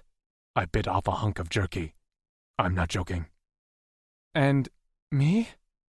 There was no point in lying to her. "You'd be less tempting, but still a meal." Pressing her lips together, she once again watched the circling course flock. After a while, she said, "So, what are we looking for to determine where Faron is?" "There would likely be food remnants at the mouth of the cave. They will be feeding him and the course who will eat him, who will likely be one of the oldest. A prey like Faron is highly prized. The brains are a delicacy, so the bigger, the better." "I'm really going to be sick," she muttered. I shrugged. "It's life." She shivered. "Okay, so, food scraps and... what else?"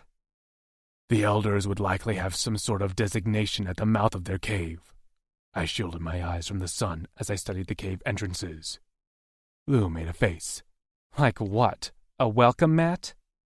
I pointed to the mouth of a cave where a younger course held a mallet in the claws at the end of her wing and with a spike pounding a design into the cliff face.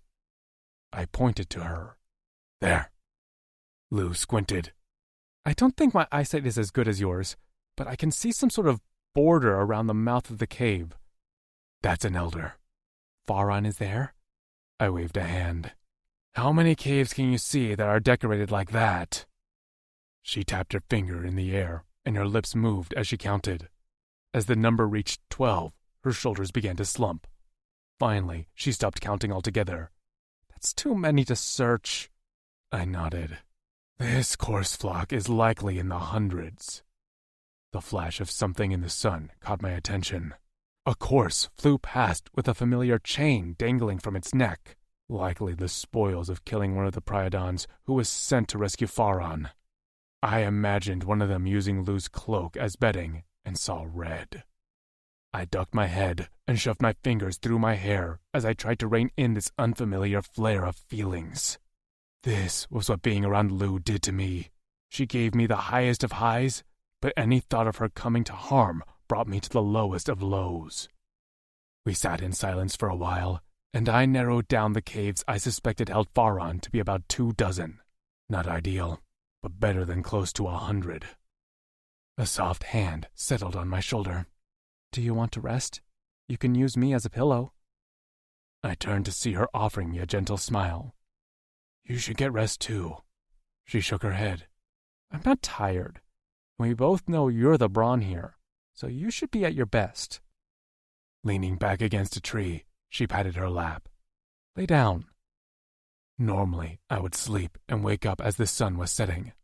But now, I wasn't tired. Not even close. If anything, the rush of adrenaline coursed under my scales, making it hard not to rush out there and take out the flock of course in a fever dream of rage. But on the other hand, I wanted to be near Lou. I wanted to feel her, listen to the beat of her kora and the rasp of her breath. I wanted to feel her skin beneath my cheek. Careful of my horns, I rested my head on her lap. I didn't close my eyes, and instead enjoyed the feel of her fingers combing through my hair. She leaned over, and when she caught my eyes open, she frowned. "Don't you want to sleep?" "I won't sleep." "Why not?" "I don't know what will happen tonight, and right now, all I want to do is be with you." Her fingers paused, her breath hitched, and then she resumed combing through my hair. Lou. I plucked at Axton's hair with a twig I'd fashioned into a crude comb. His hair was an interesting texture, covered in a thin oil like duck feathers. His big body lay at rest with his head on my thighs. He was heavy, but I found I liked the feel of his weight on me. I knew he was nervous about tonight. I was too. These cores were terrifying, about the size of a 10-person van with wings, clawed hands like bats, and a wide mouth full of teeth. They walked upright on 2 taloned feet and wore clothing made out of what looked like dried and stitched seaweed. They talked and chattered in a strange language. While they looked a bit like giant emus, I had to be aware they were an intelligent species. While the success of this mission seemed distant as hell, I wanted to believe we'd get home. "Tell me about my friend's mates." Axton's fingers had been making slow circles on my knee. "Are you worried?" "Are they like you?" "Yes and no." "Tell me." He rolled onto his back and gazed up at me. Plucking one of my hands from his head, he laced our fingers together. "Luke Kent met Tasha first. He saved her from the Wutarks." "Are those the aliens who took us from our camp?" They were smelly and looked like bipedal warthogs. "Yes. As sons of Nod, we aren't supposed to mate or procreate, so Luke Kent resisted her. Tried to send her to our main city with me, but she ran away from me and found him anyway." He scratched his ear. "Still not sure how she did that." I had a guess. While my brains had been scrambled by the Uldani, they'd given Tasha an enhanced sense of smell. "She went to him?" Axton nodded. "He's one of the best of us. I couldn't say I blamed her." "And he treats her well?" Axton frowned. "Why would he not? She's his Cora Eternal." That translated loosely to forever love, which made my heart skip a beat. "I see. And Amber's mate? Trix's?" "Vin's his Amber's mate. He's a little crazy, but crazy for her. He's too clingy, if you ask me. That female can barely be 5 feet away from him." Is he controlling? Axton's frown deepened. Why do you assume bad things? Because you're men? I muttered. He doesn't want her far from him because he worries for her safety. And she's also the only one who can calm him. They fit, Lou. They are a match. My cheeks heated. He was right. Why did I keep assuming the worst? I'm sorry. I blew out a breath. No one has treated us well in this galaxy. You understand that, right? It feels a little too good to be true to meet males like you. Well, it feels too good to be true to meet you, too. I bit my lip. And Trix's mate? I couldn't imagine Trix being mated. Her altar meant she couldn't be touched without pain. Kutzal. Axton's lips tilted into a fond smile. He's our Drexel. He's a total fleck. Bossy and rude and controlling. But with Trix, Axton sighed. I never thought I'd see him happy, ever. And he treats her like she's the center of his world. And they are, intimate? I didn't want to pry about Trix's privacy, but I was so confused. He stared at me a little confused. Of course. Something must have happened. Something good for Trix. I blinked away the happy tears and suppressed a sniffle. I'm happy for them. I wanted to ask if that could be us too. If he thought about what I'd said when we fought. My anger hadn't lasted long, but I still felt the same way. And your brothers, did they have to see themselves as valuable? His gaze drifted away and his eyes went unfocused. He was silent for a long time before he answered. I think they did. So it's possible for you? He nodded, but still didn't look at me. It is. I squeezed his hand. Okay, that's enough for now. He swallowed, but didn't speak anymore. I let the silence stretch out. I'd clouded his mind enough already, and we had the mission of our lives to carry out at sunset. I could barely see my hand in front of my face. The darkness was like a thick blanket, and since the cores hated fire, there was nothing lighting our way as we picked our way down the cliffs. Most of the cores had flown off. A few guards remained behind, posted at intervals on the cliff ledges. None circled overhead that I could see. The only thing guiding us was the moonlight reflecting off the water, and a few stars in the clear sky. Axton wasn't affected by the darkness as I was. His eyes reflected the light like a cat's, and he walked with careful, measured steps. I focused on not falling and not making sounds. Those were my two jobs that I took very seriously. We entered 2 caves, which were empty of living things, although we picked our way over bones and decaying matter in our search. The stench was nearly unbearable, and my eyes watered as I tried not to gag. Occasionally, we heard the clicking of cores outside, so we'd hide in the shadows until the hunting cores once again took flight. When it felt like we searched a dozen caves with no sign of an adolescent Priadon, I began to feel discouraged. I was tired, and my eyes ached from straining into the darkness.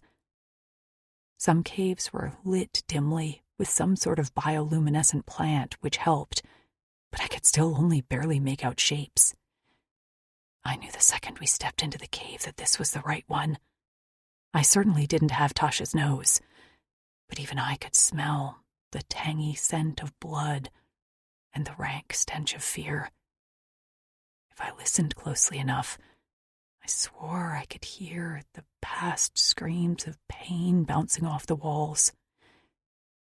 I didn't want to know what had happened in this cave.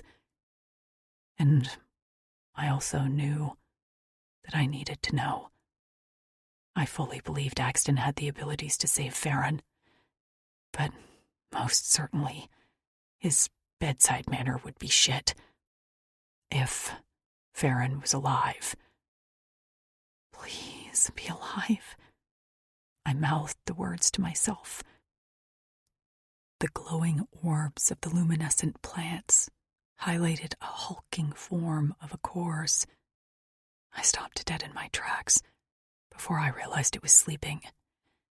It was curled around itself, so all I could see was its feathered back and great wings at rest.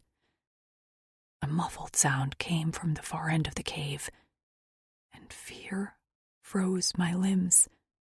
I expected the corpse to raise its head any second now, pin me with its orange eyes, and slice me into ribbons with its sharp teeth. But it never moved. The sounds immediately stopped, and I slipped past the sleeping corpse, only to see Axton in a crouch, with his head turned, watching me. And directly past him, chained to the wall, in a mass of dirt and blood, was a furred lump. I clasped my hand over my mouth before I let out a gasp of despair. He was dead. Oh God, we were too late, and this poor boy was dead. Suddenly, one eye opened. The luminescent light reflected off a yellow iris. The eye blinked. I didn't stop to think. I slid to my knees at the side of the bride and prince and grasped the chain connected to Axton's harness. The chain clinked once before I clamped it still with my fingers. I didn't speak as that yellow eye slowly tracked down my arm before it came to rest on the chain. Then the eye bobbed in what I could only assume was a nod. His features were hard to see through the matted fur and blood. With a vicious tug, Axton yanked apart the manacle around Farron's ankle. I would have praised him on his strength, but there was no time.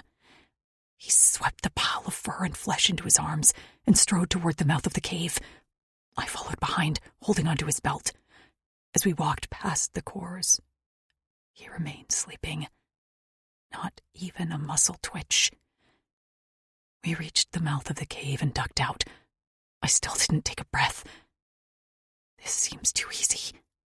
Any minute now, a whole flock was going to stream out of the sky and rip us apart. I was going to be corpse stew. They would make wigs out of my hair. But I didn't even hear the flap of their wings or the clicking chirps of their language. When we reached the cover of tree line, I finally exhaled. My lungs burned. Had I been holding my breath this whole time? We didn't stop walking there. We kept going through the night. I wasn't sure I would have been able to sleep if we stopped. Taking shallow, pain breaths, Farron remained limp in Axton's arms. It wasn't until the beginning rays of the sun streaked the horizon that we stopped to check on the Priadon. Axton slowed and stopped at the edge of a stream which trickled off a steep cliff in a mini waterfall. I glanced down to see a few more tributaries feeding into it below, and assumed it eventually led out into the ocean. I finally took in Farron's state for the first time. I'd never been good at keeping the emotions off my face, but I gave it a valiant effort not to weep at the condition of the Priadon.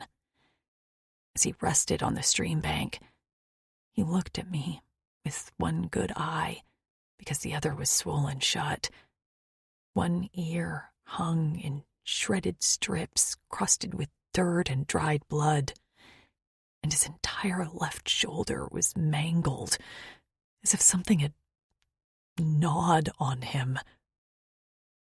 I swallowed the bile that rose in my throat as I studied his swollen paws, broken claws, and the myriad wounds on his body. He was still a juvenile. He had that teenage look about him. His paws were too big for his body, and he was wiry. But he no longer had any innocence in his eyes. They were hard, flat, and eerie. He held his body, stiff, defensive, as if ready to fight at a moment's notice despite his wounds. "Who are you?" he asked. I looked to Axton, who answered my silent question. "I updated his implant during the night." I returned my attention to Farron. "My name is Lou. This is Axton. Your parents sent us for you." His eye strayed to the chain on Axton's harness. I immediately unwrapped it and handed it to Farron. He held it with his uninjured paw, and for the first time, a flicker of pain entered his eyes. "They should have left me there." He'd been through hell, but he was still a child. My heart cracked. "Farron, no. They've been trying, but..." I stopped myself. He didn't need to know how the Pride had suffered in their efforts to rescue him. Axton had other ideas. "When too many Pridens died trying to retrieve you, they decided to send someone else. Us." "Ax," I whispered. He frowned at me. "What?" "He doesn't need to know about that yet." Farron stared at the chain. "I didn't know they were there to rescue me.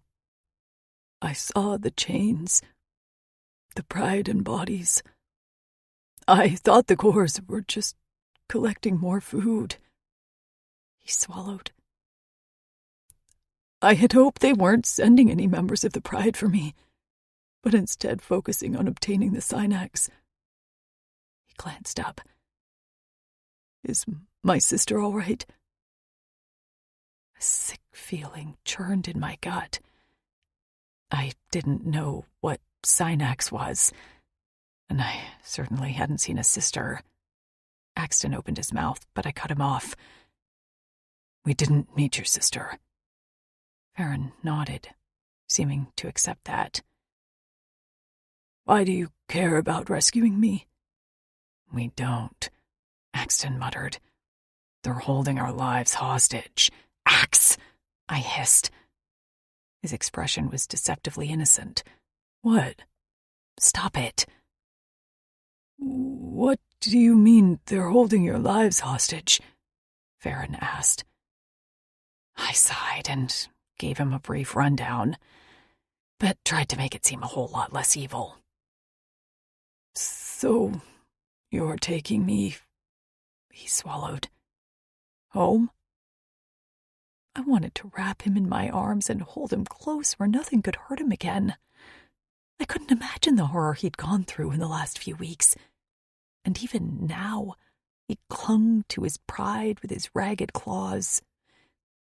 This was a formative time in his life, on the cusp of manhood, and he had been torn from his home, maimed, and thought abandoned. But he hadn't given up. He'd been ready to fight us if we intended him harm, and that only made me admire the young Pryden more. "We're taking you home," I said gently. He looked away as his body trembled. "Okay. I'm ready." "Farron, we need to tend to your wounds." "I'm fine." He tried to get up, but his good arm gave out, and he slammed into the ground on his injured shoulder. He let out a wounded cry that pierced me in the heart. I gestured for Axton to bring me some water, and I set about cleaning Farron's wounds. He was impatient the whole time, telling me that we needed to get home quickly. I understood his urgency. He missed home, but getting him clean and bandaged was important too. I couldn't do much about his shredded ear and mangled arm, but I washed away the crusted dirt and blood from most of his cuts. Axton helped carry him to the stream to wash away the filth coating his body. The young Pryden held himself stiffly, uncomfortable with being treated like an injured thing. But he was so weak that he could barely hold his own weight. The Cors had fed him, he said, but didn't let him exercise. And I was reminded of baby lambs left in their pens to be killed and then served as veal parmigiana. They wanted him tender, and the thought made me shudder. I wasn't sure I'd be hungry for meat for a long time. After he was clean, I wrapped a bandage around his head to keep his ear clean and placed his arm in a sling. Marin would surely crumple at the sight of her maimed son. Did Prydens have a stigma against handicapped warriors? Because I didn't think Farron would ever have full use of his left arm. Once he realized we wouldn't continue on without seeing to his wounds, Farron remained fairly stoic, except for a few grimaces and hissed breaths. I kept expecting him to fall apart, but he only watched us with his one good eye. When I asked him about his injuries, he said that he was beaten when he refused to eat. Yeah, meat wasn't sounding so good for a long while. When we were finally ready to leave, Axton announced he would carry Farron on his back. I expected the boy to protest and to insist he wanted to walk on his own. Instead, he just glowered from his spot on the ground. I saw a little bit of his father in the stubborn set of his jaw, but he also seemed to have his mother's common sense. I admired that the boy was realistic. No way he could keep up our pace. I crouched beside Farron and handed him some of the food his mom sent. Strips of salted meat that smelled of spice. Farron's throat worked as he looked at it, before he took it from my fingers and shoved it in his mouth. As he chewed, he glanced up at me with a glassy eye. "Thank you." I didn't expect a thanks, but I appreciated it.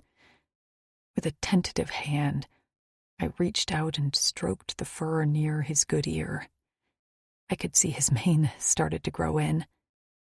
At first he went still, eyeing me, but then, ever so slightly, he leaned into the touch.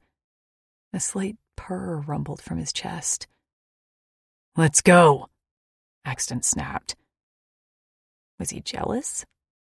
Of a lion boy? I rolled my eyes, but rose to my feet. I helped Farron climb onto Axton's back, and was pleased that Ax handled the injured Pryden delicately, despite his irritation. I turned and reached for the water skin near the stream. Just as a familiar snapping sound sent ice through my veins, I skittered back, just as a shadow rose up the cliff.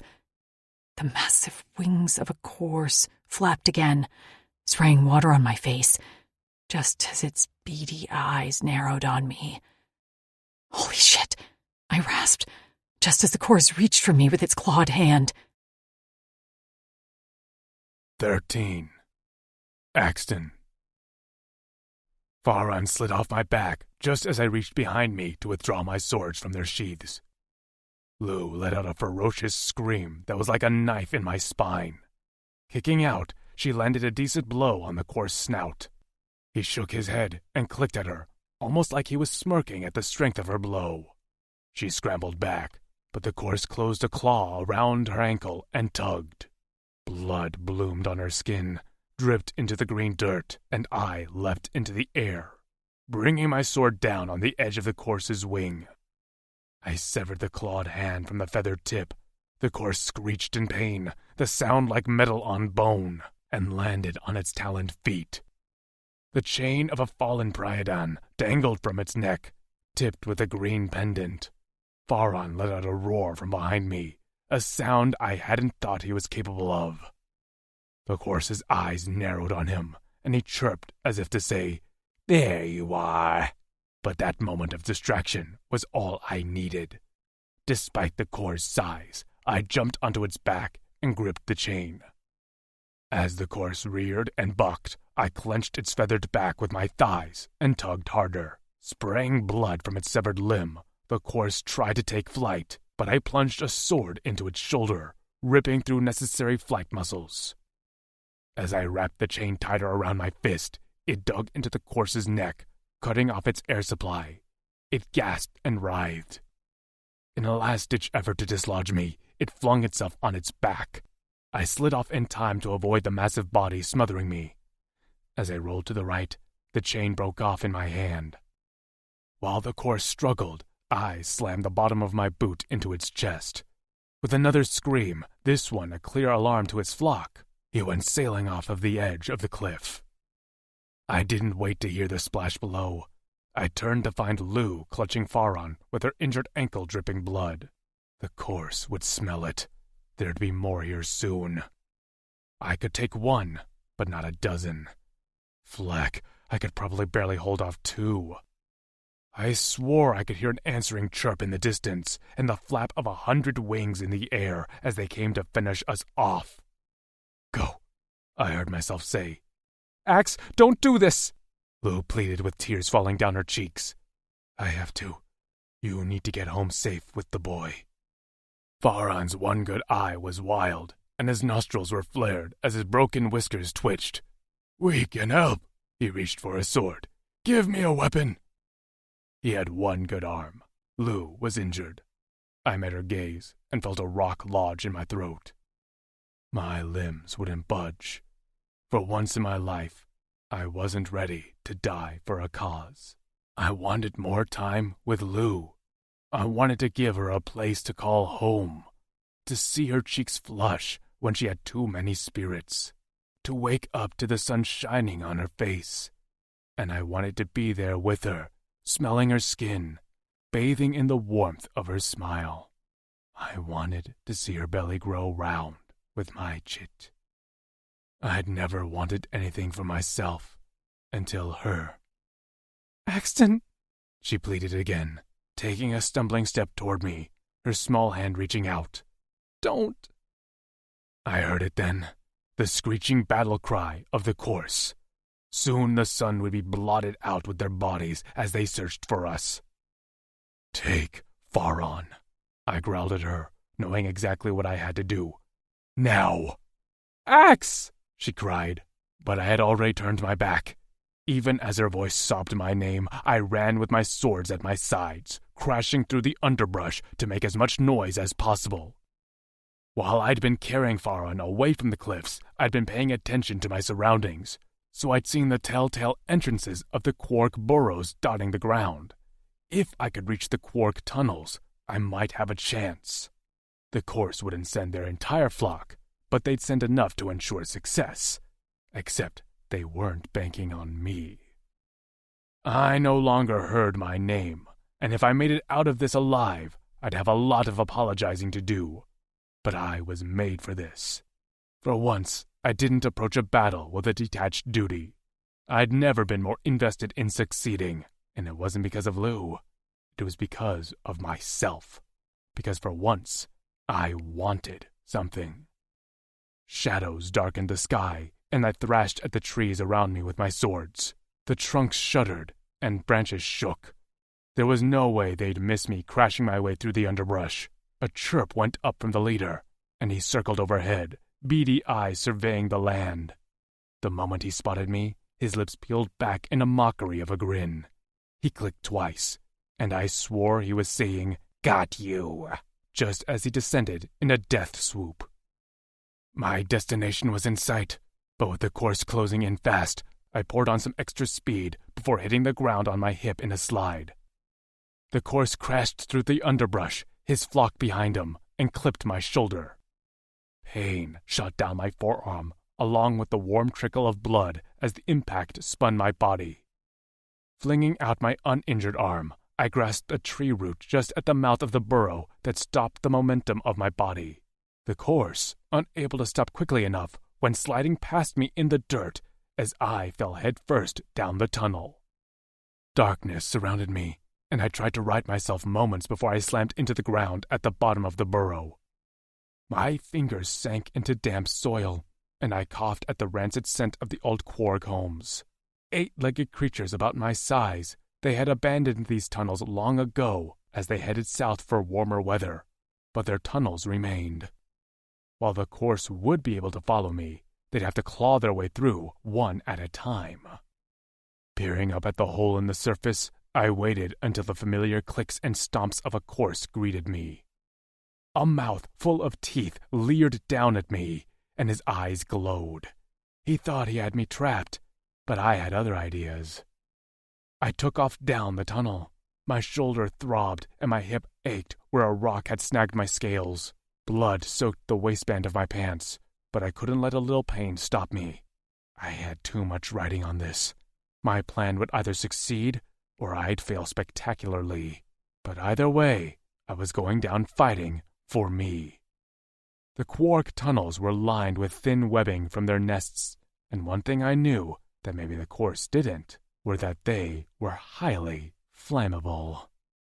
I heard the sound of the first course crashing down through the tunnel entrance. More chirps and clicks followed me as they could smell my blood and hear my cora beating in my chest like a hunted animal. I kept going until the thunder of course feet at my back was nearly deafening, but I couldn't stop yet. I needed an exit or this plan was going to fleck, but the course were gaining ground. The tunnel was wider than I expected and hadn't slowed them down enough.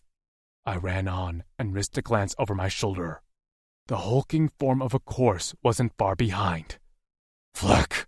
I hissed, but there wasn't time. Gripping my flint stick in my hand, I turned and clacked it against my sword. A spark flew, and the course leader shrieked back with a hiss. Understanding dawned in his eyes a moment too late. "Fleck you, assholes!"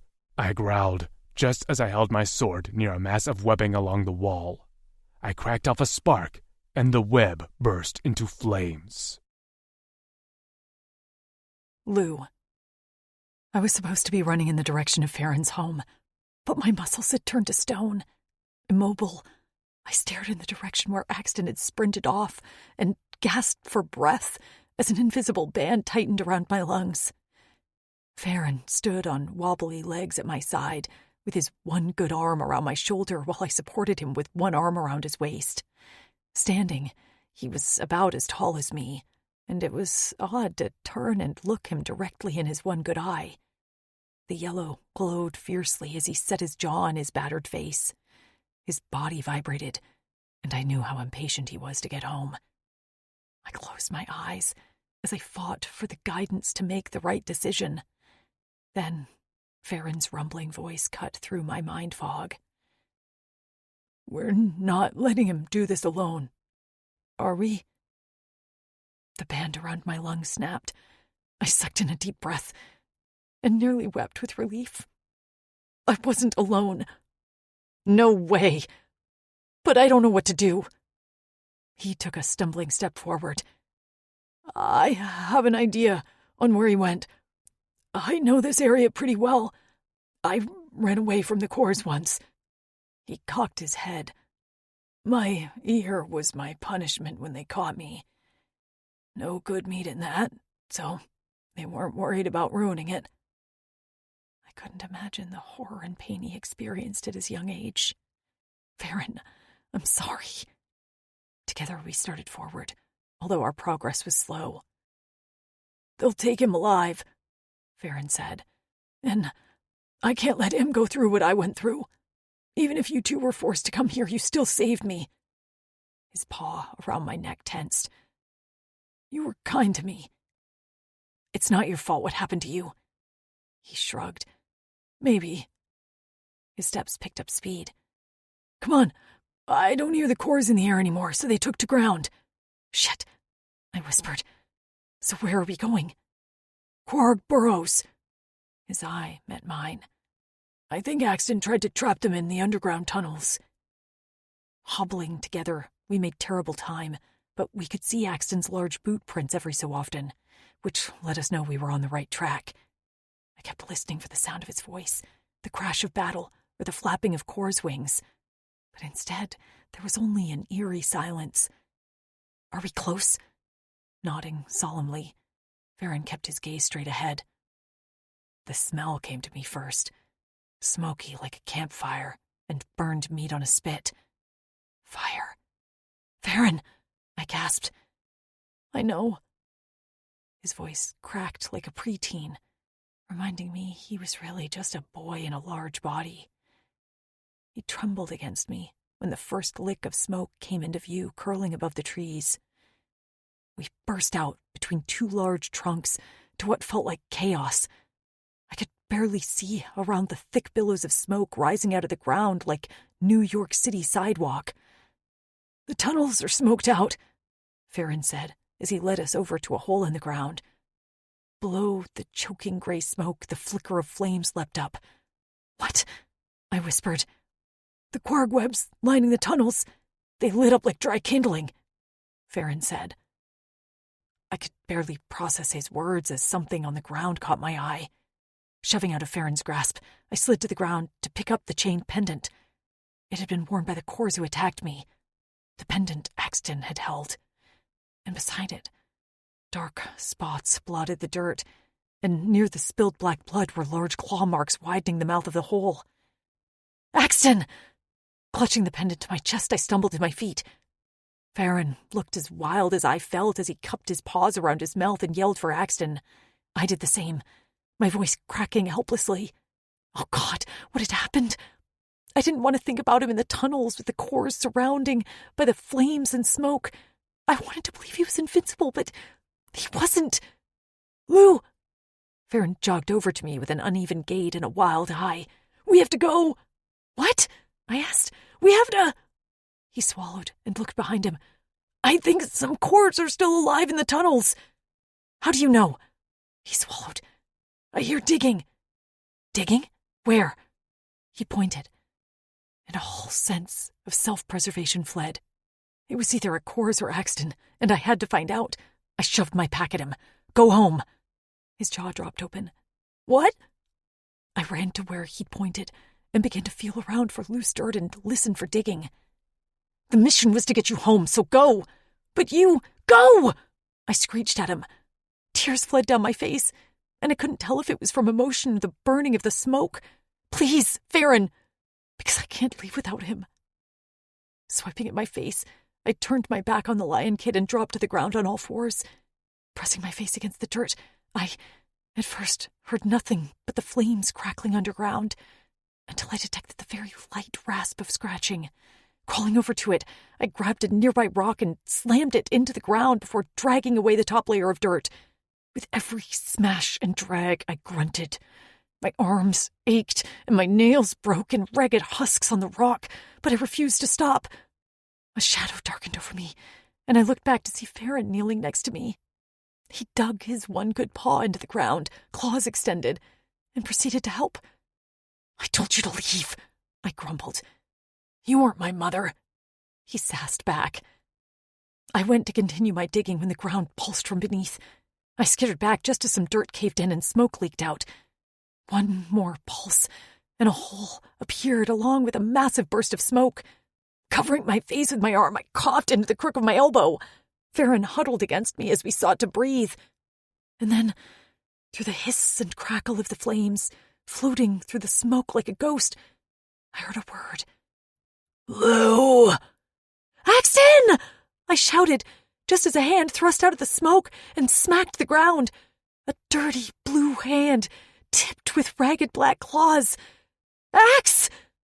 I grabbed the hand and pulled while Farron tugged me from my waist, and somehow all three of us managed to yank a big body out of the ground. We fell onto our backs, and I waved away the smoke in front of my face as my eyes watered and my throat burned. As the smoke dissipated, a face appeared covered in dirt and grime, but with shining purple eyes. His mouth opened, and I swore he smiled. "I was on my way, but thanks for the help." Disbelief seized my vocal cords, so I could do nothing but stare at Axton like he was an apparition. He shifted toward me, and he was no longer smiling. "Lou." His voice was gentle, like he was talking to a spooked deer. "I wouldn't have tried so hard to stay alive if it wasn't for you. I would have let myself burn down there with the trapped Cors." His purple eyes flickered. "But I wanted to be happy. I wanted that future with you. I thought it would make me selfish. Instead, it just made me stronger. He wasn't an apparition. He was here in front of me, and he wasn't just saying the words I wanted to hear. The proof was in his survival. I threw my arms around him and sobbed into his chest. When my fingers slipped through something slick on his scales, I jerked back. "You're bleeding." His torn pants at his hip revealed a large gash, and the wound on his shoulder pulsed blood around the soot-stained skin. "We have to get you cleaned up." He shook his head. "I'm fine." Metal grated on the ground, and we glanced up to see Farron holding one of Axton's swords. His whiskers twitched. "You dropped this." A horrible screech rent the air, just as a massive form lunged from the smoke. Axton tossed me to the side as a core snapped its jaws right where I'd been crouched. With one wing tucked at its side and blood coating its neck, the cores tumbled onto the ground before rolling onto its feet to round for another attack. The laceration at its throat proved it was the first cores who had attacked us, the one who'd grasped my ankle. In one fluid motion, Axton grabbed the sword from Farron's hand, slid to the ground on his injured hip, and slammed the sword into the breast of the cores. So much blood, the fluttering of wings, Axton's grunts, and the cores' screams. I could barely see anything as Farron covered me with his furry body. I tried to protect him, but he held me firm, and it wasn't until the only sound left was the harsh pants of one set of lungs that I managed to shove his arm aside. Feet braced apart, Axton stood alone over the dead body of the cores. His shoulders heaved, and his back held a new set of talon marks that dripped a waterfall of blood down his pants. Both swords were pointed down, points in the dirt, and he looked over his shoulder. "They won't send more. We are done." Body aching, ankle throbbing, I scrabbled toward him on my hands and knees.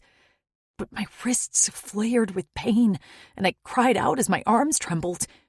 Farron caught me by the shoulders before I ate dirt. Sitting back on my haunches, I rubbed my sore wrists. My thumb swiped at the layer of soot, which was the only reason I saw the marks there. Black lines, inked as if by an invisible tattoo gun, ran the circumference of my wrist. What the? I glanced up at Axe to see him staring at his wrists, eyes wide in awe. "Axton, what is happening?" 14. Axton. The pattern of the locks appearing on my wrists wasn't clear at first, but then the unmistakable lines glowed a bright white before dulling to a shiny gold. Complete, the pattern between the two solid parallel lines were undoubtedly wings, Lou whispered in a hoarse voice. "The Greer said we'd succeed when we grew wings." She peered up at me with her big blue eyes, and I swiped at the soot marks on her face. "What are these?" "Locks." I was barely able to believe my own voice. Never in my life did I think I'd have this, a mate of my own, a Korra eternal. But the locks were a gift from Fatas, granting us a perfect mate. Not that I needed Fatas to tell me. I would have chosen Lou over and over again in this lifetime. These locks felt more like Fatas was giving us our blessing. Fatas is approving our bond as mates. Lou cocked her head as she studied them. I didn't really need anyone's approval, but that was, nice of her. I smiled. Your friends have them too. These matching locks with their mates. Really? I nodded. The Korra eternal bond has always been rare, but lately, with humans, Fatas has been blessing us a lot. She glanced at the still smoking tunnel exits. Well, I feel kind of blessed too. Nearby, Faron watched us quietly. I gave him a nod. Thank you for your help. He snorted softly. I didn't do much. Lou was ready to storm the burrows all on her own. He toed the dirt. I couldn't leave her.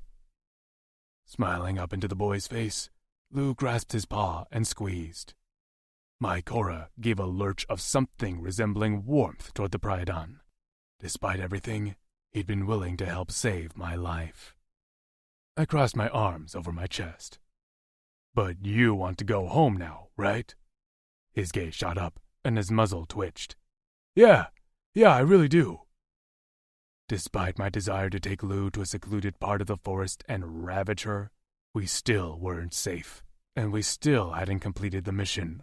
Faron wasn't home yet, although I didn't view him as merely a thing to be delivered. Like Lou, he'd managed to make me feel some affection toward him. He wasn't a spoiled son. He was a brave boy, and would one day make a fine Quozel. Lou's ankle needed to be wrapped, but she assured me she could walk on it.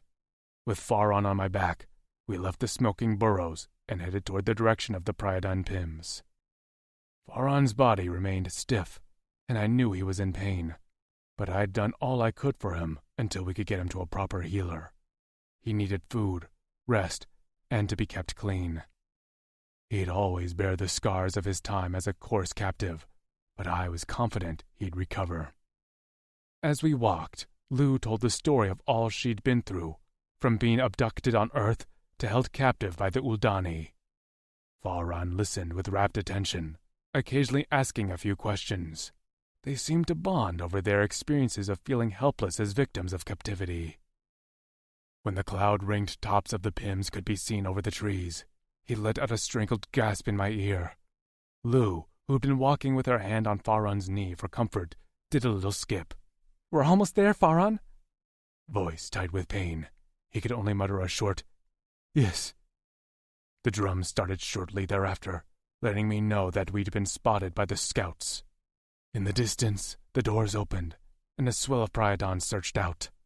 Sunlight glinted off the top of Grogik's crown, and at his side, Maven ran with a rhythmic clinking of her decorative chains. Dust swirled around the Priadons as they galloped toward us on all fours. In the midst were a few Priadons carrying a sling for Faron. They reached us quickly, and Lou was nearly separated from me as we were surrounded by paws and tails and welcome yowls full of concern. But it was Maven who lifted Faron off my back, and it was Maven who sat on her haunches in the green dirt and began to groom her injured son with her wide, flat tongue. Her paws kneaded his arms, legs, and belly.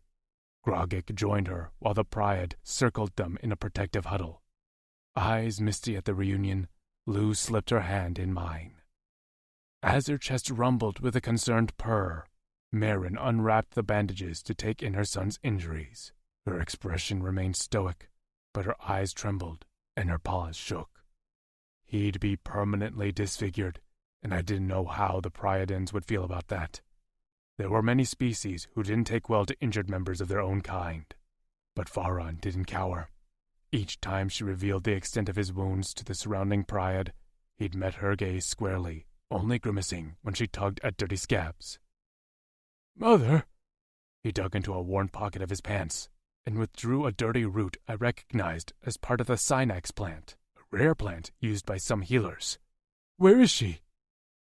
Lou made a strangled sound in her throat as Maven went very still mid-lick of his shredded ear. Grogik's head tilted back, and his crown nearly toppled as his eyes slid shut. Maven ran her hands over her son's scraggly mane. She is gone. Faron shook his head. No, I've returned in time. It's been too long, she said softly. Your sister passed. Kicking out, he slammed a foot in her chest in his scramble out of her arms. She didn't even flinch. Wobbly with weakness, Faron rose onto his back legs. That's not possible. I did it. I got the Synax. I risked everything to save her, and I've returned. His eyes rolled in his head wildly as he spun in a circle. Where is she? Nyla! Maven rose slowly. Faron? Nyla! Faron's voice was a broken crackle. Where are you? He held up the Synax root, and shook it. "I can save you!" "Far on!" Grogik's voice boomed over the Pryad. Silence reigned after, except for Lou's sniffles at my side. Tears streamed down her face as she held a hand over her mouth. She didn't look away from Faron. "We are sorry, son." Grogik's harsh tone made me wince. "But your sister didn't make it. She died shortly after you left." "But you're alive." Marin walked toward him. "I haven't lost you." Faron howled, and I'd never heard such a mournful sound in my life. I understood now that Faron had traveled into Kor's territory, knowingly entering dangerous territory, in order to obtain the Synax root to cure his ill sister. But he hadn't returned in time, not even close. And now, Faron was lost. The boy who'd only wanted to save his sister. The boy who stayed alive through unimaginable pain. The boy who'd taken his precious time to help save my life. He'd held it together since I saw him in that cave. But now, he was a crumpled, howling ball of fur in the dirt. His pain reverberated around the Pryad, and soon everyone was sending up pained yowls to the sky while the drums continued to beat a somber rhythm. Gathering a sobbing Lou in my arms, I bowed my head. Lou.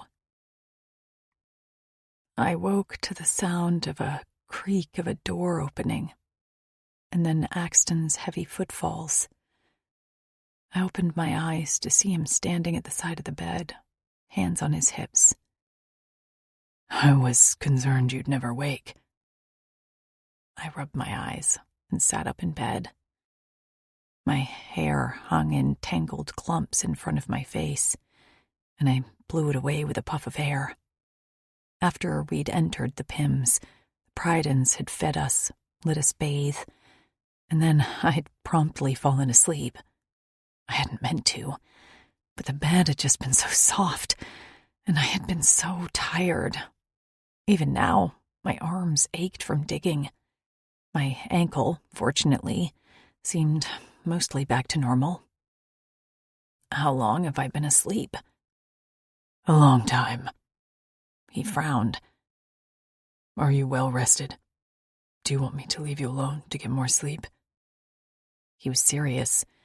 The man would let me get more beauty sleep if I needed it. No, I'm okay. I crawled out of bed and adjusted my clothes as I hobbled toward the water basin. How's your shoulder? How is Farron? You ask about us when you're limping? I gulped down some water. I'm fine. It's just a little stiff. He narrowed his eyes like he didn't believe me. Ignoring his look, I palpitated the bandage on his shoulder to check for any soreness. How is it? Sounding very put out, he batted my hands away. Nearly healed. I'm only wearing this because the healer made me. I smiled. Okay, well, I'm glad someone has sense. My smile faded as I remembered Farron. The last time I saw, he'd been nearly catatonic as he lay on the sling on the way into the Pims. Axton's expression sobered. He is resting. Has he spoken? His jaw worked. Not yet. Can I see him? If Marin allows it. Did you know about this? I could feel the anger rising in my chest. Not at Axton, but at the situation. This whole time, I figured Farron was a young Pryden who had just done something stupid to get caught. But no, he'd been caught attempting to save his sister's life. Apparently the Synax plant could cure all manner of ills. Axton held up his hands, palms out. I had no idea, Lou. I swear it. I believed him, but that didn't stop the way my stomach turned at Farron's situation. A happy, relieved reunion had turned into a tragedy in minutes. I would forever be haunted by Farron's howls. After splashing some water on my face and getting a snack, Axton led me through the Pims tunnels, until we came to a room. Outside, decorative chains littered the floor, and Axton explained they were offerings of support from the Pride. When we knocked on the door, a tired and muffled, "Who is it?" responded from inside. Axton scratched at his chest. "Lou would like to see Farron." Silence followed his request, and I thought our request had been denied until the door creaked open. Marin peered at us. She wore none of her jewelry and only a few chains around her neck. Her mane looked unkempt, and she appeared a decade older than I'd seen her yesterday. I wanted to burst into tears, but I held myself in check. "Hi, Marin. Can I see Farron?" Her big eyes blinked, and then she opened the door wider without a word. I walked inside first, one step at a time, Axton at my heels. In the center of the room was a large chained bed, and laying in the middle, appearing so small, was Farron. He stared straight up at the ceiling, his paws resting on his stomach. Deathly still. I first thought he wasn't breathing, until I saw the steady rise and fall of his chest. The door clicked shut behind us. Marin sat in a nearby chair at a small table and resumed linking together a length of chains. The rattle of them sent a chill up my spine. A shadow moved in the corner as Gragic stood silently. Unease bubbled in my stomach. Maybe this had been a bad idea. I wasn't welcome here as an outsider. Sure, we'd returned Farron home, but what this family had to go through now was not of my concern. Yet, I couldn't abandon Farron. Axton's steady hand on my back encouraged me to continue forward until I stood next to Farron's bed. He stared, unseeing, at the ceiling and didn't acknowledge my presence. The bed was so high that I could fold my forearms on the blanket. The outside of my forearm brushed his bandaged shoulder. "Hey, buddy," I said softly. "I'm sorry about your sister, Nyla. I'm sure she loved you very much, and she knew that you loved her too. You were a good brother to her." I thought of Tasha and Trix, and how worried they have been about me and Maisie this whole time. I wondered if they felt guilt over things beyond their control. Even in my darkest moments away from them, I never once wished they had tried harder. I only wished that wherever they were safe. Knowing they'd found love and were happy had been a relief to me. I hope you know that you didn't fail her. Take all the time you need to heal and mourn. But then try to find a way to be happy, Farron. Look around at the support you have, your loving mother and father. I took a chance and reached out to lay my hand over his large paw. You're not just a survivor. You're a fighter. Farron didn't answer. He didn't even blink. He stared at the ceiling as if I wasn't there. The tears fell unbidden from my eyes as I watched this broken boy. I just wanted him to be okay. I sniffled softly and went to take my hand away when his paw twitched. I went still and nearly gasped when his head slowly turned to face me. A sudden rattle of chains behind me startled me. Farron's hazy yellow eyes held mine, and then he gave me one distinct nod. My chin wobbled as I patted his palm. You're gonna be okay. His mouth opened, and he whispered one soft sound. Yes. A knock at the door surprised me.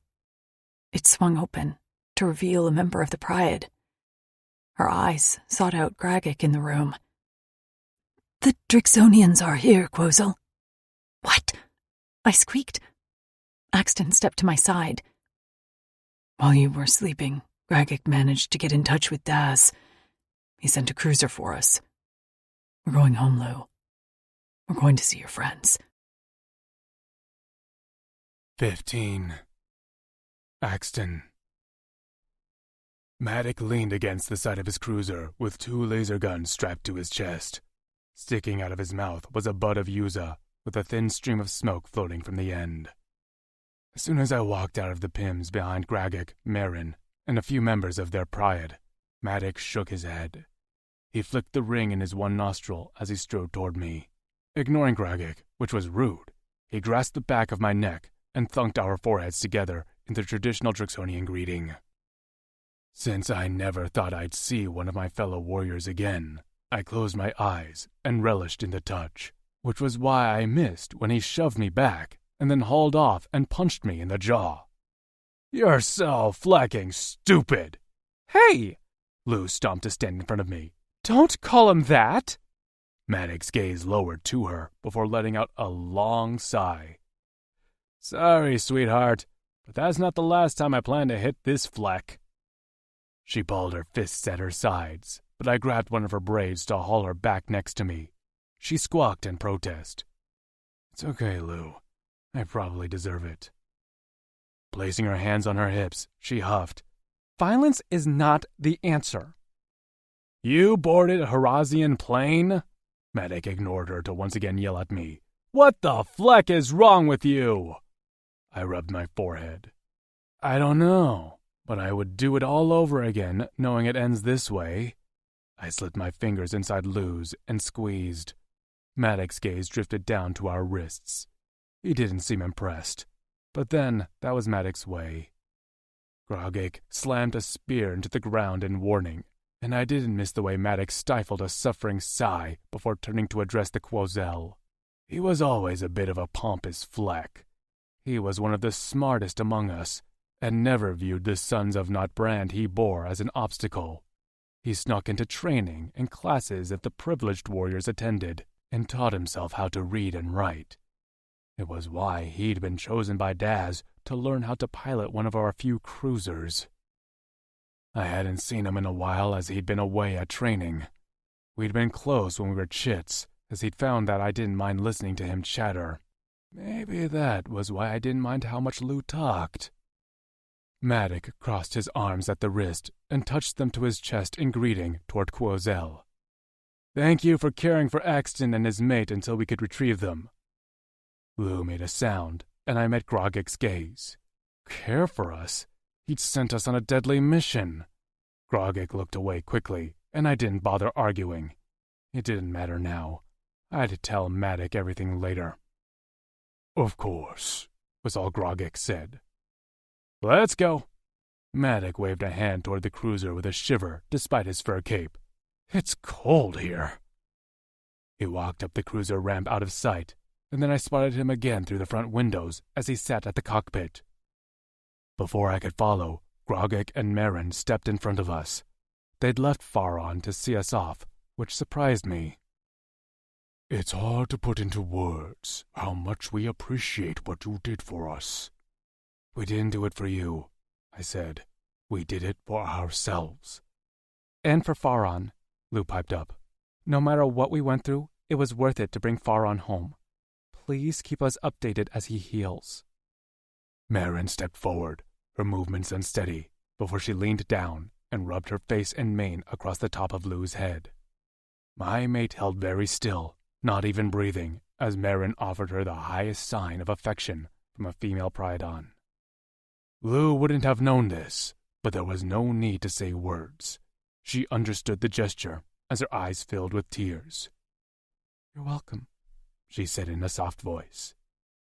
Marin placed a chain in her hand, a shimmering metal with a stone carved into a wing on the end. She closed Lou's fingers around it, and then, with one more bump of her head, walked back silently into the PIMS. Lou sniffled a few times before looping the chain around her neck. Patting the stone, she smiled through tears at Grogik. "This is very kind of you." Grogik beckoned for me to come closer, and when I did, he strung a matching chain around my neck. The blue wing glimmered against my chest. Grogik stepped back. "You tell Daz that if he ever needs the Pryad, we will come." I couldn't imagine how much it took Grogik to say that. "Thank you, Quozel." He nodded and then turned on his heel and strode into the Pims. Few members of the Pryad remaining outside followed him.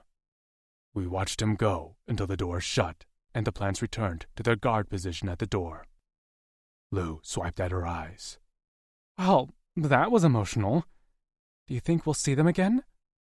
I fingered the pendant on my chest. "I don't know. I kind of hope we don't." I didn't want to have to need their help or risk any of their Pryad. "I get what you mean," she said, "and I agree." With linked hands, we strode into the cruiser where Maddock waited. "They what?" We hadn't been on the cruiser long before Maddock got me to spill the details of what we'd had to do for the Pryadons. The veins on his neck stood out as he gnashed his fangs and began punching buttons on the dashboard. "Fleck that! We're going back, and I'm going to tell them—" "No!" I lounged in a chair in the cockpit while Lou slept in a pull-out pallet. "We want to go home." "They made you fight Corse?" "Go home, Mad," I sighed. With an actual pout on his face, he slowly pressed more buttons and slumped his shoulders. "Fine, but I want it noted that I'm not happy about this." "Noted," I yawned. He glanced back at the sleeping Lou. "Is she all right?" "She's tired. Does she need anything?" "Like what?" "I don't know. Human things?" I eyed him. "You have not been around enough." "Course I haven't. I've been in the flecking sky learning about how to do stuff like this to save flecks like you who do stupid shit." "You still talk in mostly curse words, I hear." "I have a few more I made up too, so keep making me mad and you'll hear more." "Can't wait." "I've spoken to maybe 2 of these human females in my lifetime. Excuse the fleck out of me for not knowing what they do or need." "They need to eat, sleep, and be protected." "I know that, Flecker." I shrugged. "They're all different. What else they need varies." "Do they tell you?" "Sometimes." He wrinkled his nose. "You'll meet more soon." "Eventually. As soon as I get you home, I have to take off again on another mission for Daz." I peered out the front window to see us traversing a wide swath of freshas. In the distance, our sister planet Torin rose above the horizon. It reminded me of Maisie. As soon as we returned home, we'd have to talk to Daz about her. Lou wouldn't abandon hope. I was about to mention her to Maddock when Lou made a distressed sound. I turned to find her writhing on the bed, her eyelids fluttering. "Is she dying?" Maddock yelled. Ignoring the annoying pilot, I rushed to Lou's side. As soon as I reached her, she opened her eyes and stared at me, unfocused. I recognized that look. She'd just had one of her visions. I knew her head would ache soon, and she'd likely feel sick. But instead, her mouth stretched into a wide grin. In a raspy voice, she said, "He'll be okay, Ax." I combed my fingers through her hair soothingly. "Who?" "Faran," she murmured. "I saw him. He'll become an adult, and he'll be happy again." I smiled at her. "That's good, Lou." "Who's Faran?" Maddock called from the cockpit. Lou began to giggle. Lou. I learned that the cruiser we flew in could handle both inter- and intra-planet travel. Maddock drove like he was Maverick in Top Gun. I'd always liked that movie, and would have loved a sequel. Maybe they made one since I'd been gone from Earth. I hoped it was as good as the original and had another sweaty beach volleyball scene. Through the window at the front of the cruiser, I spotted a cluster of tall buildings rising in the distance. Axton explained that was Granite, the once great city of the Drixonian Society, which had been undergoing reconstruction since their return to Corin. We'll visit there soon, but first we're going to Sari. Sorry? I queried. I'm part of the lone Howl Clavis of Drixonians. We're all sons of Nod, and we've settled in a village close to Granite. Most of the Drixonians are in Granite now, but there are still some scattered Clavises around Corin that prefer to keep to themselves. But my friends are at Sari? They are, Axton assured me. Do they know I'm coming? I glanced at Maddock, who shook his head. I don't think so. Gragic didn't tell us her name, only that she was a human female. We're there. Axton pointed in the distance. See the top of the large moke tree? I nodded at the sight of the tall, dark blue leaves. That's the center of Sari. Maddock will land outside of it. You don't want me to make a grand entrance and drop down in the middle? Maddock asked. I swore I heard a bit of disappointment in his voice. Axton only glared at him, and he shrugged before tugging back a lever. A vibration came from below, and I assumed it was landing gear as we approached the ground. Aren't we going a little fast? I murmured as the green dirt seemed to be rushing at us all too fast. Nah, Maddock scoffed. We hit the ground on a jarring bounce that clacked my teeth together and nearly snapped my spine in half. Maddock! Axton hollered. What? Gentle! Maddock let out a whooping cackle that reminded me of a bronco rider. Come on, it's more fun this way. My stomach churned. Get me off of this thing? As soon as possible, Axton growled. As the cruiser finally slid to a halt, dust and grass swirled around us while the engine slowed. Maddock turned in his seat, a big grin on his face. How'd I do? He was like a 16-year-old who'd just learned to drive. But I wasn't going to burst his bubble. He had come to bring us home after all. It was nice to meet you, Maddock. Thanks for the ride. Oh, she's polite. You got similar words for me, Axe. Thanks, Mad, he grunted. Coming for a meal? He shook his head.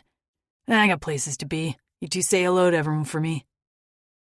Axton crossed his arms at the wrist and pressed them to his chest. Maddock returned the gesture, and then we exited the cruiser. We weren't far away when the engine started up again, and Maddock was once again in the air. He waved at us from the front windshield before speeding off. I covered my face with my hands to avoid getting dirt in my eyes until the air quit whipping around my face and only a slight breeze rustled the grasses around us. The temperature was warmer here, and while I could see a mountain range in the distance, I was pretty sure that was closer to where we'd had our camp. This area was flatter, with lots of overgrown foliage. A battered trail carved a path in front of us, and I could make out the moke tree and the top of some huts. Is that the village? Axton nodded, and his chest was slightly puffed out with pride. That's Sari. Who is it? Came a loud, feminine shout. The voice rocketed through me and sent my heart into overdrive. In front of me, a figure raced toward us, and her dark red braids flapped behind her. Trix! I screamed and took off down the path. Behind her, two more figures ran, one with long dark hair and another with a head of blonde curls. A sob bubbled up my throat before I could stop it, and by the time the three women reached me, I could barely breathe as I clung to my friends. My sisters. Hair stuck in my mouth, a finger poked me in the eye, and someone's toe slammed into my shin. But I didn't care. I was surrounded by love, my friends. It was a reunion I never thought I'd have. We didn't know who it was. Even Tasha shed a few tears. We only heard it was a human female, and we hoped it was one of you. Oh, how we hoped. Amber wept openly as she clung to my back. I realized belatedly that only 3 of us were in the embrace. Trix stood off to the side with her pressed lips together. While her eyes were dry, her chin quivered. Her gaze shifted to beyond me, where Axton stood quietly. "Thanks for bringing her home." "He's my hero," I sniffled. "I don't know what a hero is." "Someone who is brave, who saves someone else," I explained. "Ah," he murmured with a shake of his head.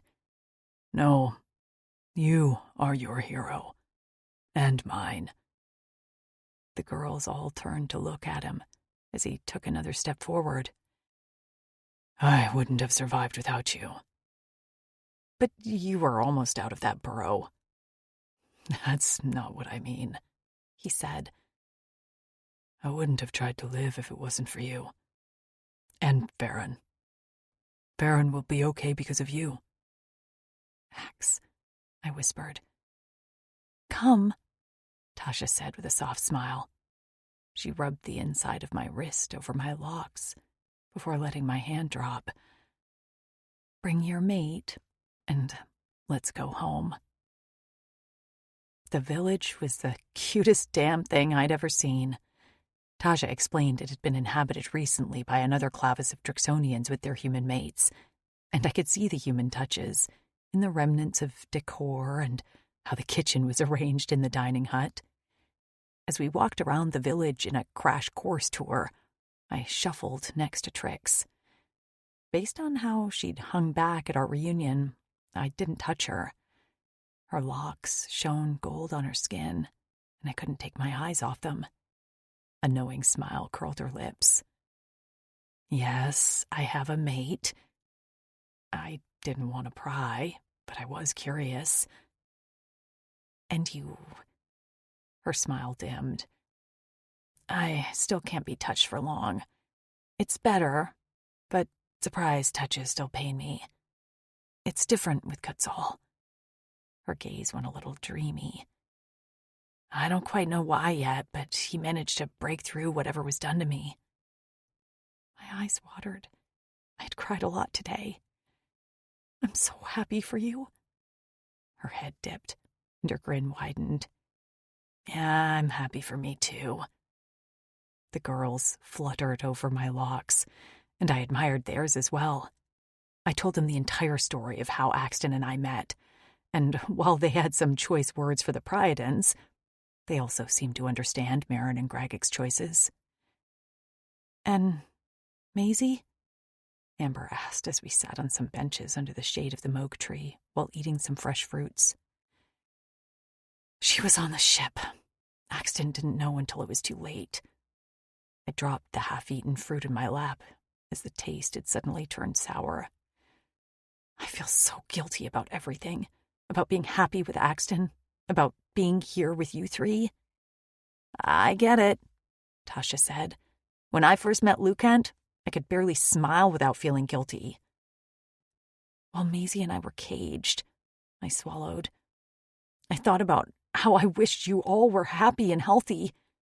I wouldn't have wanted you to feel guilty. "Then Maisie wouldn't either," Trix said emphatically. "We'll get her back. I'll talk to Kutzal. She's on another freaking planet." "The Drakes are stubborn and loyal," Amber said. "They will do everything they can to get Maisie back." "Speaking of stubborn and loyal," Trix eyed Amber, "your mate is lurking again." Amber rolled her eyes. "Vince!" she called out. Bushes nearby shook, and I let out a squeak of surprise as black horns emerged before a blue head. I blinked at a Drixonian with a septum and locks that matched Amber's. For such a large specimen, he managed to look sheepish. "I was only checking on you." "By hiding in a bush?" "I didn't have anything else to do." Amber flailed her hands in frustration. "Go talk to Axton." Vince made a face. "Who wants to do that?" His gaze slid to me. "No offense." "Go away, Vince!" Amber shouted. "I'm glad you're here, Lou." Vince gave me a little wave as he sidled away. I waved back, but he had already fled. Amber dropped her face in her hands. That guy is going to be the death of me. He loves you an unhealthy amount for anyone else, but for Vince, it's like the healthiest thing for him, Tasha said. It makes sense in a complicated way. No, you're right. Amber flipped her head up and smiled in the direction where Vince had gone. And I love him back. Lou! Axton's deep voice had me turning in my seat. He approached with 2 other warriors. One had a scarred face, and the other walked with an air of authority. His face was set in a scowl that made me feel like it was permanent. This is Lou Kent, Tasha's mate. He pointed to the large one with scars. And this is Kutzal, our Drexel, and Trix's mate. I think it should be Trix's mate first, Drexel second. Tasha slurped her fruit. We all know what's more important. By the looks of Kutzal, I wouldn't have back-talked him, but his scowl softened slightly as he looked at his mate. His gaze turned to me, and he nodded. I'm glad to have you home safe, Lou. It's nice to meet you, too. So, about that. I already told him about Maisie, Axton said. He has a meeting soon with Daz and will organize a rescue mission. See? Amber told me. I told you they'd come through. I stood up and threw my arms around Axton. Of course, I couldn't reach all the way around him, but I squeezed as hard as I could. Thank you. He patted my hair. I know you want to catch up with your friends, but I'd like to show you our hut. Our hut? I jerked back. Ours? Mated couples need privacy, Kutzal said emphatically. I wouldn't have argued even if I wanted to. Axton led us over to a one-room hut next to Amber and Vince's. On the door hung a wooden A and L. We have the whole alphabet carved by a Drexonian in granite named Hap, Amber said as she petted the L. We're all ready with an M for Maisie and an N for Nev. I swallowed around the lump in my throat. I couldn't wait to see those letters hanging on a door in this village. Thank you. We'll leave you to explore your new digs, Tasha said. Relax, take a nap.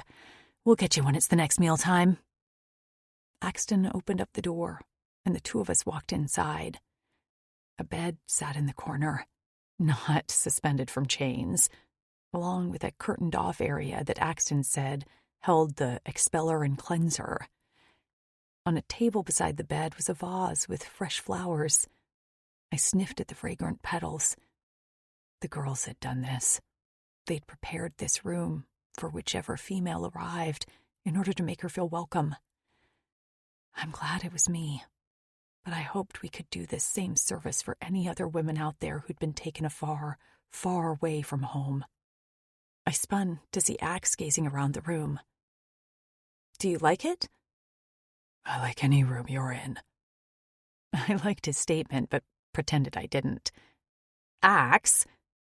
I mean it, he said. I don't care about what's in here. I just want to see you when I fall asleep and you when I wake up. That's what I thought about in that tunnel when I decided to fight for myself.